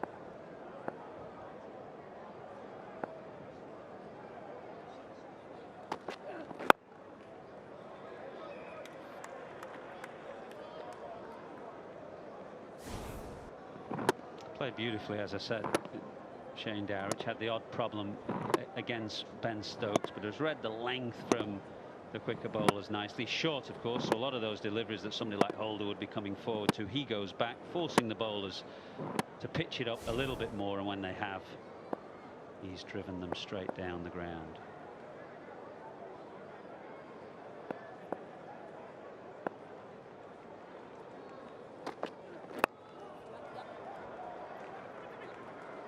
Just the one I fancy. He's also exercised a lot of patience, Shane Dowrich.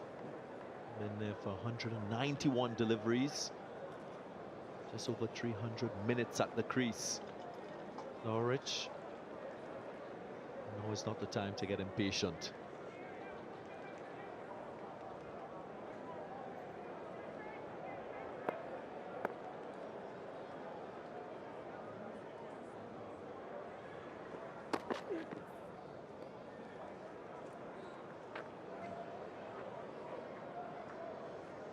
Sure, England will be rushing through this over. They'll probably want to keep Dowrich hanging in the 90s over the tea break. Not that with a lead of 561 it's going to have any great effect on the game.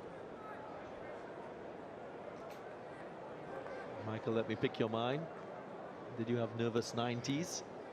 Well, I got 2 99s in Test cricket and a few other 90s as well, so I know exactly where he's coming from. Stokes goes past the outside edge again. Little shake of the head. That must be a dozen times through the course of this innings that he has beaten the outside edge.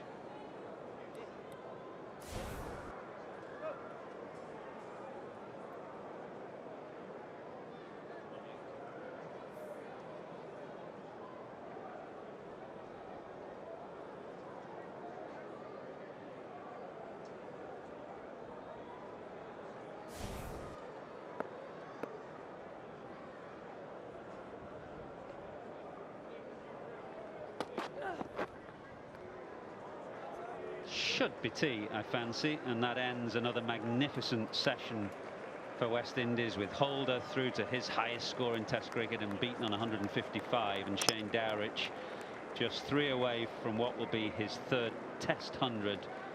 These two have put on 229 and the lead 561. West Indies dominating.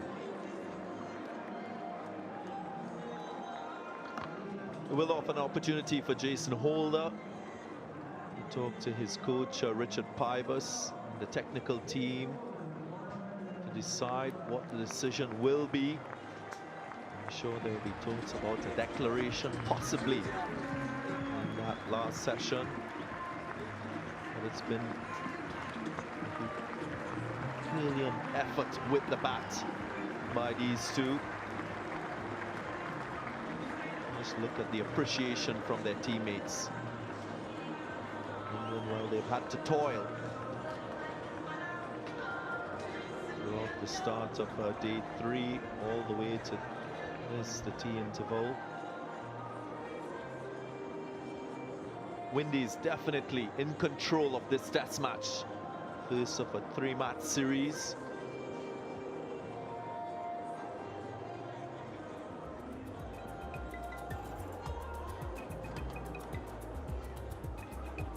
Windies' second innings, they had a really good start to it. There was an opening partnership of 52 between Craig Brathwaite and John Campbell, and then they lost a flurry of wickets. It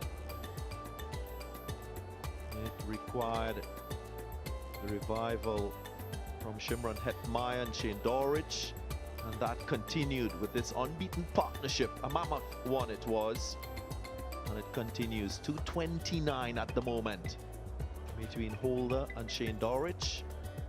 England really toiled.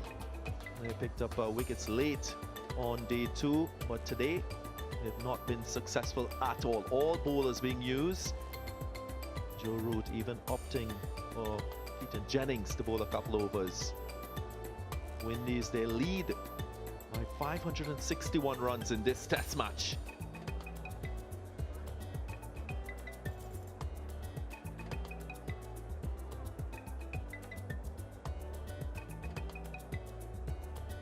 Highlights of this session: Adil Rashid, well, he went for a few. Jason Holder, he looked to pounce on every single opportunity. Made some lovely shots down the ground using that long reach. That was the moment when he scored his 3rd test match century, the 2nd against England, and his dominance continued. And some full shots. Lady Luck was on his side as well. That one just getting the inside edge. And England, well, they didn't really help themselves in the field as well. A couple of missed opportunities. What that meant was this partnership continued. That was one. Rory Burns couldn't quite hold on to that difficult chance. Dowrich and Jason Holder continued. Jimmy Anderson, he was very patient, created that half opportunity. Josh Butler was wrong-footed. And Jason Holder, he brought up his 150 along the way. This to me was the best shot from Shane Dowrich for the day. The on-drive into the 90s. Ben Foakes had another chance of breaking the partnership, but couldn't quite do so. The Windies, well, they win another session, and they continue to put themselves firmly in control in this test match. Tired minds, tired legs out there for England. Bottom line tells all. 561 runs ahead. Bit of conjecture as when will they pull out. It looked as if England would bowl them out at 120 for 6, but 349 for 6 now. The 2 opening batsmen will be watching anxiously. Keaton Jennings and Rory Burns. I I reckon he might go for 30 or 40 minutes and then it'll be uncomfortable with fresh legs, fresh minds from the Windies bowlers. He'll have a right go at England. This pitch looks very placid when England are bowling on it, understandably. They're spent, they've been battered. It'll be different when lads who have had a rest, Shannon, Gabriel and Cole, will come out absolutely fiery. Now who's got the pleasure? It's Moeen Ali, 16 overs, 3 for 61. Seen a fair amount of Joe Root as a bowler.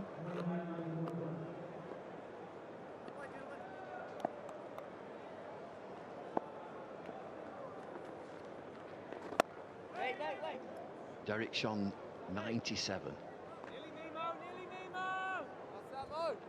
He's played an excellent supporting role to Holder. Even though he came in before, he's just given his captain his head and he's made sure that everything has been secure at the other end.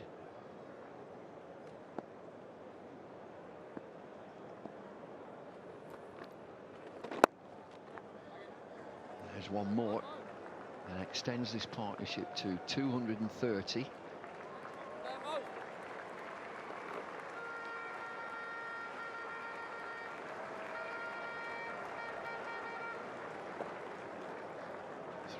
.350. Oh, glove punch there. Could have been so different. England were thinking so different at 120 for 6.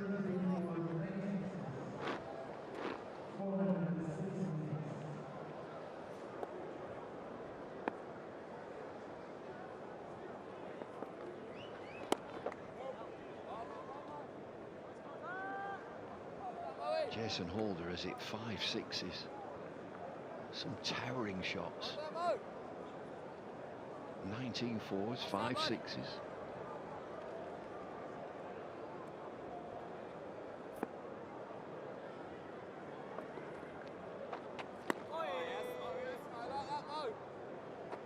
No spin off the pitch itself. You just see that there. He's giving a real tweak there, Moeen Ali. Look at that.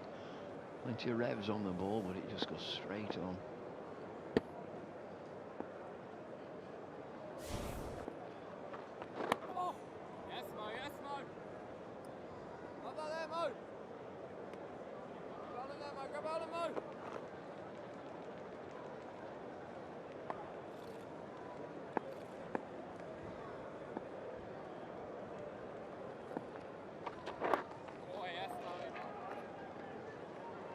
.350 for 6.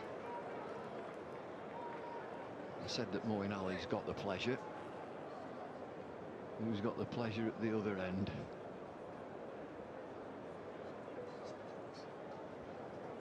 Good gracious, it's going to be Ben Stokes again.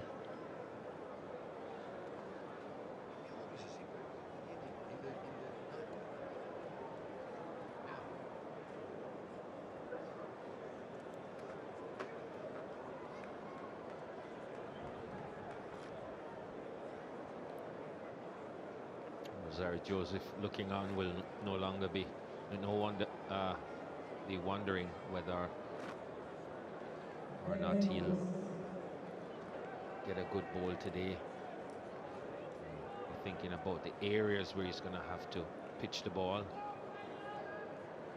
Didn't seem to bowl with too much rhythm in the first innings, so there's some room to make up with him when he gets a chance. Well, Ben Stokes again, nearing 50 overs in the game.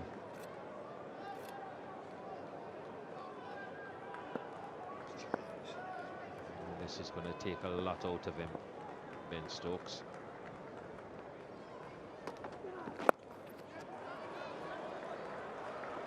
Looking for 2, settles for 1.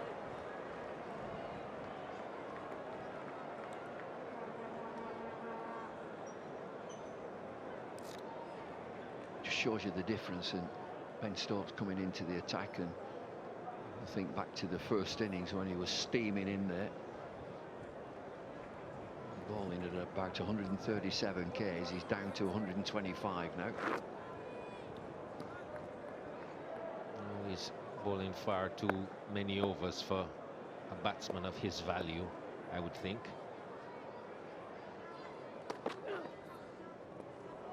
I know that is something that's not. It's about 18 months ago that England were pushing towards Ben Stokes will be more of a batsman going forward, and he will bowl as and when, and the batting will take over. But he's bowled that many overs, bowled a lot of overs in Sri Lanka too. He's nearing 50 here in the game. Well, I think this test match is going to call for a bit of a rethink. Don't see him doing this throughout this series. He's going to have to get a little bit more support. I envision Stuart Broad coming back into this team. In West Indies, you need bowlers who hit the deck. He's been past Dowrich's outside edge so many times. Which just doesn't seem to be able to come to terms with the angle that Ben Stokes comes from.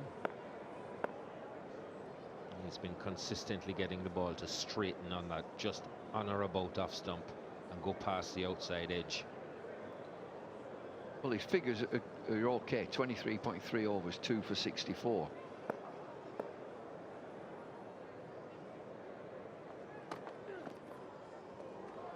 And there he goes again. He'll bowl much worse than this and get a 5 for. That's how it goes.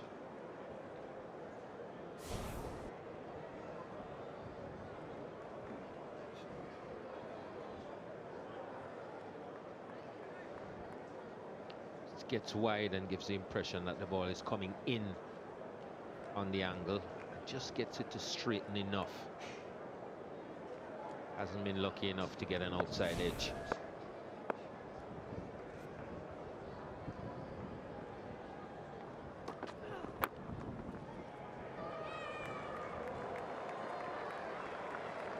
Third man brings another boundary.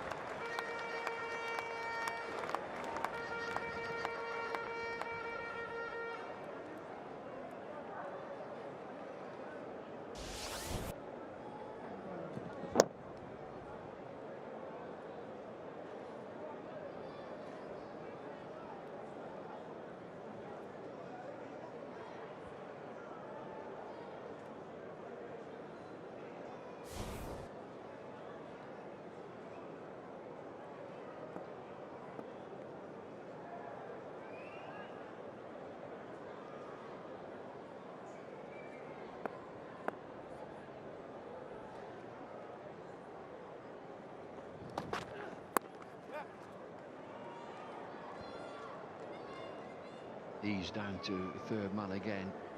End of the over, 356 for 6.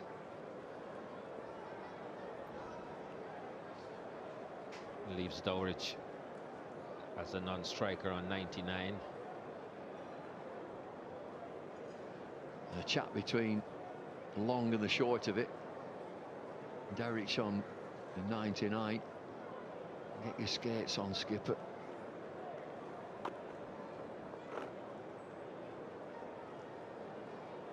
Jason Holt is on strike.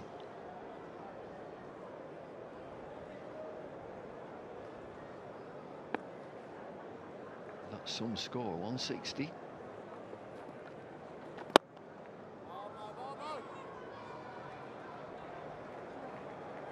Now then, Shane Dowrich.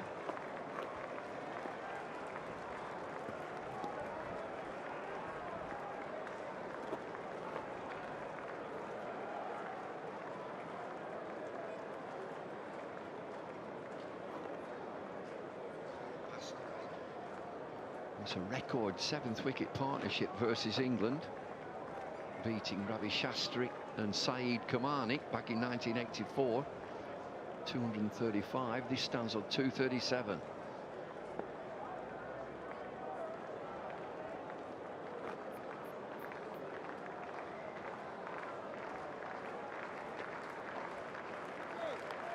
The fielders come in, trying to stop this single.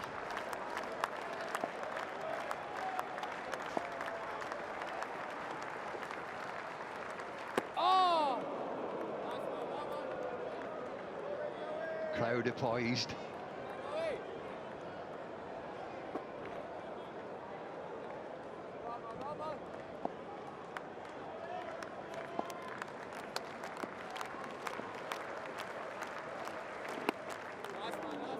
He's not playing.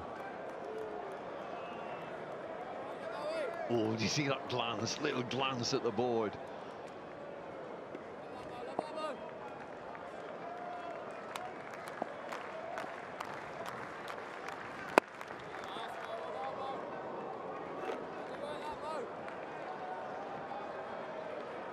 Taking his time.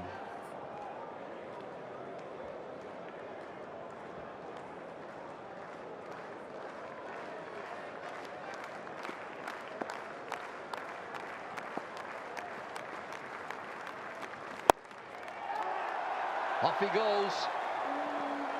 Wait for it, wait for it. Dab it away for 4, behind square on the offside. Wonderful celebration, a terrific innings. Very well played, Shane Dowrich. Stuck around, supported Jason Holder. Helped build that partnership. Never lost his cool. And he's racked up his 3rd Test century. Well, a wonderful partnership as well with his captain, Jason Holder. 103 from 198 deliveries, 9 fours, 1 6.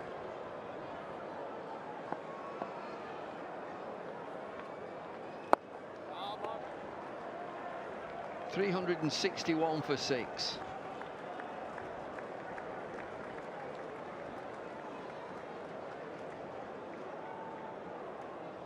There are 3 wicket keepers, West Indies wicket keepers with 3 centuries. Shane Dowrich, Ridley Jacobs, Clyde Walcott. There is 1 wicket keeper with 4 centuries, Dinesh Ramdin. There's 1 wicket keeper with 5 centuries. A bloke called Jeffrey Dujon. Take a bow, sir. Wonderful innings. Well, he's got time to make many more than I did. Really been an impressive innings from Shane Dowrich.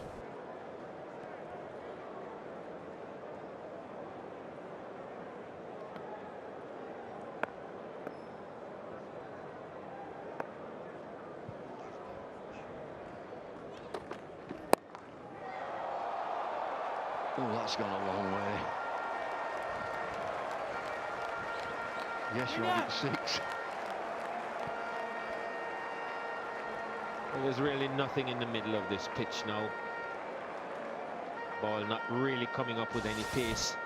Jason Holder knows it and doesn't hesitate.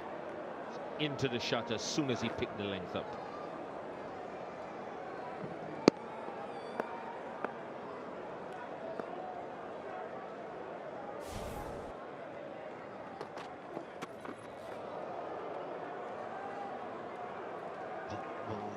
Delivery has died through to the keeper. Definite bouncer.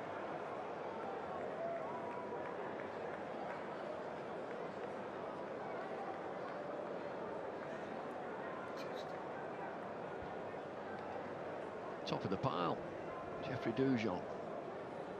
The great Clyde Walcott, part of the 3 W's there.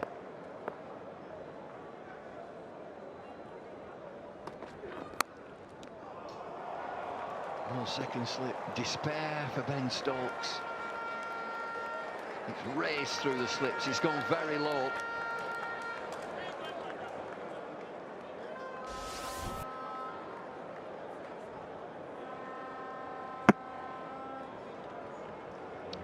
Genuine edge. Nobody at home.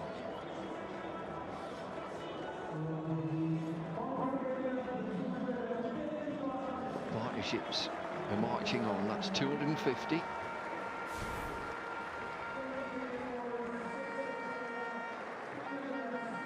Well, you deserve that little bit of luck as a batsman. It's a false shot through the slits, but the slits have been pushed back. He's pushed the field back.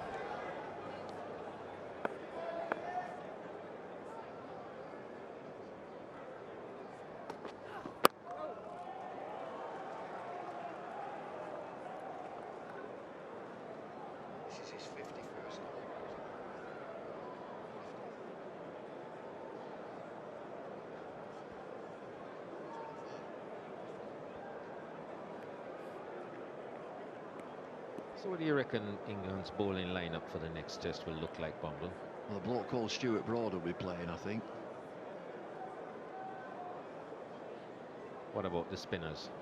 Well, given I haven't seen the team, but I've looked at previous fixtures, I think it'll be one spinner. I think he showed his hand, Joe Root, here by bowling so much spin himself. He could be the supplementary spinner if required. Moeen Ali, you look at his figures, Moeen Ali in this game on a non-spinning pitch, 3 for 67, so he would retain his place, I'm sure. Jack Leach would be itching for a game, but for Jack Leach to play, he's got to be seen as a real spinning pitch. I think I'm right in saying that at the Bangladesh game,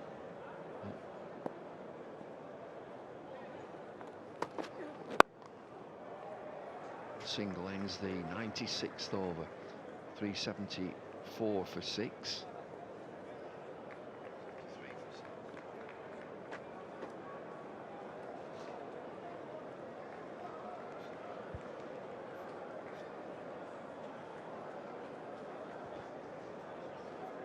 That Bangladesh game, I'm right that there were 44 all out. Kemar Roach 5 for. The Windies got 400, and the game ended in 3 days. And it's at the new ground, isn't it, at Antigua?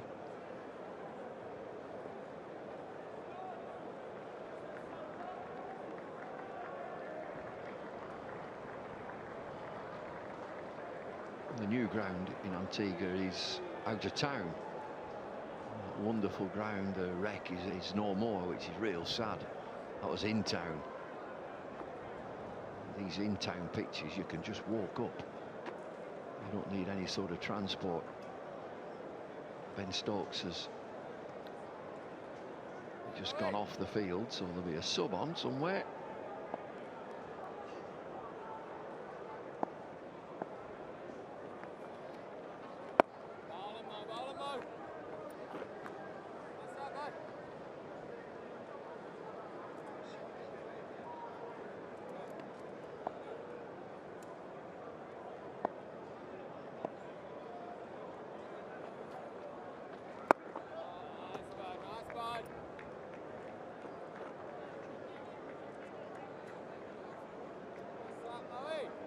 There's a sub, Joe Denley.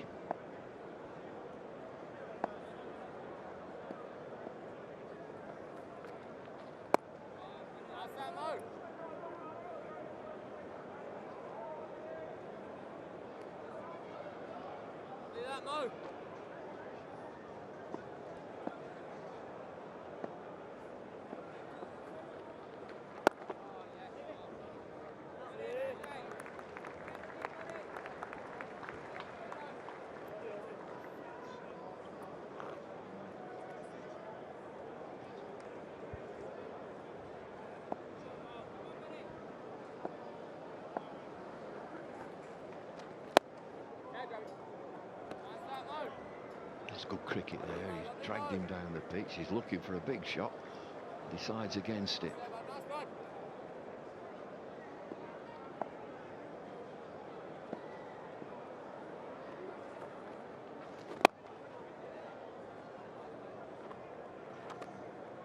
Maiden over, 373 for 6.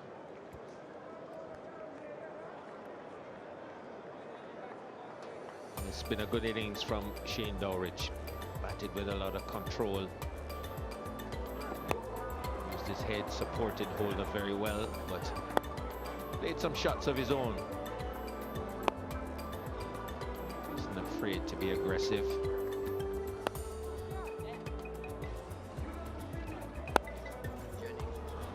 Stroked the ball around quite nicely. Timing was good.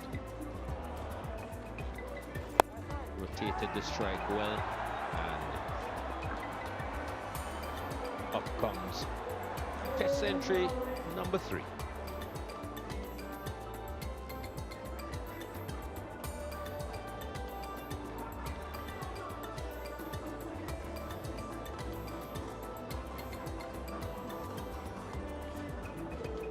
Nine 4, it's 1-6, and England with a change of bowling. We've seen one over from him.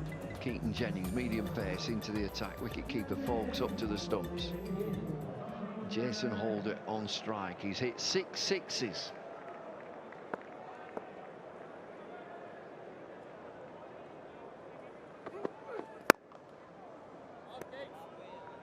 Some fantastic batsmen have come from the West Indies. There's only one West Indies batsman hit more sixes versus England in an innings. And Jason Holder's 6. Well, it's a little quiz for everybody watching the telecast. Who is it? You only get one answer. No internet. I was looking for a biggie again. So Holder has got 6. There's one batsman has got 7. It's too easy. It's too easy, isn't it? If you don't know that, you don't know cricket. Could only be one person. Larry Gomes.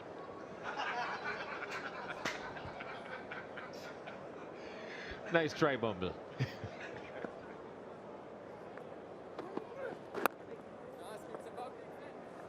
I don't think he ever hit a 6 in Test I don't cricket. think he did, Larry. He's a real sticker, though. And a fabulous foil. So it's a quick quiz, is this? It's Viv Richards.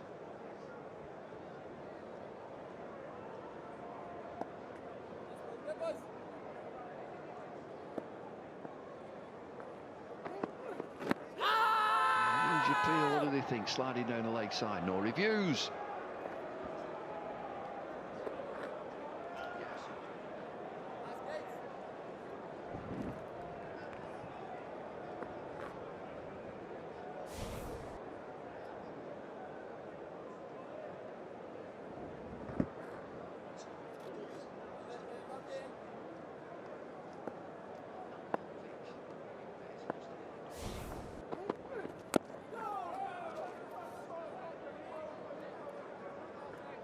The sun's been beating down for 3 days on this pitch. This is Keaton Jennings, genuine medium pace. Watch it bounce. Just a little bit of dust. Well, it might be the grass clippings. Yeah, it's not dust, that's grass clippings. There are spots where you'll see some dust come up for sure. Short ball pulled away. Johnny Bairstow out at mid-wicket. Will be 2.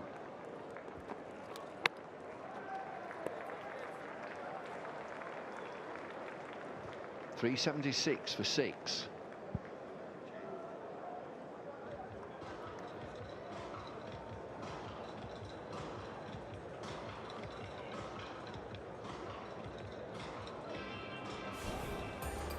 Six sixes, here they come.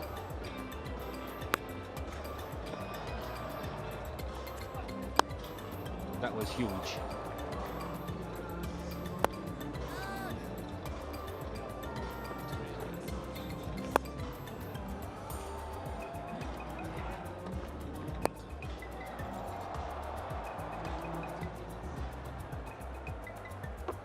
They just see the levers that he's got there, the extension of his arms.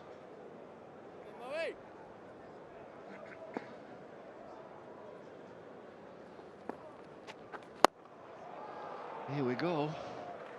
Here we go.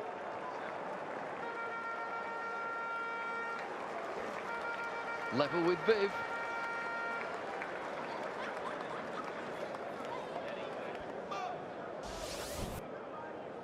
If he sticks around, you're going to see a few more like this as well.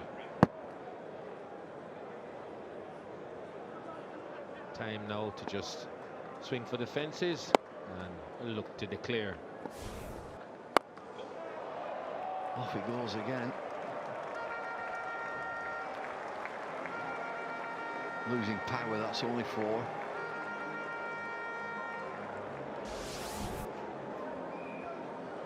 Lead is 598. How many is he? 183. 183 in 214 deliveries. Well, Long On has gone as far back as he can go.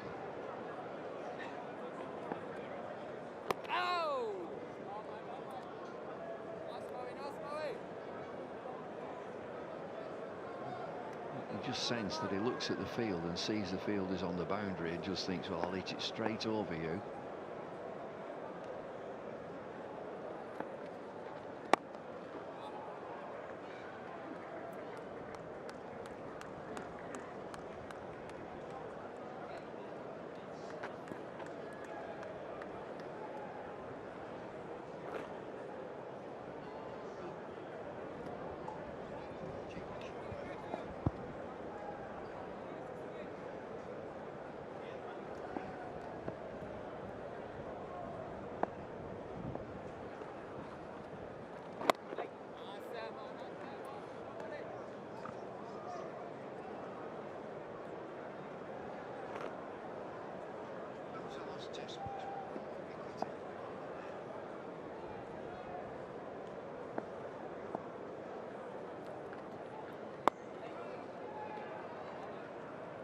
From the over, 387 for 6.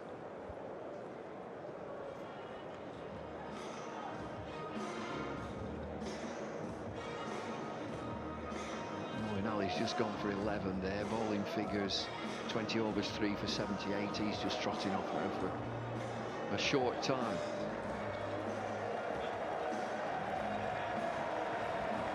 He gets a cheer here, Stuart Broad.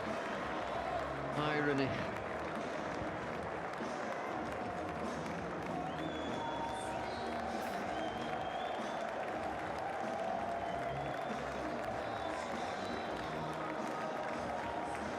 One thing's for sure, that you're a better player when you're out of the team.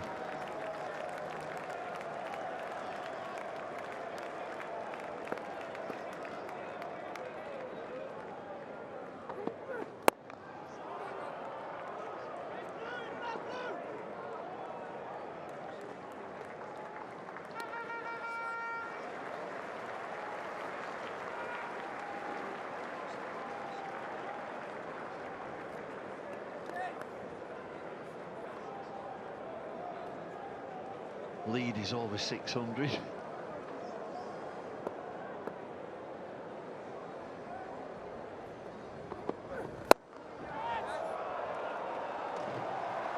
Where's that gone? 6. Bolton and inspire a West Indies cricketer against England.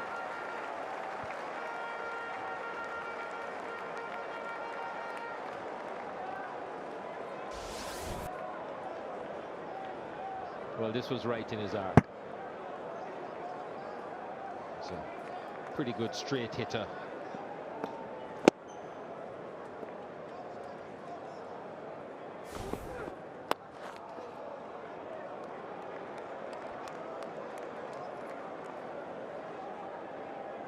Lead is 607. Who's next in? Who's been waiting all this time?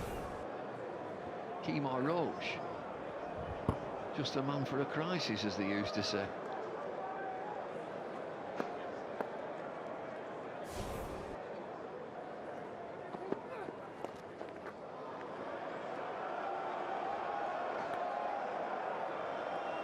Doesn't need to do that. Needs 8 more.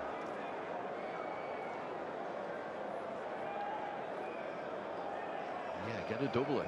He's on 192.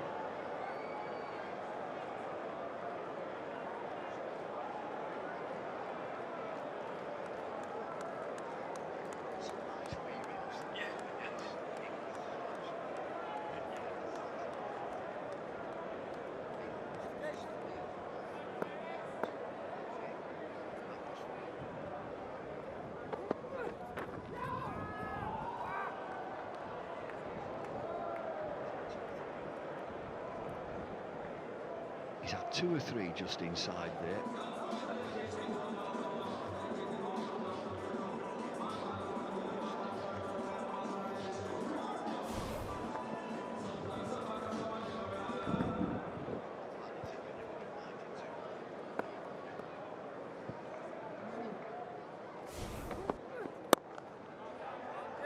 And he'll keep the strike.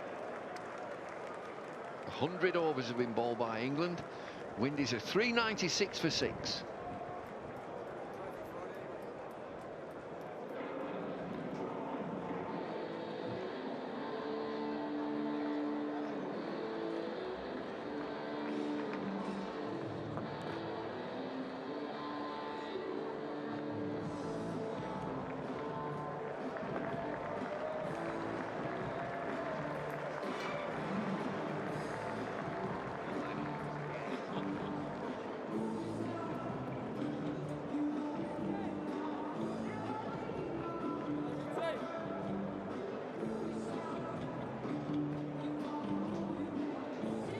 Broad got a rousing reception from England's supporters when he made it briefly onto the field, but he's back warm in the bench again now. Stokes is back on the field. Jason Holder is enjoying his finest hour. He's 193, 7 away from a double hundred.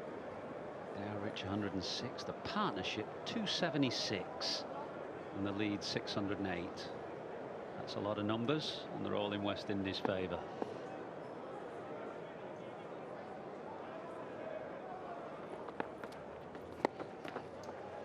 I know you're not a man for personal milestones and emotion, but 200 and declare.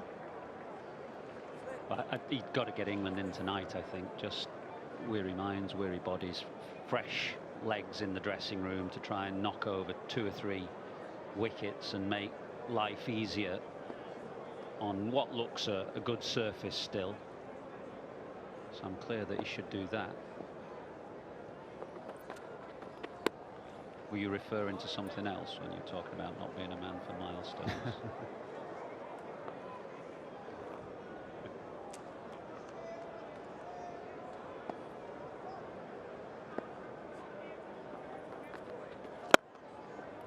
Root's looked England's best spinner today, actually. He's bowled his combination of off spinners and leg spinners quite briskly, and he's looked as threatening as England's principal spinners.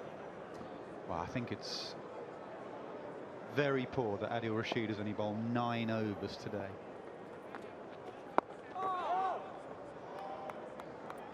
Cannot work that out at all. Says a lot about Adil Rashid or what the skipper thinks of him. He may be carrying an injury or something that we don't know about. He played 2 spinners and then he bowls 9 overs in the second innings.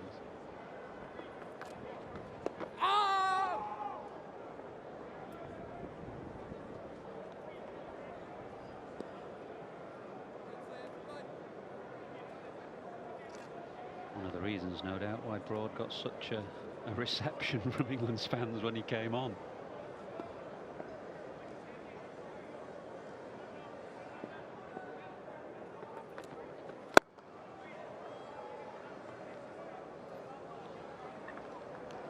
.397 for 6.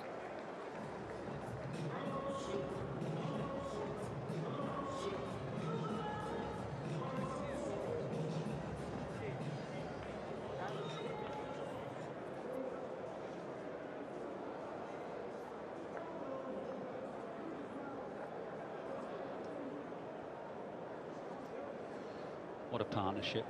It'll be one that will be remembered for a long time.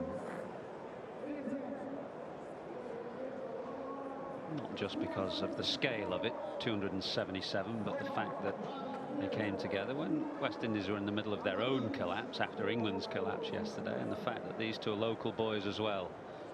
Same age, same island, started at the academy together and great mates.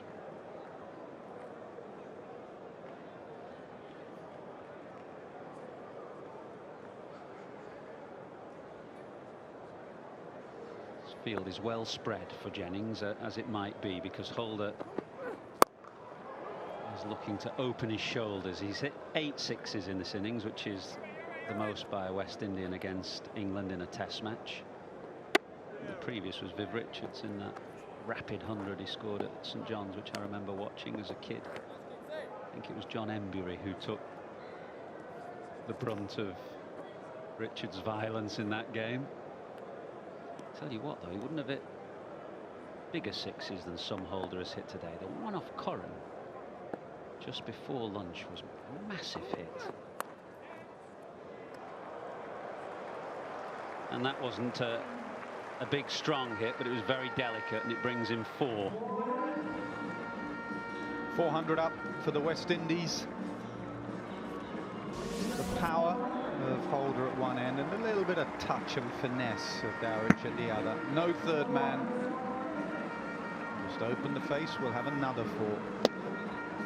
And these two congratulated each other with every milestone. A little hug when they bring up a 50 or 100, 150, 200 partnership. Now the 400 for the innings. And they usually touch each other's bat when a boundary comes. It's quite odd looking at them in the middle, isn't it? 6'8" Holder, don't know what Dowrich is, about 5'8". He's not 6'8".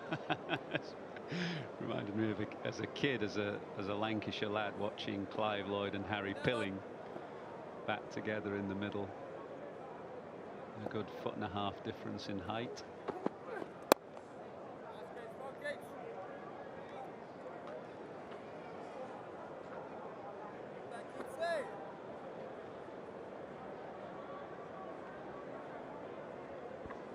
Hope he's got some sun cream on, Keaton Jennings. Chris Lewis famously, wasn't he? Shaved his head and then I was thinking of that. missed a week.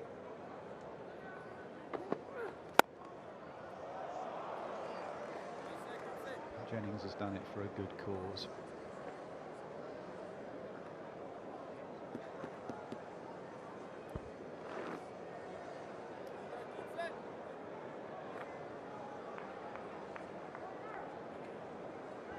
Now 1 hit away from a double on your home ground. Keaton Jennings bowling at you.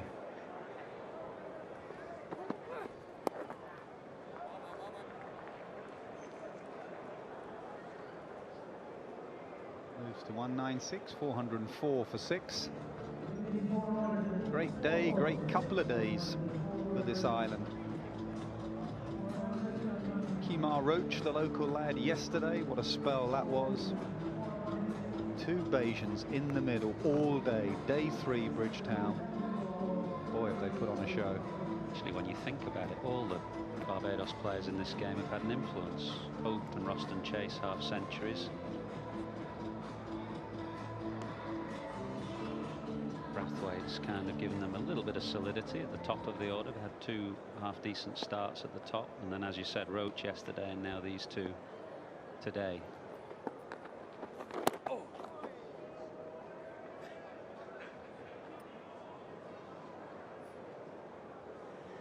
In good route, he's got a bit of drift in when he's bowled his leg spin and a bit of drift away when he's bowled his off spin. It's come out absolutely fine. Watch the way this drifts in. And that's why he missed it.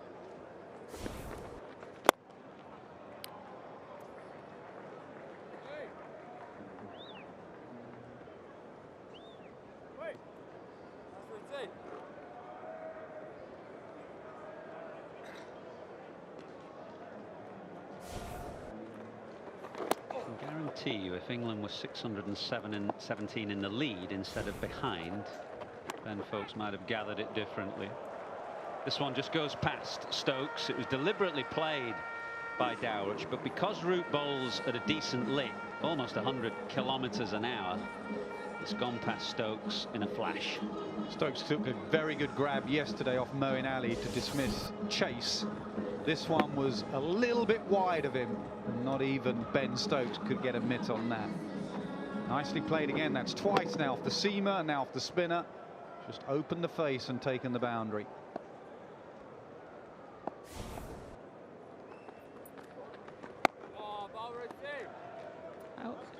If you didn't know the game and you were just looking from afar, and somebody said to you 18 wickets fall one day and then you don't get another the next day, how do you explain that anomaly? It's a curious game, isn't it? Yeah, conditions. The game of cricket's driven by conditions. It really is. This pitch is a lot better today. It wasn't a minefield yesterday. Confidence. Underperformed side yesterday, underprepared side yesterday. Fragile batting lineups, both of them. And a magical spell. There's just not been that Roach spell today. That was magical yesterday. I think today puts into perspective how good that was yesterday. These 2 plod on, and the skipper moves to 198, 411 for 6.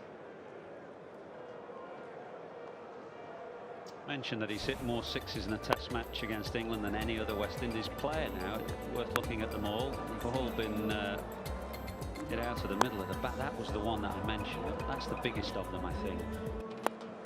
He's taken a particular liking to Adil Rashid. The 4th of them off Rashid brought up his 100. In fact, whenever the spinners have come on, Holder has played expansively. That was a lovely pull off Stokes. That's a good claim, I think, to be the leading all-rounder in the world right now.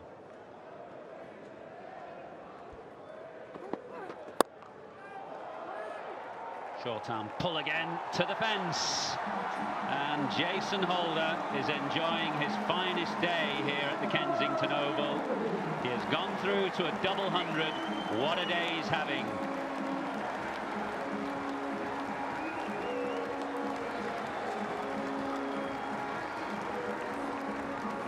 Well, they say good things happen to good people, and he is certainly a very, very fine man. He's got a double on his home soil, and he has said enough is enough. You can have a do now, England. I am done with you.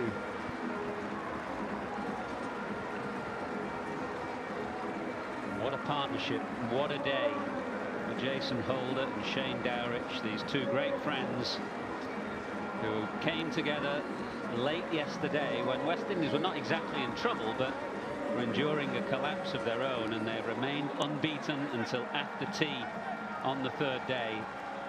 There is more work to do, but Holder can enjoy this moment along with Dowrich. The partnership unbeaten, 295. Holder finishing 202. Dowrich 116. Time to get your bowling boots on, Jason. Dowrich has to go out and keep as well. They are going to be busy, but busy in a lovely way. It's what you want on your home ground. Bat all day, then go and have a bowl. He has bossed the game from start to finish. That is an outstanding innings from the West Indies leader. An outstanding partnership from the two Bajans.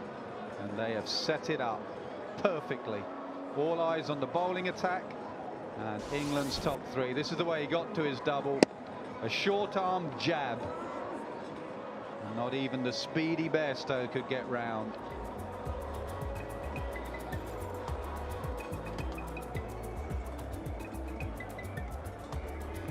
Bigger smile, if it's possible, from the one that brought up his 100. Two beautiful strokes to get there. The straight six off Rashid. Short arm, powerful jab into the Gary Sobers pavilion. And a moment he will never forget.